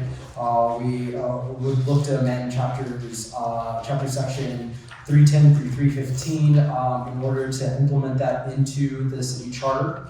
And we see if there's anything else I want to highlight. There were definitely some differences between, and this kind of overlaps a bit with the CIP process, which is a 5-year process that is being moved forward. They complement each other in a lot of ways. Although the CIP is a 5-year outlook, you do somewhat do some of that budget for 5 years, but it's also being done 1 year at a time, 2 years at a time as funds come in. But you want to be able to at least know what your costs are. That's what CIP will help to do, and then a 2-year budget will help fill those costs. So yeah, that's the general. Let's just get to Raymond's motion. That's the general outline. I can read it off. I move. Wait, would you please keep your comments to yourself, Rob? I'm just trying This to. isn't public comment. I think this is Thank important. you very- This is all rigged. I haven't asked you to stand up or come. I move to forward the following reforms under the budget process. Develop a 2-year operating budget that includes requiring departments to submit a. He's out of order. Is there any discussion? Requiring Is the there mayor any to release discussion a of the biennial motion? strategic plan by August 31st and a 2-year budget Rob, by sit April 20. down. There's still half of a motion to go. I don't want to hear your interpretation. You don't want to hear it. The commission is, and that was going to be one of my questions. So why don't you just sit down? Get the fucking cops in here then, man. Require I wouldn't do that budget there. review to occur. All you're doing is wasting your own time. Change, no, I'm wasting your time. Change Well, the that's veto nothing new. and council override to occur only in the year before the first biennial budget and to dispose of all other reforms. Go on. Thank you. Are there any specifics? I second the motion. There's none. I second the motion. Well, Because he ain't lying, he's not lying, I second the motion. Okay, let's keep this down and move what the commission's gonna do. Yeah. He doesn't have a right to make a motion, you know that damn well. Karen's already made the motion and Ray's ready to carry the water. Read it, Ray. So let's Read it, go, Ray. let's not act like it's already done, you've thrown everything in there. No, I want to hear Raymond read it. I want to hear Raymond read the motion. Okay, both of you, stop. No, I'm not gonna stop on the commission, you can't tell me to stop. I can tell you any goddamn thing I wanna tell you. Oh. No, you cannot. I don't know who you think I am, but I'm not that person. Yeah, I'm not you're the a person commissioner that and you're a very You nice cannot man. tell me to stop. When the Okay. bottom line is, All right, is can what I- he's saying true? Is what he's saying true? If what he is saying is true, is what he's saying true? I'm Is trying to that get it from correct? staff and not get it from an interested party. I know that's minor to you, but it's not. Justin, is there anything further to explain? I think he and I are the only ones that have fun up here. It's not fun for the rest of us when you guys go on like school children. Now we can't. If you want, I'll put you on the spot. This was your committee that recommended the subcommittee. You want to explain exactly what it was? Yes, I can. Okay. But I wish I would have had my chair here like everybody else.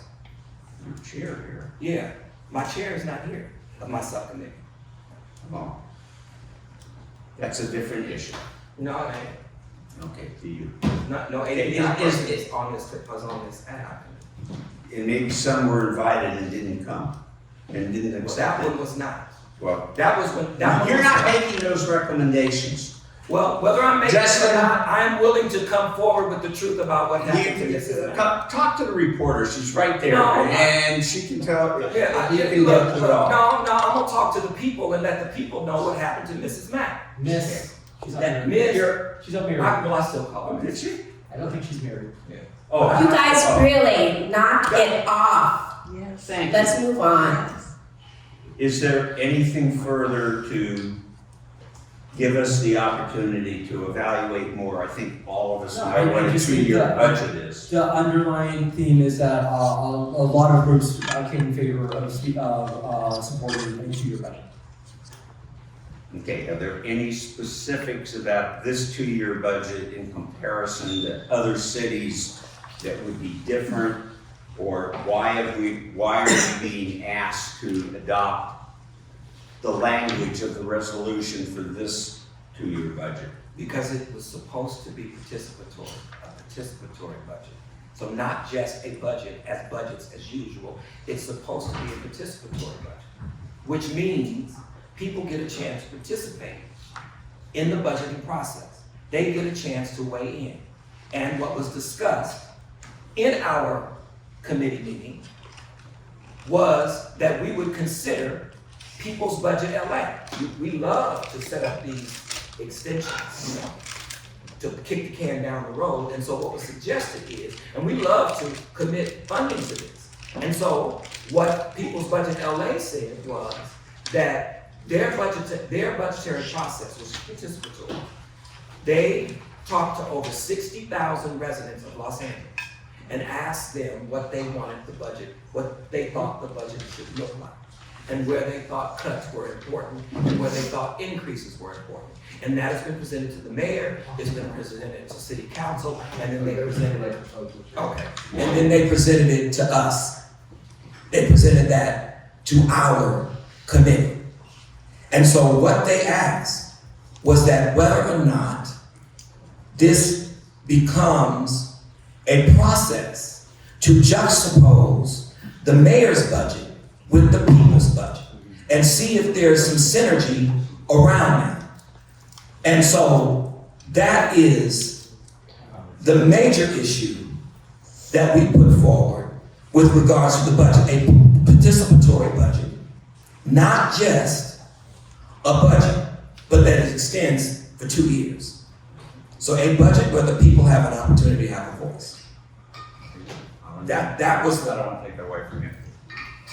My understanding, and I may be incorrect, just to set the record straight. When Budget and Finance Committee kicks, well, first of all, some council members, not all of them, because I get all of their newsletters, this is what I did this week. Some council members do send out to their communities and ask what items do you think should be included in the city budget, and are there any that you don't feel? In addition to that, any group, to my understanding, can show up and talk to the Budget and Finance Committee at the time that the budget is, discussed. And I think there's one other committee that looks at the city budget. I may be wrong, but I know Councilwoman Yaroslavsky's committee does look at it. And any of them can then write letters, use social media or anything else to represent their ideas. So I can't accept your assertion that the people can't be heard. I mean, that's just a difficult one when I see these things with my own eyes. So I appreciate what you said, and it is all duly noted in the record. Well, if the people can be heard, Commissioner Stein, then how is it possible that 70% of Angelenos voted in an election to support Measure J? And all of the people, that's 70% of Angelenos who voted, are highly disappointed in the outcomes.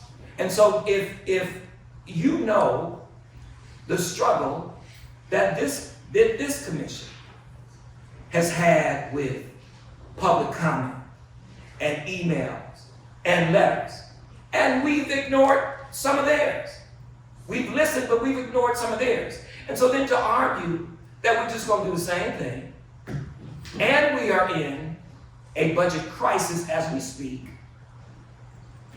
it just doesn't make sense to me. And so if none of those groups have surveyed 60,000 people, 60,000. And here goes my song again. Because it's a black group, it's like they only surveyed one. 60,000 people participated in this budgeting process. And you know one of the things that the people said in that budgeting process? They said that fire needed more money. Isn't that interesting? They presented that to the mayor, that the fire department needs more money. Had the mayor listened, she'd have had the resources that she need for the fire that devastated Southern California. And so this whole notion that there are people who know these issues better than the people, quite frankly, is just insulting. It just is. I mean, it is insulting. It is disgraceful because it's not true. Because if these people who are in power knew best how to govern this city, why are we in the situation that we're in? Why do we even need this commission? And then we turn around. We're supposed to be the solution. We're supposed to bring equity into this process. And we turn around and we do what's always been done because, again, we want to be able to say, we had that commission and we were able to get X, Y, and Z passed. You all can make the motion. Go. Okay, I'm not ready to motion, for somebody to make the motion. I want to ask staff, do you feel that you have included everything in this so that we know? We've incorporated the participatory budget inclusion into the staff report. It's been in prior reports. They did give a resuscitation when basically every proposal that comes to the commission, every presentation comes to the commission, we put in staff reports. At times we miss maybe a part of a proposal. Folks let us know, and we update the staff report and say, hey, we missed this part. But this is definitely in there. It's on page. We did a number of pages, which it's 3 pages from the back. Okay, is there any other member of the commission before I ask for a motion wishes to discuss this item? Seeing none, is there a motion? Chairman Meza. Yeah, I'm sorry, this is change something. I move rewrite the original plan first. Mr. I move. Ron, please. He came let us- prepared. Even Yes. Ray thought it was funny.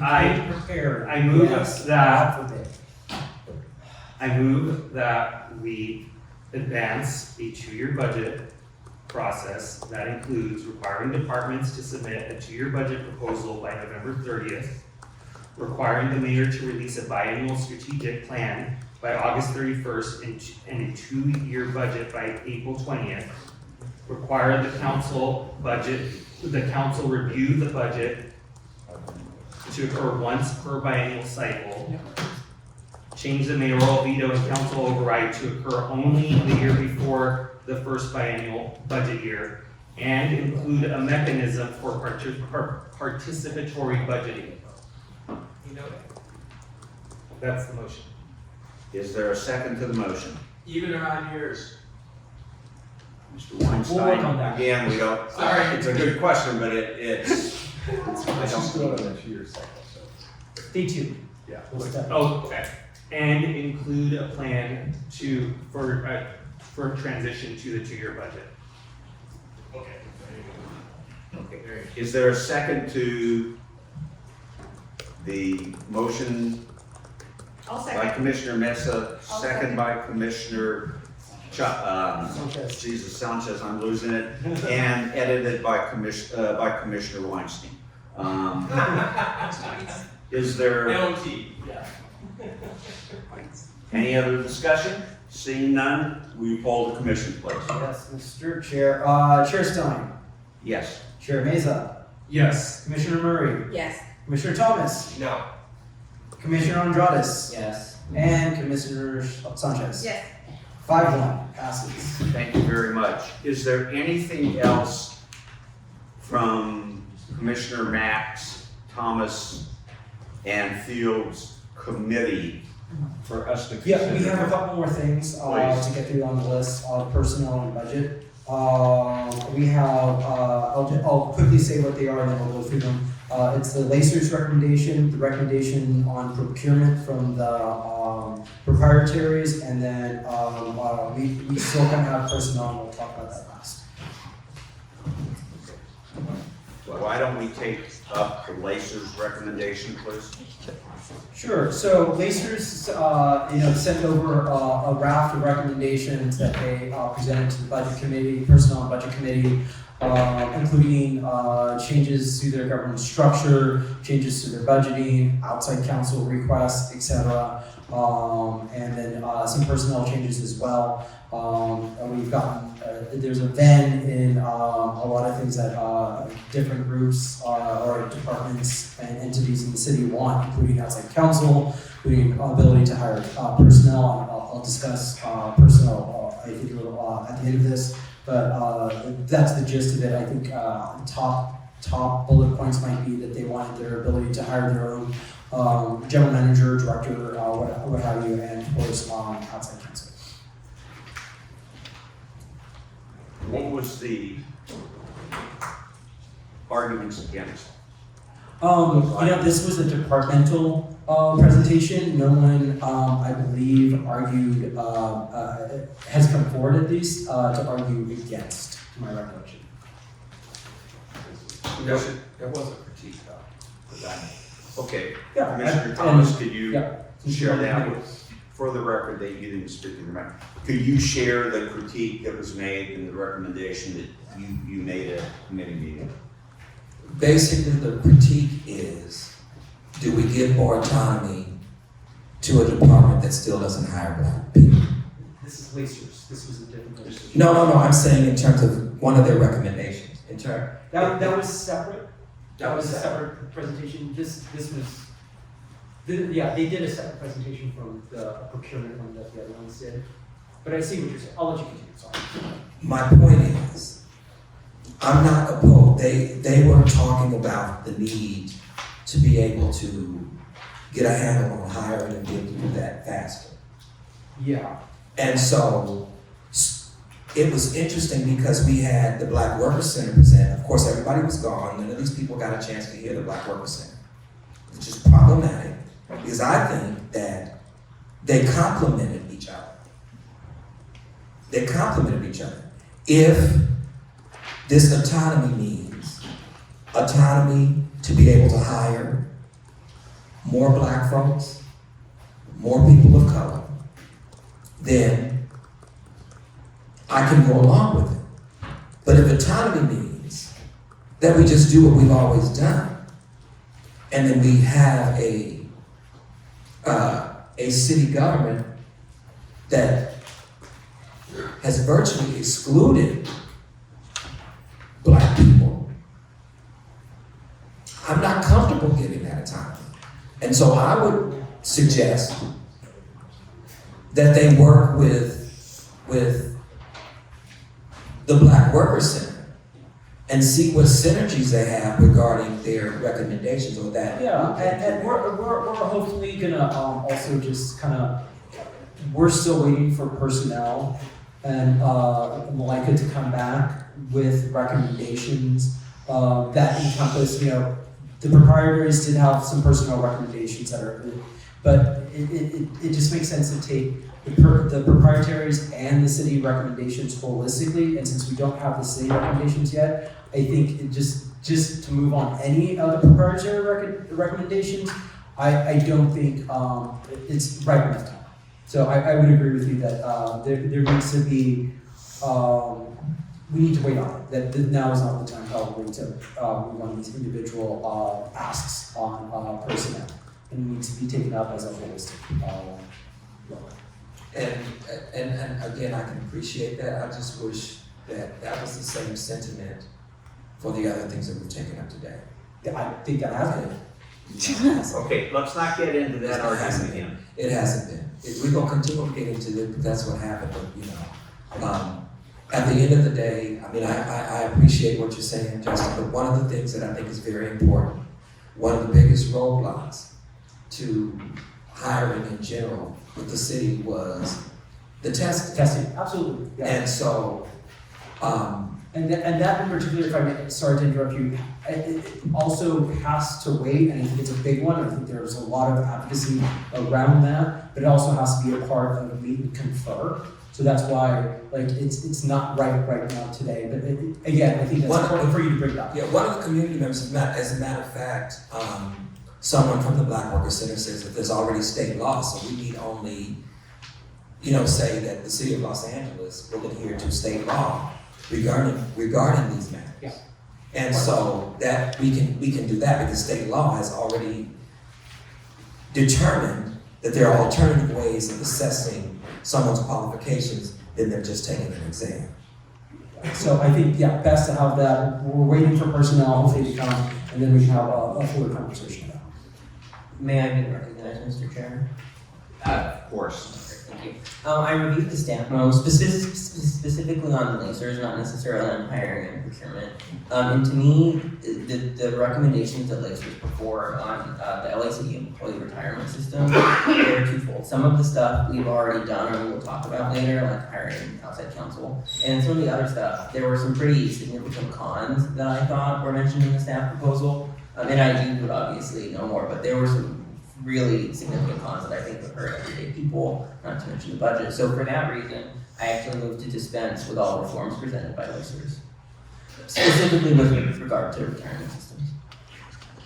Do we have a timeline from personnel when they're gonna get back to us? Because that was a question raised by some of the proprietaries that also. But why can't we, what? Excuse me? No, yeah, we're good. With city, all city recommendations? Yeah, ICERs. No, I know that. Can we, since we don't have the reports, we don't have the information, and this is the way that we've been moving, so we need to dispense with the whole thing. The city included, not just, we're very quick to dispense with things that people in the community want. This is trying to do what people in the community want on personnel matters. Not if personnel. we are dispensing with all other recommendations. We're not. I don't understand. Dispensing means dispose. I know what it means. I know exactly what it means. We're not moving these forward. Oh, I know exactly what it means. I know exactly what it means. And if someone had told me, if Mrs. Mack was on this committee, these votes would not have been the way that they would go. Half of what was won today would not have been won. And she gets put in full commission. Well, I know, but this. And when it comes to the full. Yeah, but the thing is that. Then she can bring up anything she wants. No, because I'm still trying to understand. Why is there no ADI person on this? We beat that horse. We haven't beat that horse. Well, maybe, you know what? I'm not gonna deal with it anymore. I'm just gonna turn it over to the people who get paid to deal with discrimination. Okay. So that's what I'm gonna do. There are people who get paid to deal with that, and I'm gonna let them deal with it in this commission. Because apparently, that's the only thing that people are gonna get and understand, is when there is a formal complaint filed against us. And that would be me included.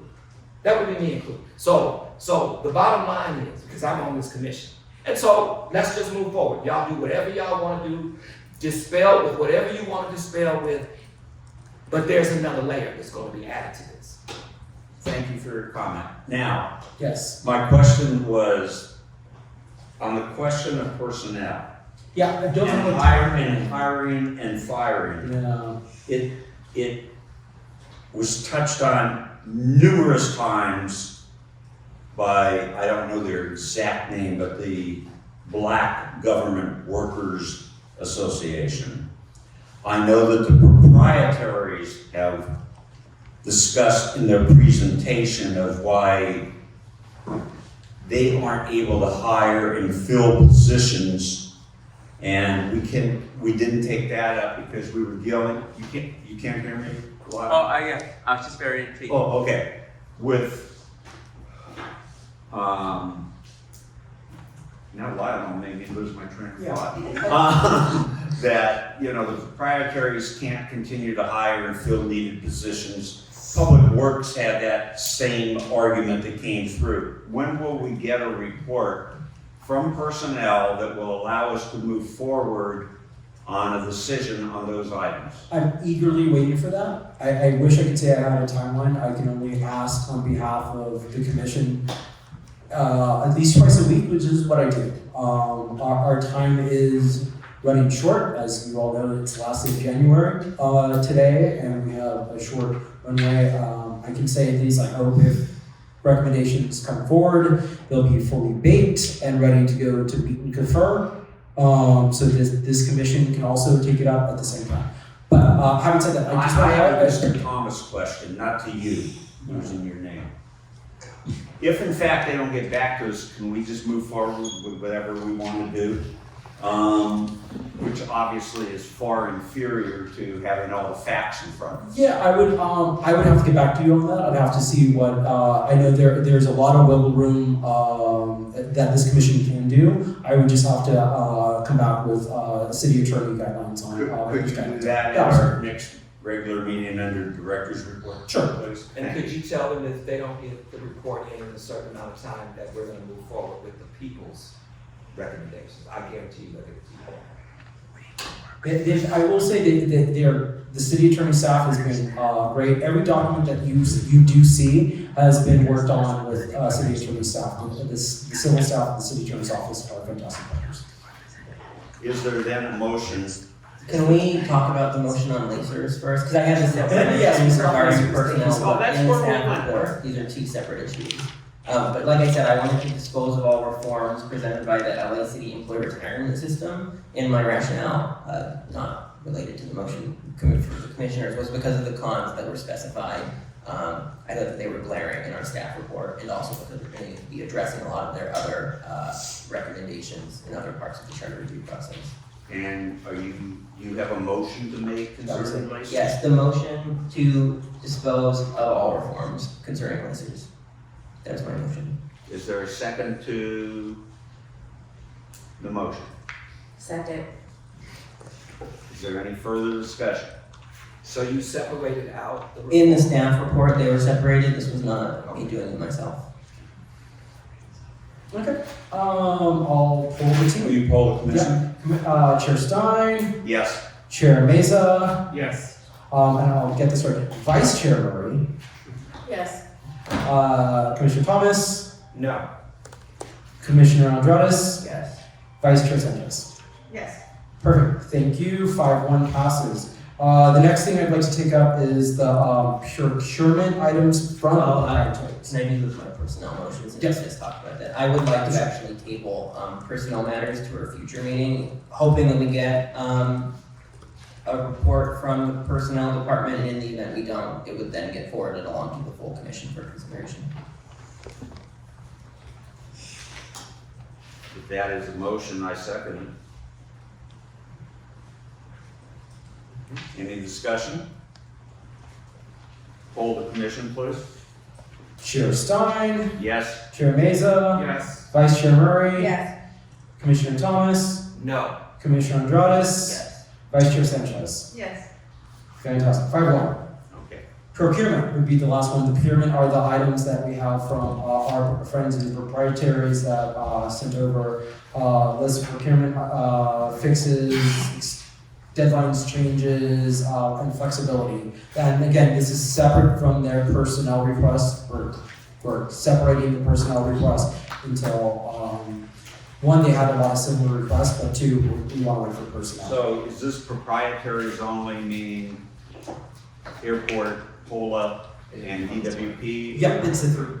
It's those three. LAWA, POLA, and DWP.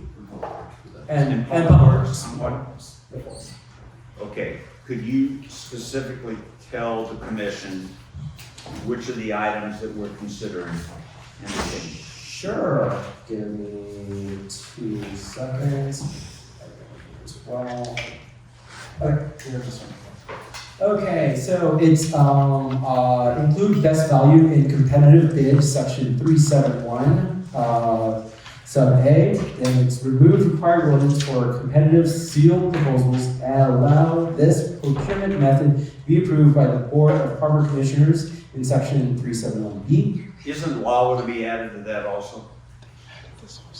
Yeah, we do have error, well, we have to correct the report because some of these reforms were presented by LAWA in addition to Harbor, and they're not listed as being a proponent. Okay, so So we're gonna make that change for the next meeting. So that will, if we pass this motion, it will include law. Yeah, if you pass the motion, and I'll say it for the record that we'll include LAWA in that as well. Okay. Yeah, I'm all sorry. these reforms, you know, are in general, they're not just for these departments, but there was an issue in the report where when we say who the reform was supported by, we only listed one proprietary, but it was multiple proprietaries. Okay.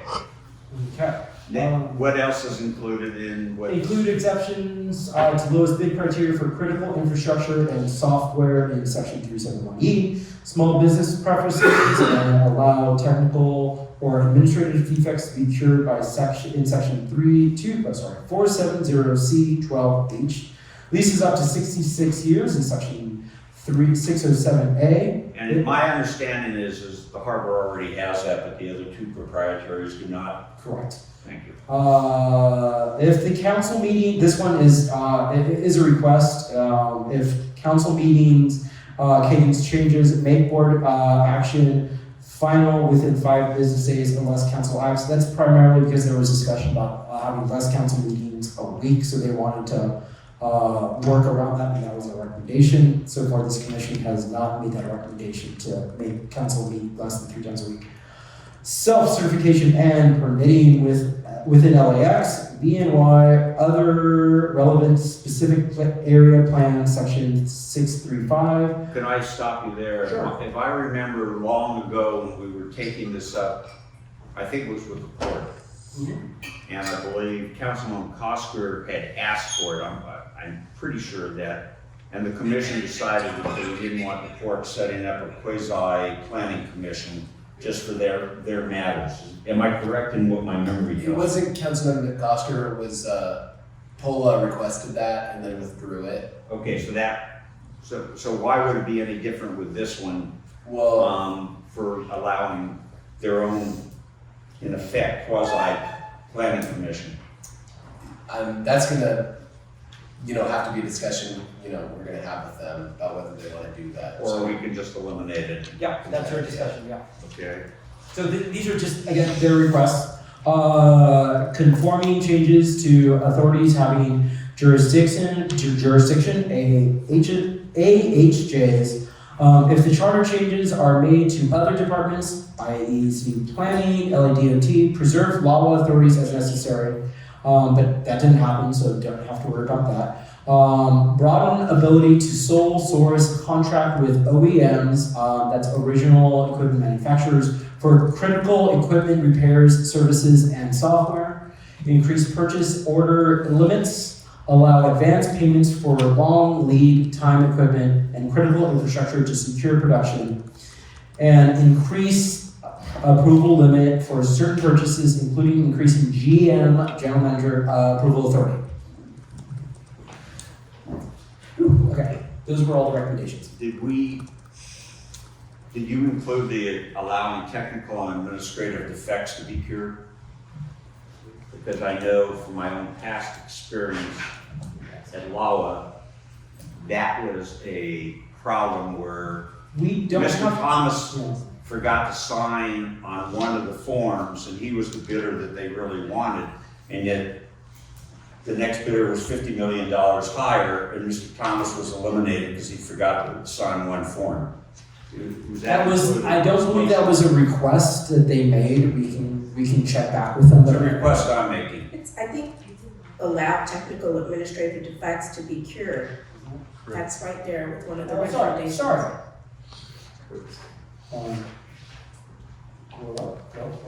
So that. It's in there. Oh, yes, sorry, 470, yeah, I'm fine, yes. So Yes, that that's would be in there. That's in included there, in yes, yes. And does that include the entire list? That is the list. So- Yes. There a motion by the commissioner? I'll make a motion, but I have reviewed all of these items. I move to report all reforms under proprietary procurement except for item 7 and item 10, and preserving LAWA's authority as necessary. since the changes have not been made to other departments. I want to say, I did discuss this with staff, and I did do further research on this and review all the documentations. So this is my request to move forward with all of these items, except for items 7 and 10 that were listed in the staff report. Okay, before you do that, I have a question for Commissioner Murray, if I could.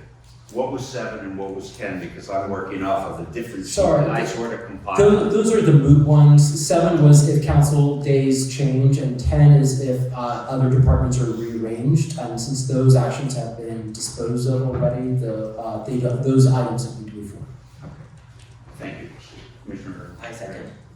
There is a motion by Commissioner Murray. It's been seconded. Is there any further commission discussion? Seeing none, will you poll the commission, please? Chair Stein. Yes. Chair Meza. Yes. Vice Chair Murray. Yes. Commissioner Thomas. No. Commissioner Andrades. Yes. Vice Chair Sanchez. Yes. Fantastic. Final. Let me go through my checklist. Sure. I think the next one we wanted to do was the betterment government section. Okay. And I'll start with just the list of things that we want to get through, and then we'll go one by one. We want to talk further about outside council requests. We have the removal and discipline items. We have some additional requests from ethics commissions. We have a request from the Department of Neighborhood Empowerment that works with neighborhood councils. We have an additional request from ethics around an IG. We have an item on the preamble, and then we have a request from LANCC. If I remember correctly, this was Commissioner Sanchez's committee, is that correct? That's correct. Okay. Christina, take your choice, which one you want to tackle first.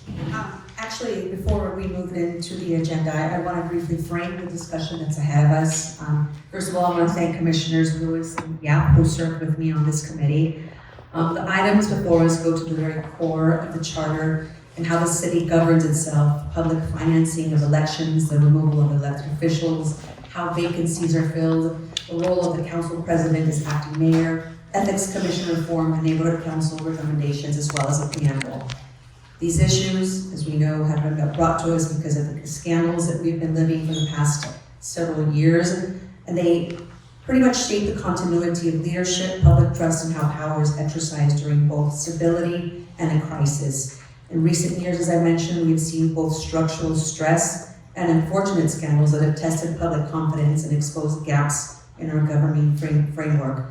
Our responsibility today is super important to resolve, not to resolve every issue, but to examine whether the structures in place will meet the needs of the city we serve and the challenges ahead. I encourage thoughtful and disciplined discussion grounded in the public interest, and I'm open to different perspectives. Thank you, Chair Stein.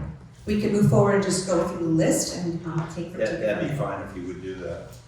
Sure. I know one of the discussions, we do have a lot of departments, and the committee, has had deep discussions about the departments. Really, there were two discussions. There were discussions about different entities within the city wanting outside counsel. Then there was a separate track discussion about the structure of the city attorney's office. The city attorney's office has thus far, by the committee and the commission, moved forward with a model that is bifurcating the office of city attorney, having an appointed general counsel as kind of city attorney position, appointed by the mayor, confirmed by the city council, and then a separately elected city prosecutor. This is the LA County model, for example. So while that is being moved forward, there's been discussions about the ethics commission, city controller, and some others wanting outside counsel as well, in large part because of their inability to have those requests met by the elected city attorney. So that is kind of the dueling things that I think have some synergy there to be discussed. Okay. Yeah. This, if we discuss the appointment or election of a special election in the sense of if a council person is either, well, if they're booted from office, it's easy. If they're indicted or by way of complaint from the district attorney's office, what the options are. I know we're given options. Sure, that's gonna be next, and I think Okay, if we do it one at a time, I think we definitely have a staff report on that and some options, there's a number of options for that, but I think if we can, work on the council one as well. Yeah, I think I've made my sentiments on this really clear at the committee level, because we also looked at outside counsel for a few of these entities. And the motion that I had presented was really specific, because outside counsel comes with a lot of money. It will create an adversarial relationship where we're gonna see a lot of adversaries in the city sue each other. So that original motion, I had only recommended direct counsel and not outside counsel. So taking those sentiments, I actually do have a motion pertaining to this. So I would like to dispose of all reforms that allow the city controller, ethics commission, and lacers to hire outside counsel. And this is due to the fact that bifurcating the city attorney's office should remove politicalization. So we have to test this new thing that we just put forward before we actually add another layer here. And is one of the reasons that you did this, Commissioner, due to the fact with the bifurcation that you just talked about, that we should give that a chance to work and see if it relieves the tensions that exist today? Exactly, and we voted on a new charter reform commission today, so in the event that this doesn't work, I would gladly even show up to that commission and testimony, asking them. Oh, to by then allow you'll be a outside Supreme Court justice and you won't have gone for it. Okay. This is insane. Completely undoes what we did in 2024 with the Ethics Commission. It gives them outside counsel. I would add that my amendment does not change what was done in Measure ER, just that the current reforms on the table are not being put forward. If that is a motion, is there a second? Second. Is there discussion from any commissioner? Just a brief discussion. I was on Ethics Commission, and we did have outside counsel, and they generally did a great job. But the feeling, or my feeling, and the feeling of many others, including the staff, was that the recommendations to us were overly cautious. And my time on the commission spanned two different city attorneys. Whether they were, I'm not saying they were at the behest of the city attorney at the time, but there was sort of a cloud of that. But Commissioner Andrades' suggestion is that because of the bifurcation of the city prosecutor and two different, I'm hoping that that will do something to solve that problem. But there can be an issue, and I did sort of feel it, I can't quite articulate it, but the advice of there seemed like there were other forces at play, and I'm not sure whether they were. That was just my feeling about it. But it can be an issue. Any further discussion, please? I mean, you guys must be reading the newspapers of how expensive outside counsel can get in certain cases. Yeah, that's definitely what drove this consideration a lot. Mr. Thomas? And that's outside counsel hired by the city attorney. So let's just keep that in mind. So, just noting that we're doing it again. Maybe if we did not give $300 million in liability money to cops, maybe we could have the money so that outside counsel wouldn't be an issue, so that the government could run efficiently. Because we haven't heard from these folks because there is no need. We have heard, it's been a chorus. And so again, if we're not working in those areas, then you don't ask for outside counsel if you feel like you have protection inside. And it's kind of like going to HR when you're trying to save your job. And they tell you, just tell me everything. And in the final analysis, everything that you told them gets twisted. And again, if we have elected officials who are asking for outside counsel, can't we also assume? Well, I'm just saying that, Mejia was the one that asked. Oh, sorry, you're right. So, I mean, the fact that they're asking for outside counsel says something is wrong. And we fixed, I think that we fixed that. I don't think it's fixed by bifurcating. I don't think it's fixed because number one, so now we're asking for what, one election? 2 elections? How many new elections are we asking for? Now we're asking for a job description where we're splitting up. You know, I mean, it's just more bureaucracy and it's just more attempts so that no one can be held accountable. It's just like ping pong. You know, it's your responsibility. No, it's your responsibility. I mean, I think that we need to seriously consider, because we keep talking about the budget. If we're gonna talk about the budget, and if budget considerations are an issue, then I think we shouldn't be talking about running another election or 2 elections or whatever it is. And I think that we shouldn't even be talking about electoral reform, ranked choice voting, expansion of city council, because that all takes money. And so it just rings as being committed to eliminating what the community has said or what other folks have said they wanted by making these motions. All of these motions have eliminated the voices of the people with one clean swoop. And most of them have been prepared. I don't prepare a motion when I come here. I come to listen, and I respond. Now maybe that's what I should do. Maybe that's what I should do.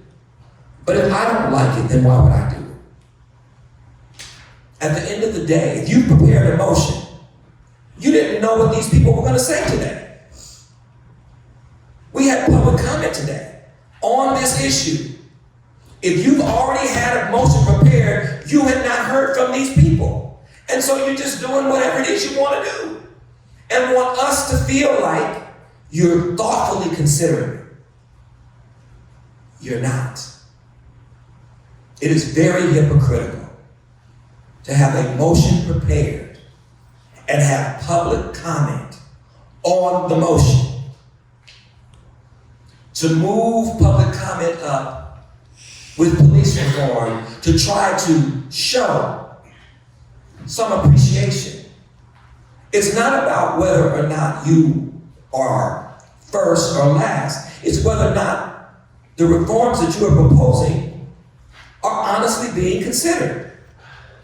And to me, to ask people to get up here, to come to Occidental and make public comment when you already know and you know the votes, you know how they're going to turn out. You know how they're going to turn out. And you already got the motion ready to dispel. I mean, it would be different if you were just making the motion for what you want. But that ain't what has happened here. So I don't know who got together. I don't know who got together and talked about how to do this, about developing a strategy, because somebody got together. This is not serendipitous at all. Somebody got together and said, oh, this is the approach we're going to take. This is what we're going to do. And you've done it. and you continue to do it. So why don't we just, instead of going through this process, we can finish this really quick. What do the commissioners want? And let's just go with it. Just make a motion that we've done enough. We do the same thing. We're wiping out everything except what we've already done. Let's just say that. If you want, I can read out their motions. I don't Ted doesn't want me to, though. Oh, you have the motion? You want? Yes, please read it. On the preamble, Ted's going to move to table reform relating to the preamble pending a report from Rewrite LA.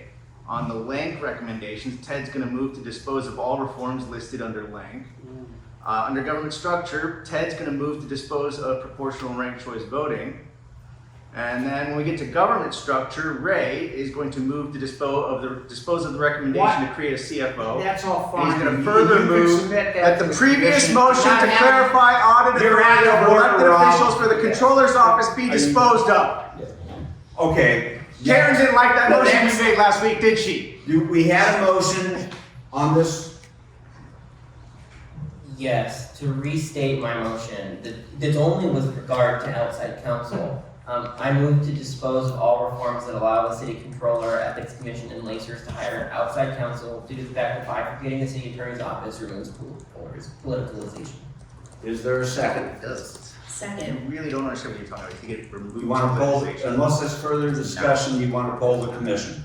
Who does that new city Commissioner attorney report to? Chair Stein, Yes. The elected officials. Chair Meza. Come on. Yes. Vice Chair Murray, Yes.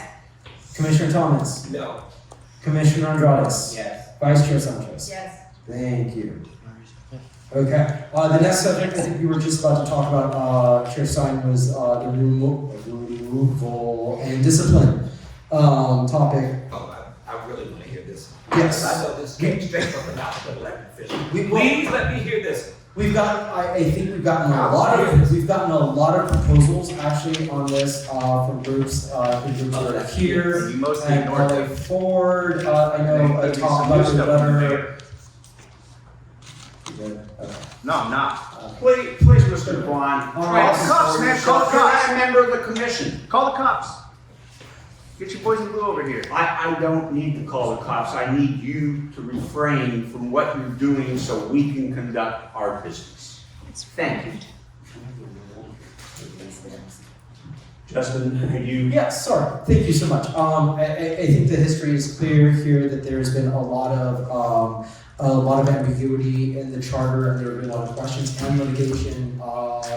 The prime example of litigation was the suspension of a council member, Mark Lincoln Thomas. He was, because of the charter, saying that he could not have a second job. He was still a council member. He couldn't have a second job, so he was deprived of a livelihood for a period of time. He sued. He got his back pay sent to him. So things like that. And so we're really looking. We looked at a lot of models out there. We looked at a lot of recommendations. Talked to other cities, including Oakland, San Diego, and other municipalities that just had a little clearer definitions of if this happens, what happens, what are some mechanisms to, if, for example, there, council members who, let's say, do something terrible, that's not a crime, but you don't want them on city council. There's the example of removing them by a vote. There's an example of recalling them. Citizens always have a right of recalling any elected official by gathering signatures. But there's a lot of processes out there, and this commission was asked to look at them, and we've had a lot of presentations on there and a lot of discussion on those various. I think there are a lot of little levers you can pull and adjust here to make improvements. I think there's a lot of opportunity for improvement that's been pointed out by community groups to get rid of not just ambiguity, but also to make it clear for the residents of LA what the rights are. Christina, you were the chair of this commission. Is there anything you'd like to add to what the thinking was behind what the recommendations were? I did. So the committee, I believe, had lengthy committee meetings and heard not only from the public, but also from several groups that provided some direction. And so this was not influenced by any council member, to be honest with you, sitting, chairing the committee. And it was really to put forward a path to do away with the ambiguity, with the different scandals that have been, the city has been faced with, and how to deal with them, because not every single person that either violated an ethics and or were under indictment, for example, were treated with the same process. So what we're going to put forward, or where I'm looking to put forward, is some sense of direction and clarity as to how we move forward on the discipline of elected officials and removal. And I'm still somewhat confused as what the ultimate decision was. I read all of the reports and all the reports from staff, and I actually went back and listened to some of your discussions. How do you protect the council member? It could be a GM, it could be the mayor, it could be the city attorney, because it's not just limited to council members, from false allegations or allegations even if charged by the United States Attorney or the District Attorney of Los Angeles. How do you protect them to know that they would have a job they'd come back to if in fact they were found not guilty and didn't plead in between to a lesser charge or such? It's troubling. I know this commission is very tired of hearing my own ad nauseum statements about what I went through when I was on the airport commission. Allegations were made, and literally because I was financially able to do it, I spent $200,000 while serving on a wasn't a crummy commission, but on a commission to clear my name. And I didn't have a job to come back to because I was in private practice. I mean, that wasn't an issue. But people run for offices for a lot of purposes, and one of the purposes is they love public policy, and a member of the city council gets paid pretty damn well. Pretty darn well, correct the record. You didn't correct it when you cussed at me. I never cussed at you. Oh, yes, I did. I take it back. That was well. That's why I got these that's why I have these better glasses, because I can catch them lying in real time. That's why I got them. I bought these for y'all, because y'all be sitting up here lying. And I was saying you all, you were just going with me. Okay, no. I know, I'm sorry.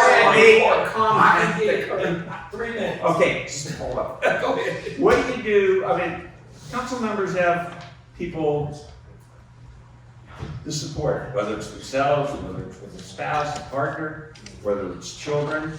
And if they truly are found to be not guilty, aren't they entitled to their job? I mean, that's what bothered me about the whole thing. In some ways, unless we define it more clearly, you're throwing out the presumption of innocence. And I know the examples that we've had. There's little doubt about Englander, about Weezar, about, different people that went forward, that have gone forward and eventually never went to trial. They ended a plea. But what do you do about the person who fights it? And because they believe factually that they're innocent. Do they have nothing? They just lose everything they work for? So was that factored into the discussion? Commissioner Stein, I certainly appreciate and understand your line of questioning, and they're completely and absolutely valid. I believe in some of the recommendations that we're putting forward, they still remain and state to clarify, because there is no specific path forward. For the most part, we wanted to take away the power from where it was concentrated, where, albeit the council president, it needs to go back to a majority of the city council, for example, and or ultimately to the people. If there is a vacancy in the city council, they just should not go past a year without a council member and having proper representation. So the path forward is that we can to move forward with some of these and clarify that language, Commissioner Stein. I don't have the answer, the full answer, but certainly do appreciate and understand where you're coming from. I appreciate that, Vern. I have a question. I understand.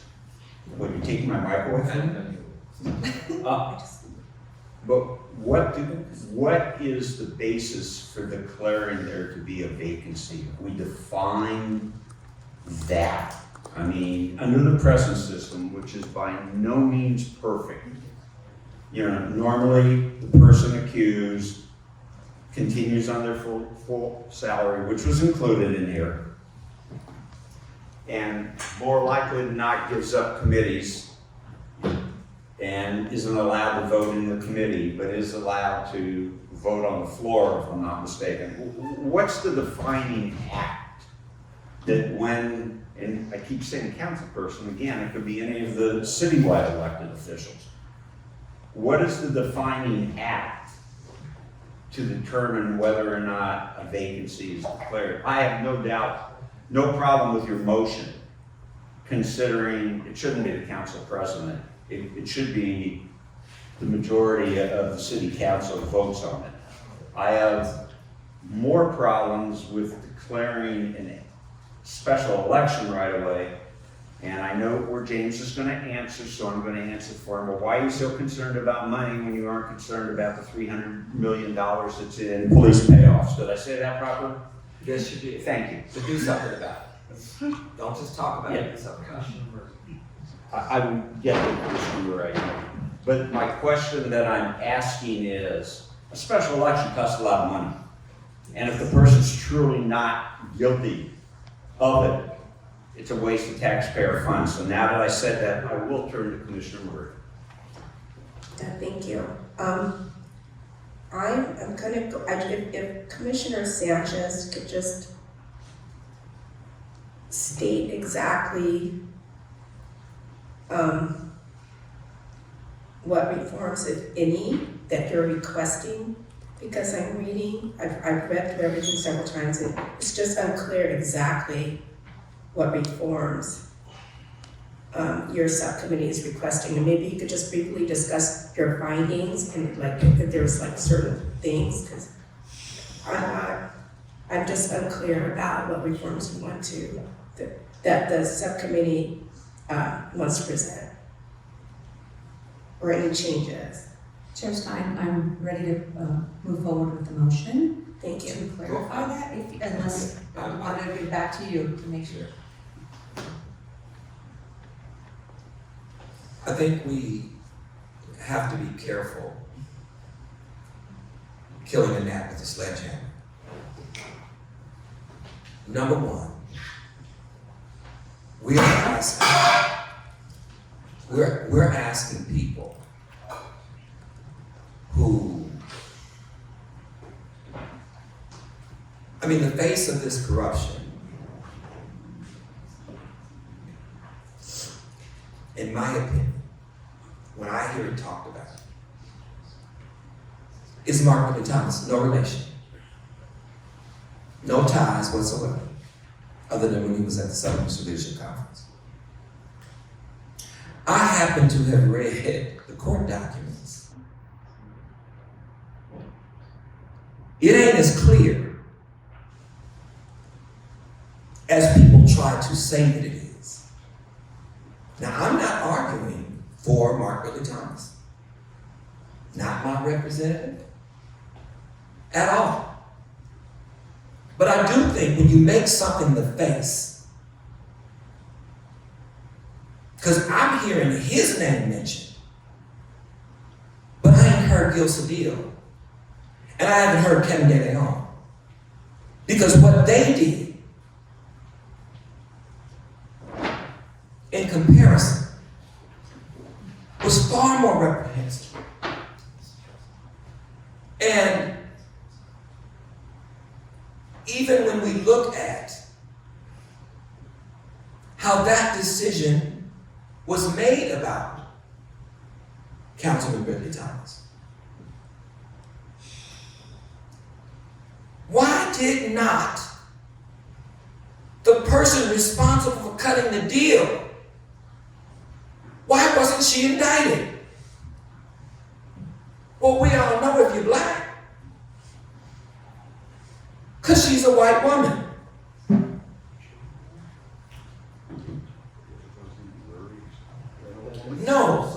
No. What I'm saying was the School of Social Work. It was the School of Social Work. And what I don't understand is why she wasn't indicted too. It's only a deal, it's only pay to play. I gotta have somebody in the sandbox with me. And so if we're gonna deal with corruption and we're gonna deal with discipline, let's really deal with it. It's not a coincidence that there isn't anything definitive. That's not a coincidence. Because that is just reflective of what we've seen. Whenever it's something that is highly charged, that has the potential to really impact the mayor and city council, or elected officials in general, there is some hesitance. We don't beat our chest. But we do that when we're proposing things that have to do with a better quality of life for all Angelenos. And so, if we don't have enough information to determine this, then why even are we deciding it? Why are we moving, and again, I think if you are corrupt and you're racist and your racism is attached to your policy, I think you need to be gone. I think you need to be disgraced. But we haven't even talked about what impact their racist views had on black community. We haven't even discussed that.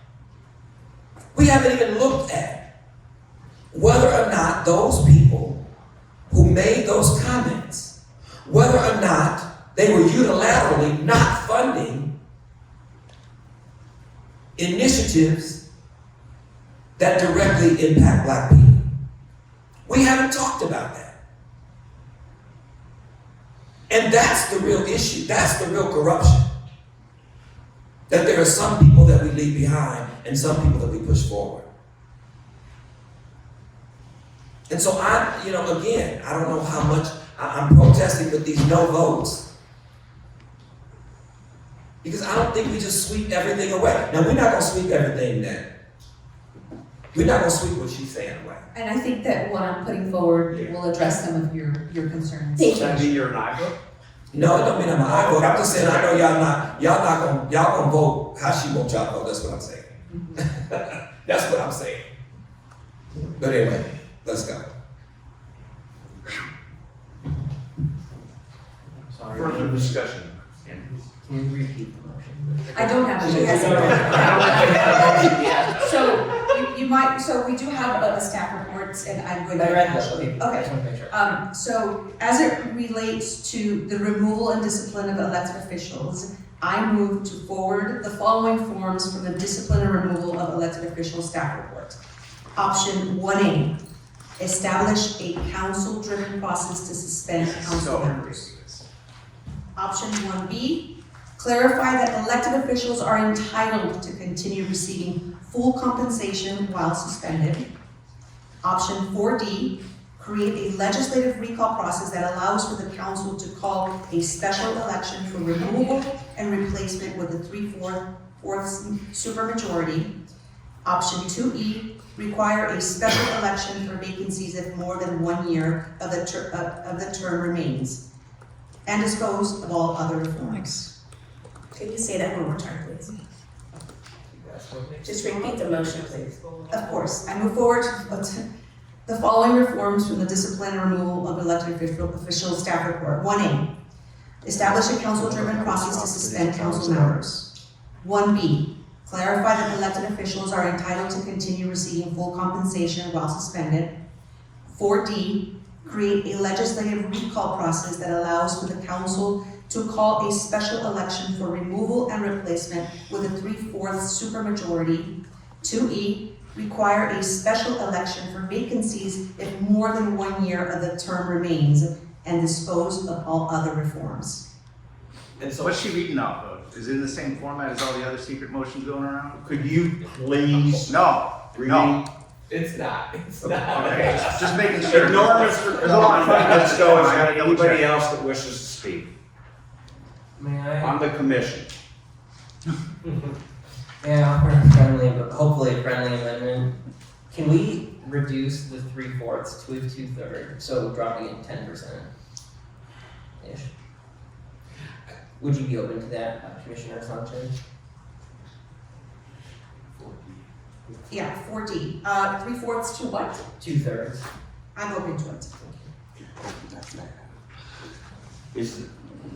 I think I've learned during the recess that even there's a friendly amendment, we're gonna have to second that friendly amendment at the time that an actual motion is called for. Just to be safe, I notice Mr. Cole shaking his head no, but just, okay. The special election for vacancies, if more than 1 year, that's not from a suspension, that's actually from a vacancy, is that correct? Correct. Okay. Someone resigns, someone unfortunately passes. Is there that is your motion, Commissioner Sanchez, is there a second? I'll second. And that includes the friendly amendment? Sure, I'll second that. I can't second my own, but sure, I'll second the motion itself. Is there a motion to second the friendly amendment, reducing the requirements from 3/4 to 2/3? I will second for the purpose of discussion. I want to ask what your intent is behind the amendment that's probably not friendly anyway. I think that from working in government, 3/4 is a really high standard, and with the temporary vacancy, we would be, and the mechanism to create a special election, we should lower that a little bit to make it more equitable, so that those people who would be in that council district, so that they can be served. It's a lot easier to find, votes for. That makes math sense also. Sorry. You kept the 3/4 with an odd number anyway, so maybe. Oh, okay, cool. Okay. Sorry. So what are the guardrails? What is to say, since the trajectory for pushing Black people out of Los Angeles continues, what are the guardrails for when someone says, we don't need Black representation? We don't need, and we start talking and lobbying in order to come up with the 2/3 to have somebody removed. And we saw the hypocrisy behind what was obvious. Well, not everything is so obvious. And so, what I'm trying to understand is, we're giving authority and power to city council to remove other city council members, which just on its face doesn't really seem fair. Can be accurate? Can I correct what the motion is? So, and I think this addresses, and I'll just say his name, KDL. This addresses the KDL situation. He didn't commit a crime, but he did something that was terrible. People tried to get his name, get him recalled by collecting signatures. They could not. This gives the council a new tool to say, we're just gonna vote by 2/3, 2/3, to call that special election to recall them ourselves. And then the voters decide. I understand that, but that's the first time KDL has been mentioned. And again, if we kicked, and again, I wanted KDL out and KDL is out, and replaced with a wonderful person. Huh? You don't think so? I do. I think it's basically a wonderful person. Well, he's out. We'll agree he's out. He's out. He's out. No, I said every, you know, and this is my thing.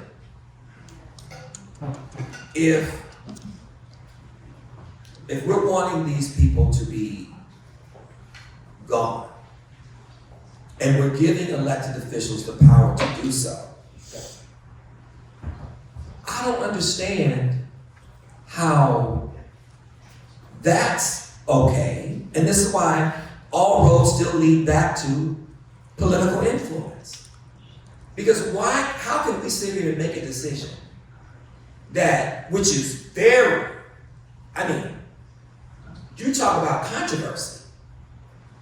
You know, if I'm an elected official and I already know that we have this process because people on the city council don't like me because of the color of my skin, that's already clear. But fortunately for me, they don't have the ability to remove me. If we removed every person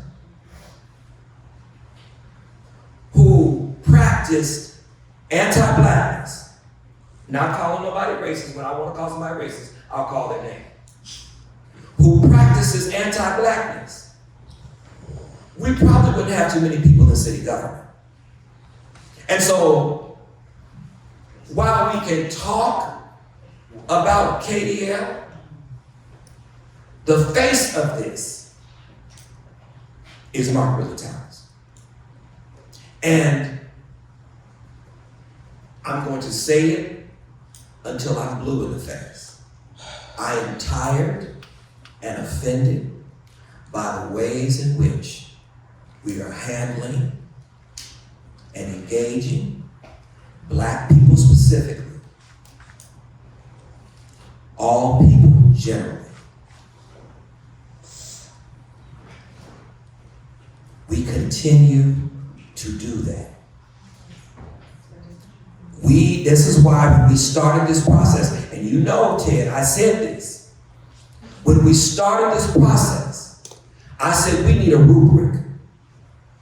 Because every decision, every time we decide to cut a recommendation, it should be based on the same set of variables and factors. That's what I said at the beginning of this process.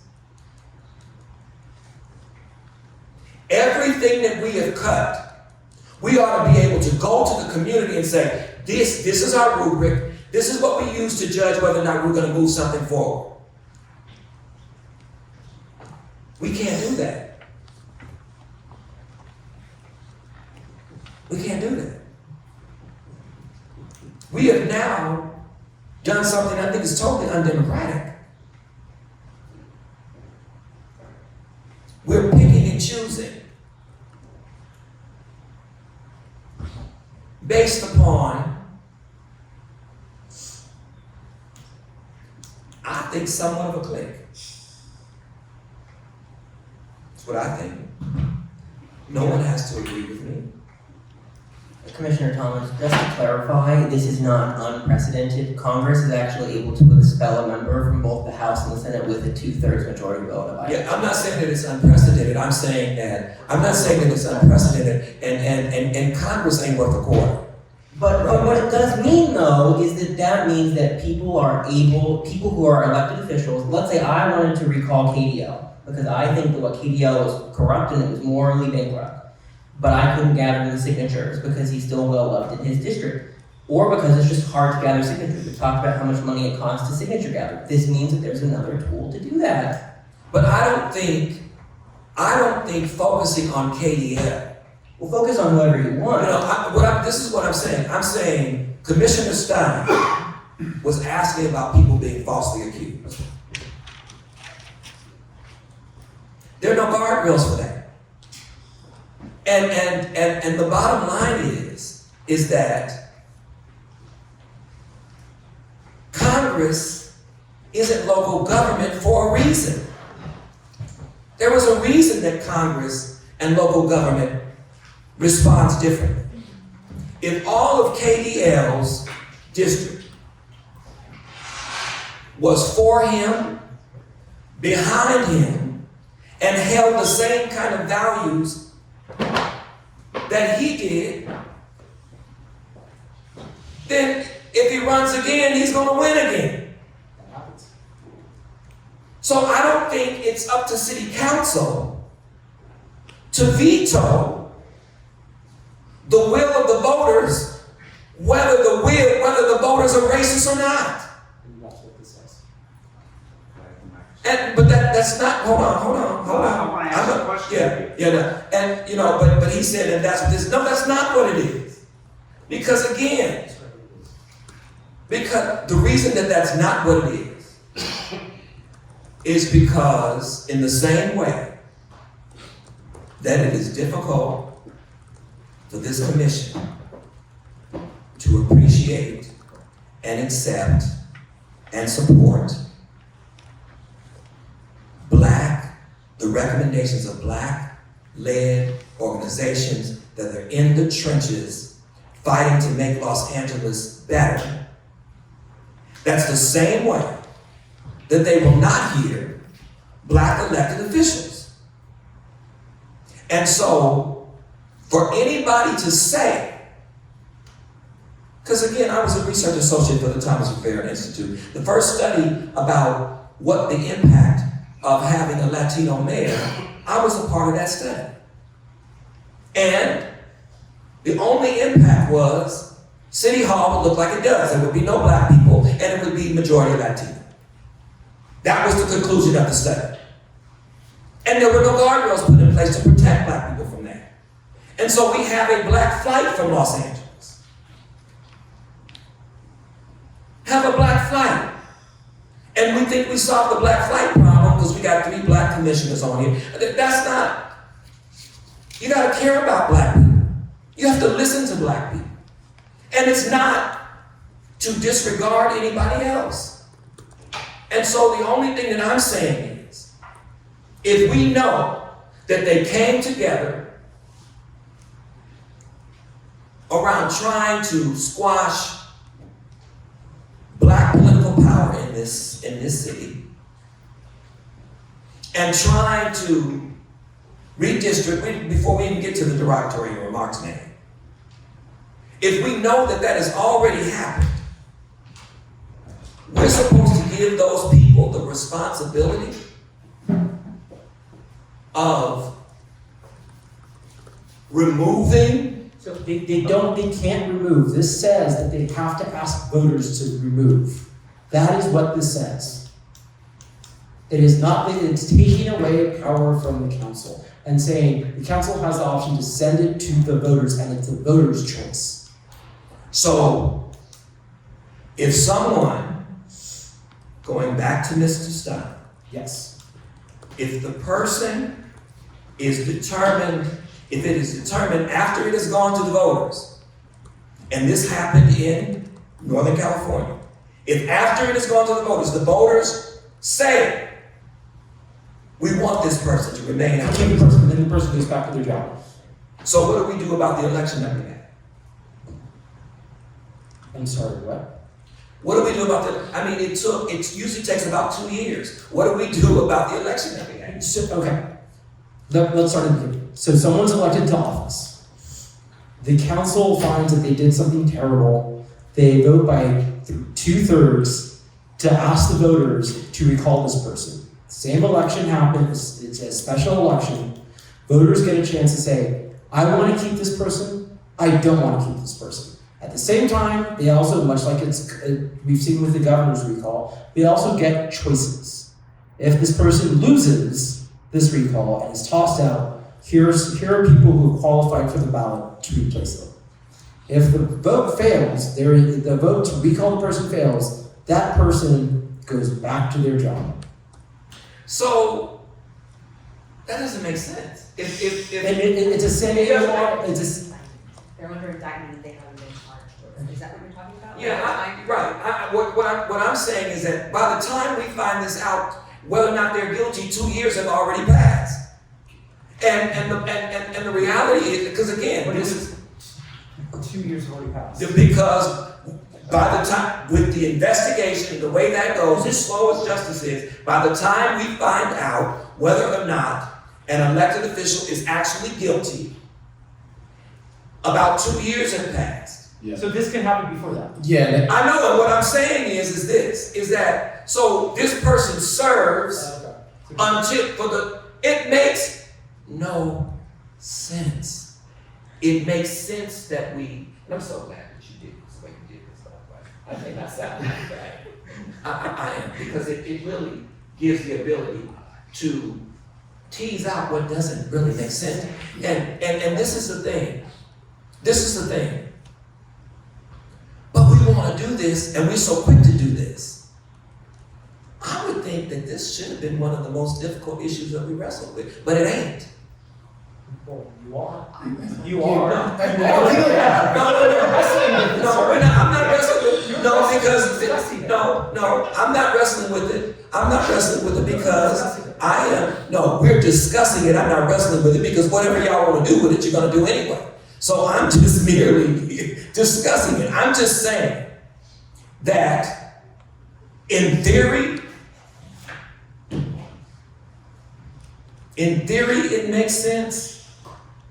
But in reality, given what we know, not what we think, given what we know, given the political climate that we are in,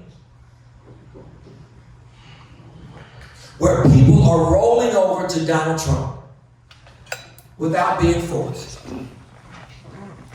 how do we know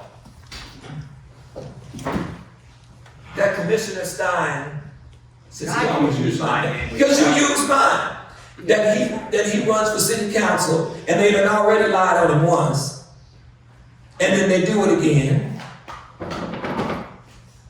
So I think it might be helpful just to go through the charter now to kind of see what the issue we're trying to deal with. So basically now, Commissioner Stein brought up vacancy. So essentially for an office to become vacant, the person has to be convicted. So that's sort of the issue, is you've had people indicted, but they're not convicted. So the only way to get rid of them is to do a recall.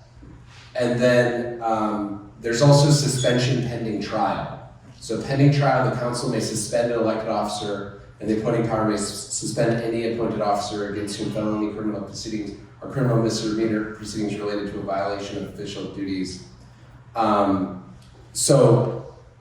But there can be a vacancy triggered if you're not going to count, for 60 days. So that's sort of the issue, is like you could suspend someone, and then it becomes vacant, but they're indicted, but they haven't been convicted, so they can't be removed. So essentially what, we did in our staff report was offered options for clarifying this, and basically, when there's a temporary vacancy, as Commissioner Andrades pointed out, to actually be able to remove someone, right, if they're, even if they haven't been convicted yet. So just providing a little bit more clarity.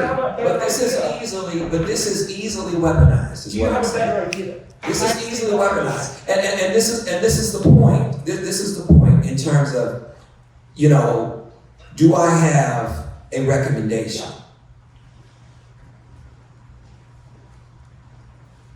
What good is it going to do? The recommendation that I would make would be centered in what is important to the people. And over, this commission has voted to not consider things. This came from the people. This was recommended. I know it was recommended by the people. What I'm saying is this, is that the people want them out. I understand it. I wanted them out. I camped out at KDL's house. Okay. It's not Valley. I wanted them out. We need to get back. We're going to get back to it, but this is not. That's what you said 15 But the minutes issue ago. is, I'm still talking. I know. Because again, again, going back to, that is not gonna move me to stop talking. I understand. So I hope, I'm trying to, if you let me talk, at the end of the day, Tomorrow. if we do not have an answer, if we don't understand that it can take up to 2 years before someone is actually indicted, you should not remove any elected official without being sure that that person has broken the law. Now, we don't know that don't mean that in the case of Donald Trump. But we should not remove any elected official until we know that that person has broken the law or has so violated public trust. And maybe we need to be trying to define what that is, because to me, it is a violation of public trust that we have all this money going to policing and not going to public works to fix potholes and streets. So I think we want to rush through this and don't understand how this can be weaponized. And if we can't consider, and all the thing that I'm asking that we consider is consider how this can be weaponized and do the exact opposite of what it is we're trying to do. And everything in me suggests to me that I don't know if this is a city council, I don't know if city council or the mayor, I don't know if they can handle this level of power and responsibility in an equitable way. I would hope that they could. But history hasn't really proven that. And so maybe this public council that we put forward, maybe they would make these decisions. Maybe they could be responsible for having the hearing.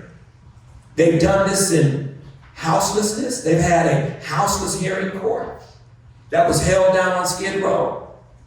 Interesting how the policies that came out of that actually had a positive effect. Interesting how all of the advocates and folks living on Skid Row were in support of the policies that were being put forward by the judge who was making the recommendations.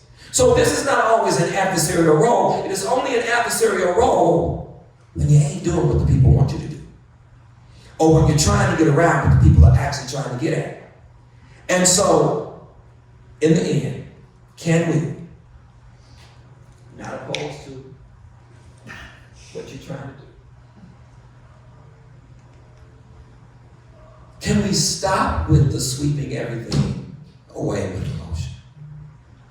Can we just stop that? Can we do the up and down vote like we did with those other, and that's gonna come back, but still, can we at least do that? Can we stop with the just not even saying to the public, these are the things that we're wiping out? We're not doing that. We need to name everything that we're wiping out because the public came and spoke on these issues and had public comment on these issues. And they need to know. And we need to say for the record, for the people who will watch this, the people who will watch this needs to know every single reform that we have wiped away. They need to know that. They should not have to look at that. They shouldn't have to go through a video that then doesn't tell them that. They shouldn't have to read over 200 pages to learn that. We need to at least have the common decency that if we are wiping away the recommendations of community, that we name specifically the recommendations we are doing away with. And until we do that, I can't vote for them. Okay, then I appreciate your comments, even if they're a little long. But I appreciate your comments, but the comments about them being long, like that bothers me. It does. I understand that Just doesn't, call but it there and should say be something. some consideration to the public. Ain't nobody And some consider. consideration to the rest of us that are sitting up there. There's a lot of consideration. There's enough Okay, consideration. we're not gonna get into an argument, James. We're not arguing. I'm just Okay. saying, don't That's fine. have consideration for everybody equally is what I'm asking. Have consideration for the reforms that the public wanted, is what I'm asking. That is what you want, and you're one member of a 13-member commission. Yes, I think. And it's you're more than one just- member of a 6-member ad hoc committee. And that's And so fine. therefore, An ad we're hoc gonna- committee that was constructed in a way that disenfranchised the voice of an API person. So that's what happened. And if you want, and we can talk about the details, specifically what happened. Okay, Specifically we're not, what happened. we're gonna deal. No, we're gonna deal with details. The details But that we don't we're have to do going it now. through is whether or not. We don't have to do it now. We're gonna deal with a reform dealing with removal of public officials for criminal activity.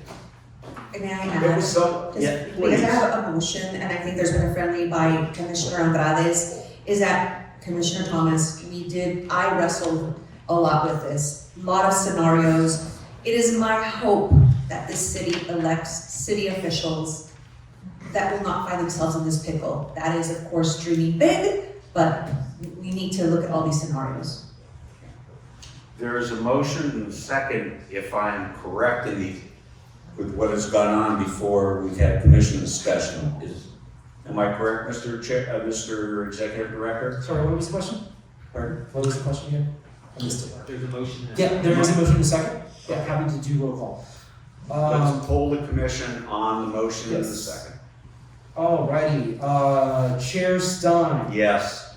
Chair Meza. Yes. Vice Chair Murray. No. Vice Chair Sanchez. Yes. Commissioner Andrades. Yes. Commissioner Thomas. No. That's 42, it passes. I thought this was gonna be like a magical consensus committee that tees things up for the ad hoc. The next thing we want is either Christina has it also, so ethics and anti-corruption methods.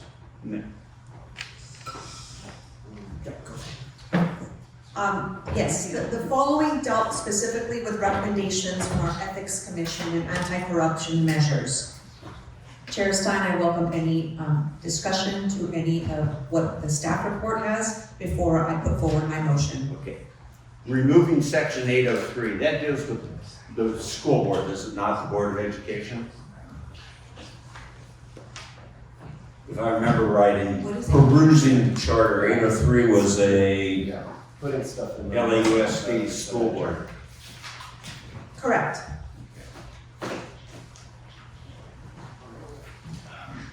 It's, when you say This had a lot to do expand with, yeah, go ahead. matching funds to the LAUSD Board of Education, is that what the Ethics Commission currently does? No. Does not. It does not. And so I don't want to get into comments. Okay, so that is, okay. What additional public financing models are permissible? I mean, doesn't that take basically a council action, not a charter action? It's third from the bottom.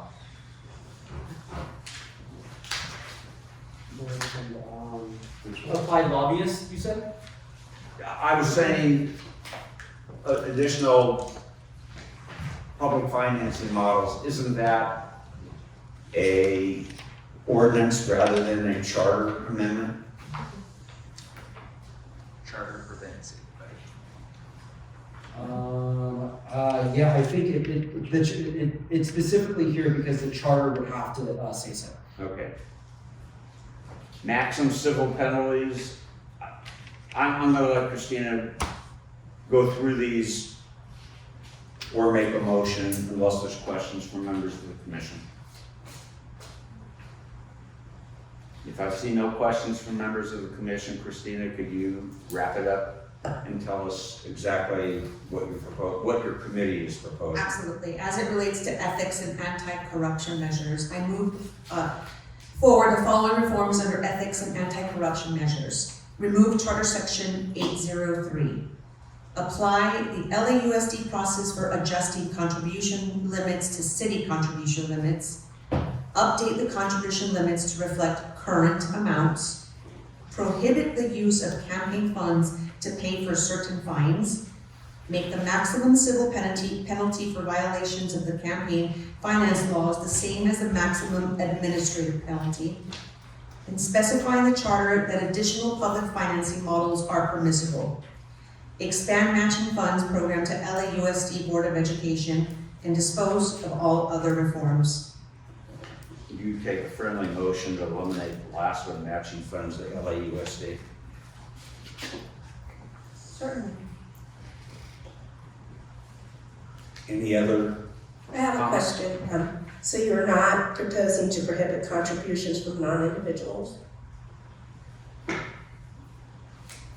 That wasn't one of the things. I'm sorry, what? I was asking Commissioner Sanchez. That is correct. Disposing things without explicitly disposing of them, because it's more convenient. It's harder. I'm sorry, Commissioner Thomas was asking me a question. What was exactly? Commissioner Sanchez answered my question. I have another question, similar nature. So does that mean that we're not moving forward with option 8, prohibit quid pro quo soliciting, offering, giving, and receiving anything of value in exchange for city action, or is that specified in your motion? That's enough.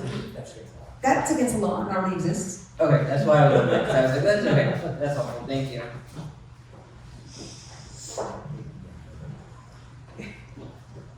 Any other comments? And so can you explain how this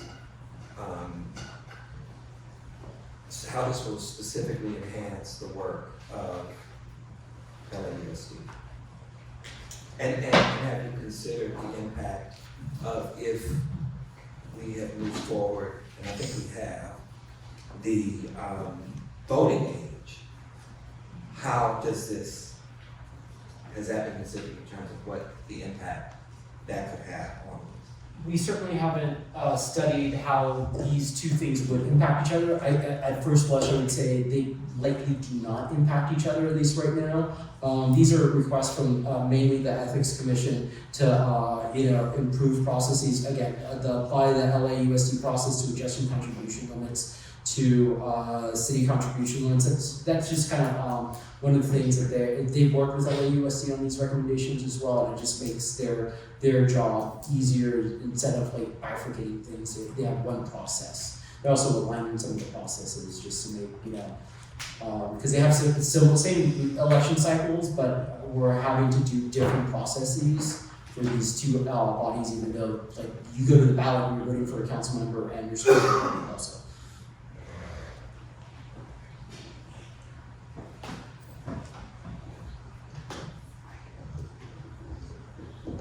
Other comments? Questions? Is there a motion? That was your motion, is there a second? Is there a second? Why don't we restate the motion? Just so we're all clear. 'Cause I frankly have no idea what you're voting on. Christina, you want to restate the motion? Absolutely, and I must add that worked very closely with the Ethics Commission, which presented to us several of these options and were heard at length at committee. I move to forward the following reforms under ethics and anti-corruption measures. Remove Charter Section 803. Apply the LAUSD process for adjusting contribution limits to city contribution limits. Update the contribution limits to reflect current amounts. Prohibit the use of campaign funds to pay certain fines.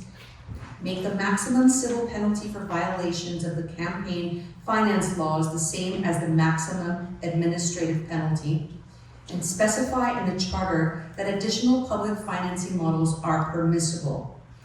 Finally, expand matching fund programs to LAUSD Board of Education, and lastly, dispose of all other reforms. I thought that you took the friendly amendment of eliminating, expanding matching funds program to LAUSD. Oh, my apologies. I retract and remove expand matching funds program to LAUSD Board of Education. Thank you, Commissioner Stein. President Stein. And so, Okay. Is there a second? I just want to see if there's a second first, and if you have a comment. Second. Moved by Commissioner Sanchez, second by Commissioner Meza. You have a comment, Mr. Thomas? There's no requirement. I have a comment, and I'm not gonna say, I don't think the reforms go far enough. That's all I have to say, thank you. Excuse me? I didn't hear you. I said, I don't think, that the reforms listed go far enough, and I have no more further comment on that, thank you. Commissioner Murray, I welcome some friendly amendments or additions. No, not at this time, thank you. Okay. You want any other comments? Poll the commission. Sure. Thank you. Chair Stein. Yes. Chair Meza. Yes. Vice Chair Murray. No. Vice Chair Sanchez. Yes. Commissioner Andrades. Commissioner Thomas. No. Thank you. 4-2. Okay. Christina, did you do neighborhood councils or was that Melinda's commission? That was better government. Okay. Yes. And so I think the commission as a whole and the committee heard from Doan specifically as to the role of our neighborhood councils. As we all know, these were implemented in the last charter and have been, there's been several changes since 26 years ago. They wanted to update some of the language. So I'm open to Chair Stein to discussion before I put forward a proposal. Any discussion? Seeing no discussion, you want to make a motion, please? Yeah. I'll move forward with my motion, and some of these are going to be technical as I cite charter sections. So I will start with neighborhood councils. I move forward the following reforms under neighborhood councils. Replace the term citizen with civic. Amend language establishing Department of Neighborhood Empowerment. Clarify the commission's role in approval of contracts and leases. Update section 904 title. Update section 905 title. Update section 906A1. Replace language, everyone who lives, works, or owns property in the area. Change section 907 title, expand section 908, and no change to neighborhood council's authority. Is there a second to that motion? I'd like to make a friendly amendment. I'll second. There's a second, a friendly amendment by Commissioner Thomas. I would like to include some language around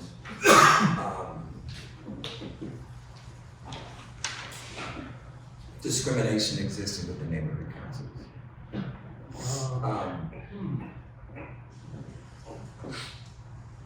I would like, I don't know.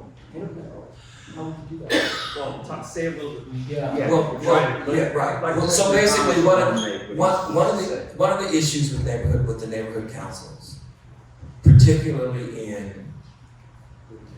in San Fernando Valley, is that again, it ends up being kind of like this meeting.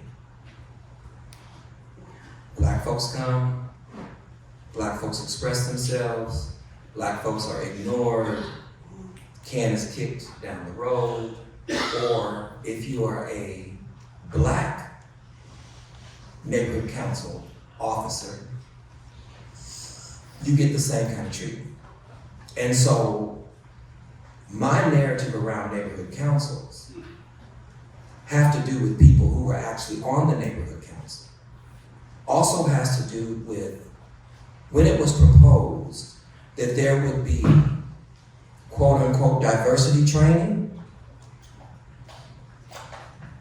Neighborhood council members pushed back against that, didn't want to do it.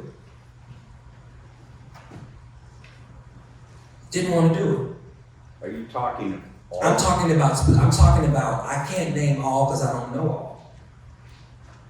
I don't know all.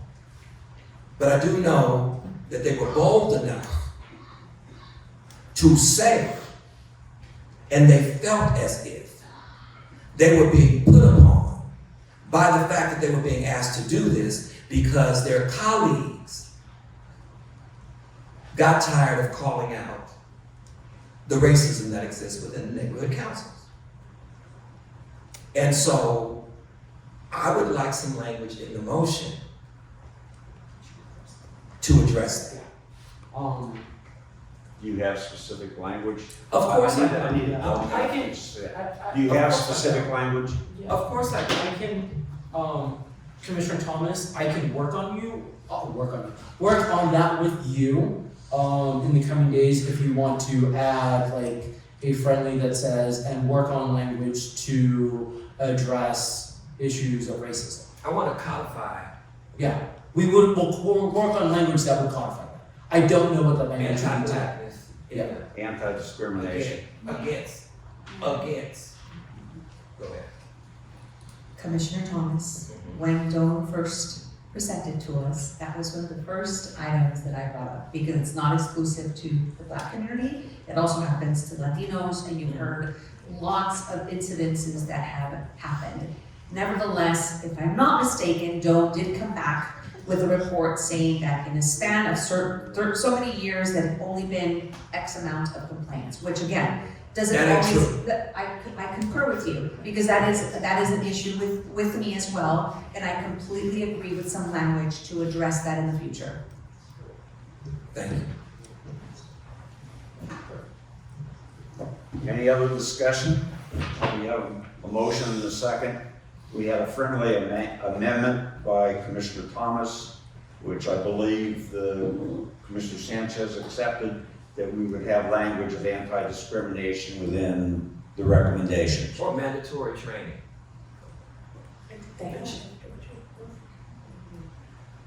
No, they have mandatory. We can research it. No, the thing is that they need, this needs to be known before you run for neighborhood council. So that you don't feel like somebody's forcing you, this is just a response to something that's happened in the actual meeting. It needs to be, I wouldn't even go as far as to say they need to take an anti-bias exam. I mean, there's a lot of things that are out there, a lot of tools that are out there are available to get at. But for the purpose of this, I think we've all agreed that we're going to come up with some language on anti-discrimination and training or whatever the case may be. So there's a motion and a second. Commissioner Sanchez, you accepted the friendly amendment from Commissioner Thomas? Yes. All right, at that point, then let's poll the commission. Chair Stein, Yes. Chair Meza, Yes. Vice Chair Murray, Yes. Vice Chair Sanchez, Yes. Commissioner Thomas. Reluctantly, yes, because she still removes some stuff, but anyway, that's okay. A yes is a yes is a yes. Commissioner Andrades. 6-0 passes. Thank you. No, you do. I hate you. Okay, Ethics Commission, General Counsel, I'm assuming, well, I shouldn't assume, but since we're bifurcating the district attorney's office, since we're bifurcating the city attorney's office, the same arguments that apply, or not? Yeah, I think the same applies, and Measure ER. Specify this, so we're not trying to change Measure ER. That being said, I'm not opposed to giving Ethics Commission the ability for general counsel, because at the committee level, I had talked about having a direct counsel in the Ethics Commission, and I'd love to hear if Commissioner Sanchez has any feelings about general counsel, since this has been talked about at the committee level, or Commissioner Murray, since she was on the Ethics Commission. Thank you, Commissioner Andrades. This is one item that the Ethics Commission did move forward with, and we have had conversations at length about other departments asking for the same. However, I believe that with your committee's proposal to bifurcate the city attorney's office will address many of these issues. Thank you. I just wanted to clarify that. So then what I'm gonna do is, I wanna actually focus on the Inspector General piece. I had been talking a lot about the potential of an Inspector General. I guess when we were relating to the Controller's office, I had asked the CAO about it, I had asked other offices about it, and I loved that I saw it in your proposal. So I'm actually going to move to establish an Inspector General team, not just a singular Inspector General, within the Ethics Commission that can audit elected officials under circumstances limited to an outside investigation by another government authority, including federal, state, county, and city prosecutors, or a 2/3 vote by city council. This will be the sole authority within the city with this power, regardless of prior committee action. I move to further recommend that the city council increases the Ethics Commission's budget to fund this position and dispose of all other Ethics Commission recommendations. Is there a second to that motion? Wait a minute. Oh, I'm just asking if there's a second, we're gonna have discussion. Is there a second to that motion? I'm confused. Second. I think you spoke. Okay, there's a motion by Commissioner Andrade, second by Commissioner Meza. Now, public discussion, questions? So what is the motion again? Because I'm confused. Yeah, so the motion is to create the Inspector General role. I can reread it for you, but if I'm we looking go at to it. I'm looking at it. Great. If we go to our packet, section D, reforms 1 through 9 through 10, I would like to move forward with the option to have an Inspector General. So the specific language of the motion is, I move to establish an Inspector General team within the Ethics Commission that can audit elected officials under circumstances limited to an official outside investigation by another government authority, for example, federal, state, county, or city prosecutor, or a 2/3 vote by city council. This will be the sole authority within the city that has this power regardless of prior committee actions. I further recommend that the city council increase the Ethics Commission budget to fund this position, and then I would dispose of the other items in that reform section. And so are we arguing if, and I don't have it in front of me. This section. I see the Inspector General, but I wanted to see a list of. It's in the title page. Reforms. The list of the reforms? If I don't remember where we're getting at, but that's where it While you look for that, may I ask, can I ask a question? Sure. The Inspector General, what is the process to fill that position if it passes? I didn't get into the minutia with this motion, but I'm open to the thoughts of this. I guess maybe, I would assume that the Ethics Commission would appoint the Inspector General. So that's how I would do it. But we can get into the minutia if you would like to. Thank you, that clarifies it. And so my question is if the current Inspector General, who serves at the pleasure of the Police Commission. Different department, but yes. So we're adding an Inspector General. Yes. So we're adding one. But only for federal state investigations, which, why would the Ethics Commission bother with that if the feds are state or the county? And with a 2/3 vote Makes city no council. fucking sense. Four. It's a dog and pony show. I have a comment. Commissioner Stein? Commissioner Murray? When I was on the Ethics Commission, I met with Dan Shore, who wanted to create an Inspector General position. But he spoke with me on behalf of Mayor Garcetti. And we had a very pleasant discussion.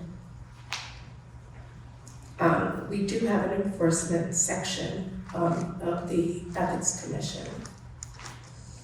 At the time, and I wish I could remember, and I wish I kept a memoir, but I don't. I thought that it was a power grab by the mayor, who I was aligned with at the time, just as a personal family friend, not as a colleague. I thought it was a power grab so that the mayor would have more input into the process, and it left a bad taste in my mouth. So that's all the comment that I have. And Commissioner Murray, so in your experience on the Ethics Committee, what can you tell us? Do you think that you all were effective? And what could you tell us was maybe the biggest challenge for you as an ethics, you know, on that particular committee? And do these reforms address those? The biggest challenge was that we were trying to deal with developer contributions and BS payments to elected officials. And we've had much testimony, and I spent several months as the president of the commission taking testimony from community folks, nonprofits. We had an exemption carved out for nonprofits with contribution limits. And it was not even taken up by the city council. And my colleague, even when I was on my way out of the commission, another colleague took over. Having discussions with that, they presented another comprehensive package of municipal lobbying ordinance reform, and it still wasn't heard by the city council. Some folks, some of my fellow commissioners thought that the fact that the Ethics Commission was funded by the city council and they had discretion over the budget made things difficult. I didn't feel that personally, but some of my other fellow commissioners did. And then the Ethics Commission drafted the ordinance, the measure that was passed, and addressed a lot of those issues with regards to the budget. So again, I understand, and maybe because I just have a lot of personal experience with this particular commission, we did try to present some bold reforms. And I'm going to tell you that the person who appointed me to the commission, President Wesson, he never voiced this to me, but I think he didn't think I would go as far with reforms as I did.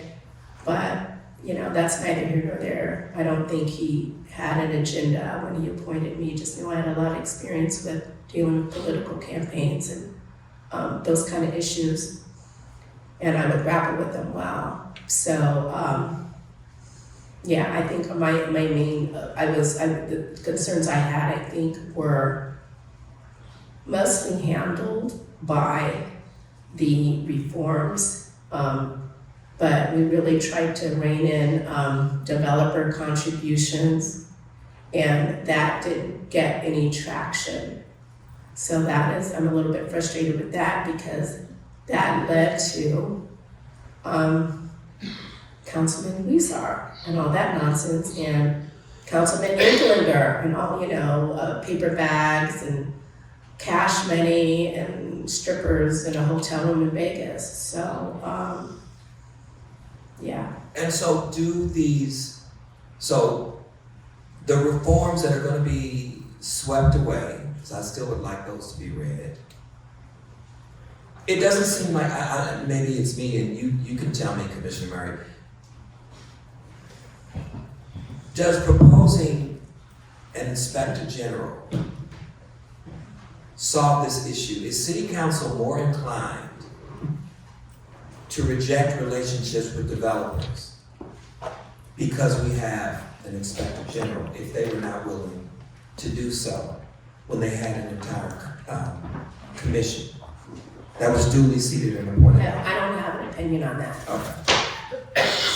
I'm open to friendly amendments either way. If we want to increase who has the authority to refer something to the Inspector General or add other parts of the Ethics Commission package into this motion. No, And I just want to be clear, I believe, and I could, Commissioner Sanchez, I believe that the Ethics Commission did present this as the Inspector General, is that correct? That's it, yes. Thank you. Because they were asked by the commission to give them recommendations on an inspector general. Raymond specifically asked for that, so just to be clear. and This was not their idea. And so I'm still trying to, if we're not gonna deal with the developer issue, which was the major issue that the ethics committee was grappling with and trying to change, that was completely ignored. then why aren't we including at least that? So why, you know, in terms of a friendly amendment that would talk about, that would speak specifically to what we all know is a problem, and that is developers having relationships with elected officials in exchange for support and green lighting a particular project. And that's kind of a common thing that happens in development. And so if that's the major issue, then shouldn't we add that language? Yeah, you're familiar with 245E, correct, Commissioner Thomas? No. Okay.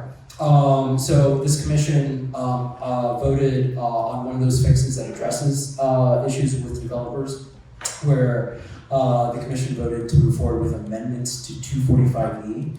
245E, we've had some studies and a lot of discussion on, is authority that gives council members basically a veto over any project in their district, which means that any developer who wants to build something in a district absolutely has to get the blessings of a council member, whether or not they use the veto or not. That just having the veto means developers are going to council members and trying to, knowing that they can't get their project built without the council member blessing. But I think So that gives them more power. So yes, that does give them power. So if this commission has voted to move forward so far, is amending it, saying that the veto no longer is the final word. It has to go back to the planning commission. It can't just be veto done over, it has to go back to, every other council member veto goes back to an original commission, except for this, the 245E. So amending this as, okay, we're gonna treat this authority like every other authority that you have, has to go back to the commission for further review. It's not just one and done. So in other words, it's an amendment to that authority that was definitely, and this was something that was just passed in New York. They got rid of it in New York because council members in New York also have the ability to veto any project. So that was addressed, I think, in large part with that. I mean, it's a huge thing that we've heard from a lot of community groups about. Again, it's so big that New York just had charter language passed by voters in November on it. It's quite frankly one of the other reasons that this commission was created was to address that very issue. Well, I think it's important that what is more likely to be vetoed are things that developers that will most impact the people. Affordable housing. Yeah. Housing for the, you know, and homeless and the unhoused, housing for the unhoused. And so this is when they'll use their veto power. So it's still much to do about nothing. You know, so again, I would include it in the motion. My friendly amendment would be reading those things that are going to be illegal.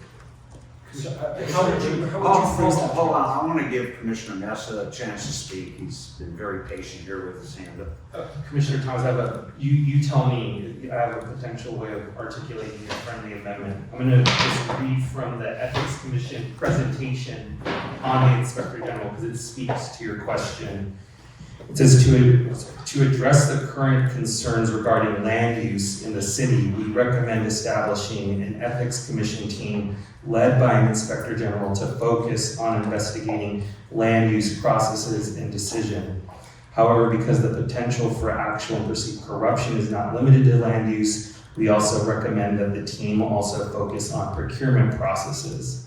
It goes on to say, the Inspector General team would analyze permits, contracts, financial disclosure forms, and other data sets, audit decisions to determine whether proper protocols were followed, research best practices, and recommend legislative changes. that if you feel alleviates, I would ask Commissioner Andrades to put that in the motion as friendly. It,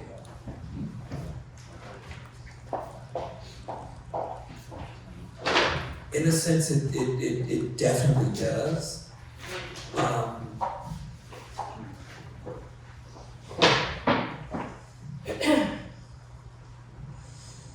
But it's still, it still seems to be heavily directed by this Inspector General. And it's, and again, it is difficult. I mean, we make these decisions under a particular belief that the person who gains this responsibility that they're gonna do what they're supposed to do. But we understand that even with the Inspector General, we have Inspectors General. We have one that is supposed to be dealing with corruption in the police department. And again, it ends up being more of the same. And so I'm just wondering, and I know what we're talking about is who appoints or how. But I still think that that's a lot of. It's the leading language that's bothering me. Because if there is a commission, and that commission is supposed to be comprised of, I would feel more comfortable with the Inspector General facilitates the investigation. But not lead them. Because if that person is not willing to do the right thing, then it leaves the rest of the commissioners with no power. And so we're making, I just don't want to assume anymore that people have the political will to do the right thing, especially when it comes to low-income communities of color. I'm just not willing to make that assumption anymore. I'm willing to look at what guardrails we can put in place to protect that, to keep that from being a possibility. I've been informed by the deputy director, we have a half an hour to clear the room, so if we could try to bring these. Yeah, I can try to bring it in. I'll accept it as Commissioner Meza stated with the language of facilitator. And I'll tell you that I came from the Fed. They have real inspector generals there, not like you see in the LAPD. So this motion, I would imagine staff will build out the IG role based off of this motion language. Is that correct, Justin? Sorry, what was the question? I imagine that staff will build out the IG role based on this language. We'll have to do a lot of Great, so I'll accept the friendly motion and let's try to get an IG that's like what you see, that has real power and not what you see in the city right now. Yes. Okay. Everybody else has spoken now. So. For your consideration, should the language include something that implies or does not imply or does not state or that this Inspector General is first among equals in terms of there being other Inspectors General? I can see that coming up as a confusion. And I think it may need to be addressed, if not now, at least at the full commission.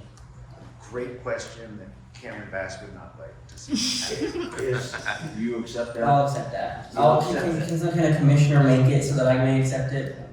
You want to make a promise? So moved. Okay, great, let's accept that. Thank you for the suggestion. Okay, are there any other comments? If not, roll call vote. Yes. Chair Stein. yes. Chair Meza. Yes. Vice Chair Murray. No. Vice Chair Sanchez. No. Commissioner Andrades. Yes. And Commissioner Thomas. I'm told. That's not a vote. No. All right. I'm sorry, I took you wrong. It's 3-3, the motion fails. I said no. Yeah, 3-3, the motion fails. All right. Let's do the CFO quickly.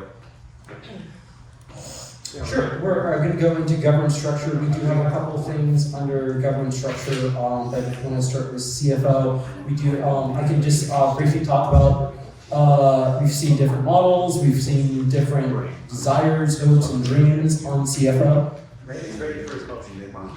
I am ready for my motion. Move to dispose recommendations to create. No.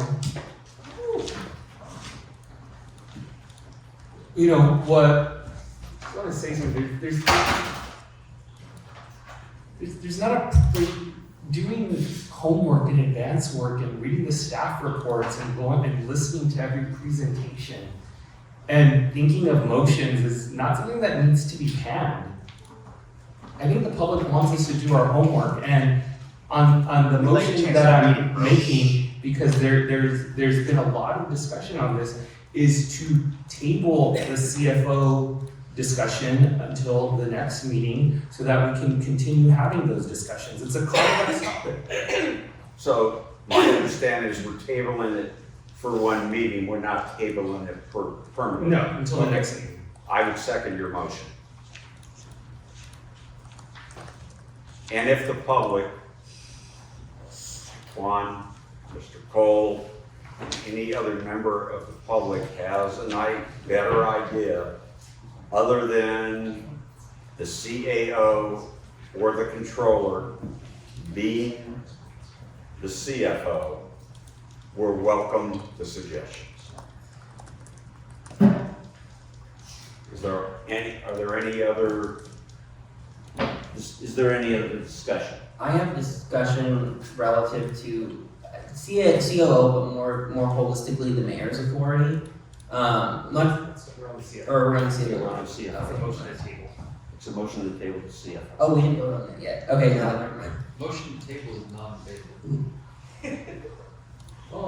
Motion to continue, would you amend your motion to a motion to continue this for 1 week, until the next meeting?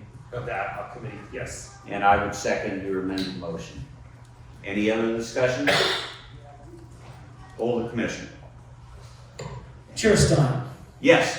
Chair Meza. Yes. Vice Chair Murray. Yes. Vice Chair Sanchez. Yes. Commissioner Andrades. Commissioner Thomas. Yes. There we go, 6-0. Okay. On the report from LANCC, I move to dispose of all the reforms listed under the can't speak right now, LANCC. Second. Is there any discussion?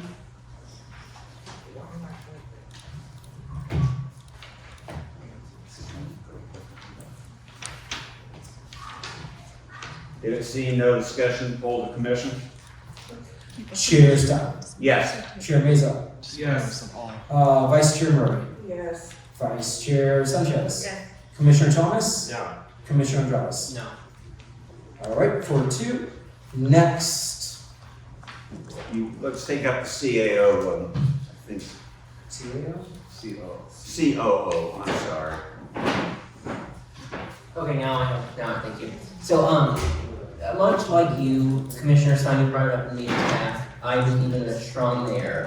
At the committee level, I directed staff to write a memo about how we can strengthen the mayor's authority, which I think is important for 2 reasons. The first is that you have mayors who get elected and they're really hopeful that they can make some change, but the way that the charter is set up prohibits them from having any real oversight because there's such a large tension that they have with the city council. Then the other thing is, since we're making city council so large, there was the real reality that we probably have to migrate a lot of the current systems in place and posit that authority to the mayor. So I move to advance increasing mayoral power as outlined in the powers of the city official staff report. This includes allowing the mayor to appoint and fire department heads without approval of city council, increase the mayor's ability to reorganize departments, allow the mayor to participate in council meetings, increase the mayor's authority to interdepartmentally transfer funds, and increase the mayor's ability to transfer employees. Nope. We know The all mayor about violated this. the people's trust. Sorry, but as a civil servant, I don't trust the mayor. Is that a motion? That is the motion as read. And is there a second? I'll second it. Is there discussion? Can you restate the motion? Yes.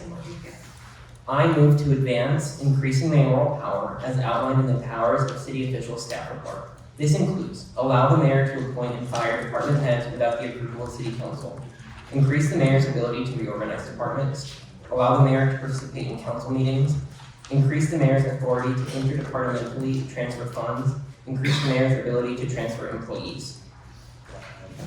There's a motion and a second. Is there discussion?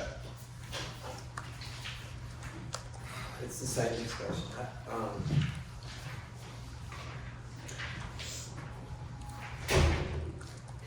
If you have department heads that answer to the mayor, if the mayor is able to just indiscriminately fire department heads without consultation with city council, then that means they can't be independent. They can't be independent if the mayor, without having an affirmation from city council, can just get rid of department head. And I don't think that has as much to do with being a strong mayor,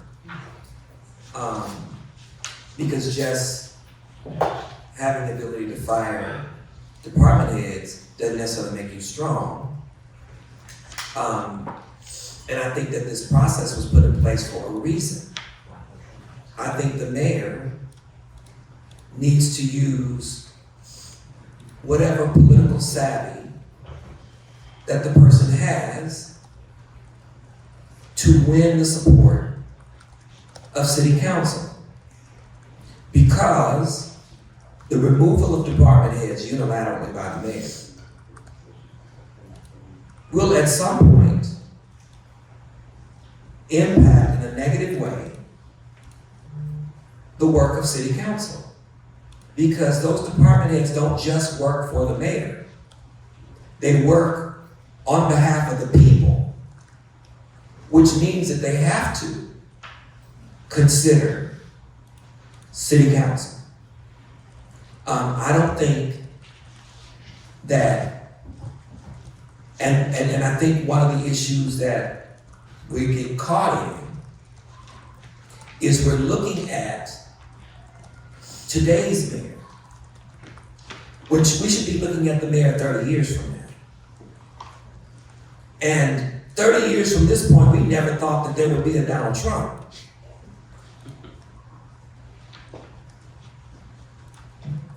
And it's important to understand that the world is not becoming more progressive. It's becoming more conservative. Yep. And at some point, we're going to get what we don't like in this city. And I don't think this is the time for us to give unilateral power to the mayor, especially when we're talking about department heads who lead hundreds, if not thousands of workers, who impact. And those department heads and the mayor, for those who are part of the union, they gotta negotiate with them folks. And so if you're standing with your workers as a department head, which is kind of an anomaly, then the mayor can just get rid of you. If I'm understanding it correctly. That you can just say, you know, you're an at-will employee, you serve at the whim of the mayor, and there's no check and there's no balance. That's the point. Is that the only issue that you have? That's pretty much the only issue. I'm fine with including a process that allows the fire department heads to appeal. That's already exists. Yeah, That there already are. exists. So to Let's keep- talk about fire department. I'm just saying, fire departments to appeal. Oh, fire department. Fire. So who do they appeal to? City council. So to keep that specific part as is, but to keep the rest of the motion. Oh, okay, I'm kind of confused on the motion now, so if you can read it again, I think I can go with it. Okay, so let's do this procedurally. Diego will say that Commissioner Thomas was mover of the friendly amendment. Do you accept that? Sure. Okay. Now, there's a request to reread the motion. Sure, I think I got most of it. It's to advance increasing mayoral power as outlined in our memo on city officials. That includes allow the mayor to appoint and fire department heads without approval of the city council, but, this is where the but comes in. They could appeal their firing. They can appeal to the city council if they are fired. That's not good. Look, yeah. Do you have a better having a better baby? tweak? You have a better tweak? Can we just leave that part as is? Like we have, can we just leave Why don't we that just part? stick to what we were talking about in committees Yeah. for months and Can not we bring just something leave out of the that- corner? Right, last can we minute? just leave that? Because, again, if we leave that as is, we can leave that as another battle to be fought at a different time. But I just don't think that we are prepared. I can correct that sentence. Okay. Yeah, you understand what I'm saying? No, I just we don't can- want we to, can I just have that don't want discussion to. at a later time. We'll Yeah. strike that sentence for now, Commissioner. Yeah, okay. Any other discussion? Is there, So the motion stands with everything except for allow the mayor to appoint and fire department heads without the approval of city council. Yeah. Okay, so everything else is good. Okay, so that's the motion. Shall I? and there's been a Yeah. second already. Okay. Shall I? Chair Stein, Yes. Chair Meza, Yes. Vice Chair Martin, Yes. Vice Chair Sanchez, Yes. Commissioner Thomas, Yes. Commissioner Andrades. Yes. 6-0. Okay. The next is eliminating proportional ranked choice voting for and only on this motion for the multi-districts which the commission has already disapproved. It is not going into any of our votes on approving ranked choice voting. Just want to make sure that everybody in the audience understands that. Can we always talk about it? We didn't talk about it at the last meeting. Well, I thought that. So to be clear, and this was pointed out by members of the public, that there were conflicting votes at the last meeting. This fixes that. You can't have both of these models. So the commission seems to have at least chosen one model, which is single member districts with ranked choice voting that they're moving forward. This is something that I actually spoke to Commissioner Stein specifically about fixing the Commissioner Meza as well. And it will provide staff clarity. But why can't we have both models? They don't work, they conflict. No, They conflict. Everyone will tell you here that they conflict. what I'm saying is that we're talking about a proportional ranked choice vote. Only works if you have multi-member Right, districts, so which that's- is already. But that's, This is what we do. that's what we, That's what I'm- if we eliminated that without knowing that, and Yeah. we did, It was confusing. then it shouldn't have been eliminated. It should still stand. Okay. Well, And so we've already said several things that we said. We've said, even our commissioner told us that the threshold for change doesn't begin at the number that we set. We've also heard that proportional ranked choice voting in several, that proportional ranked choice voting in multi-district councils affords the kind of equity that we're looking for in the city of Los Angeles. Ranked choice voting as it stands, as we have voted, unless we move that number up, it will not ensure that kind of diversity. And so what I think we need to do is we need to move both of them forward, with the understanding that in order for multi-districts to happen, we have to have proportional representation. And so that's not what we voted on. That's not what we understood. That was what was brought to our attention after the fact. And so for us to now say that we want to forever take proportional ranked choice voting off the agenda For multi-district. and multi-districts off the agenda. Yeah, right. Yeah. So I'm just saying that these are conflicting. It's up to this commission, this committee right now to make the recommendation. But what is the conflict? The conflict is this committee voted single member districts, I think 23-4. This committee also took a vote on multi-member districts and voted it down. And then the committee also voted for ranked choice voting. Though that right now works. Those three things those three votes don't conflict with each other.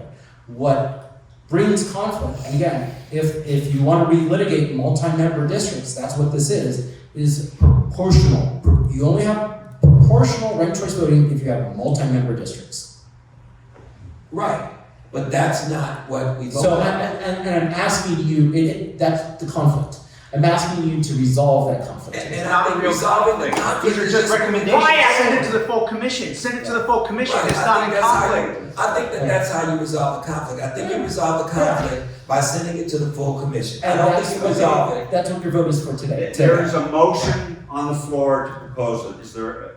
What I propose is to dispose of proportional ranked choice voting on those multi-districts. Is there a second?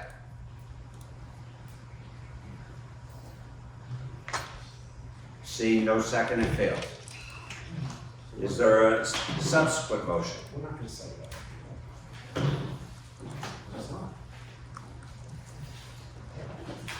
I move that we reconsider because we were confused about our first vote, and that we move proportional ranked choice voting and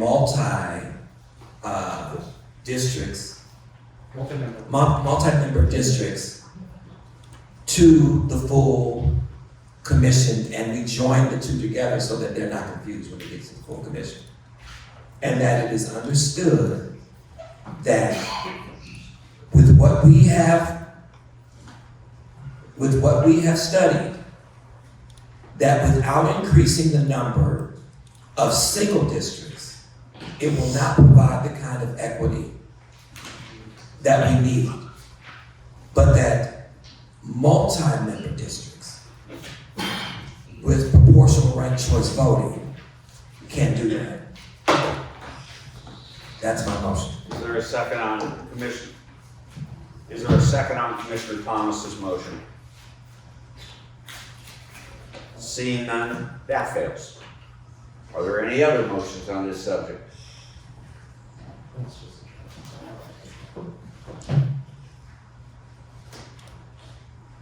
Yeah, I move that we only advance to the full commission a recommendation for single member districts with ranked choice voting. Second. I second that motion. And I mean, my public stances are clear. Number one is I do not believe that there are a number of stakeholders that support multi-member districts. I do believe there is momentum and support for ranked choice voting in single-member districts. And that is the purpose of my motion, so that we can focus the momentum and the discussion with all the stakeholders, the commissioners and then city council, and eventually the voters. There's a motion and a second. Is there any further discussion? If not, Well, the further discussion. I know that, I understand why we're saying we want to move this forward. But let's be very clear that the number that we suggested is an arbitrary number. And it doesn't meet the threshold based upon what our commissioner told us, that we can guarantee equity in this. And so, if we're gonna move this forward, we at least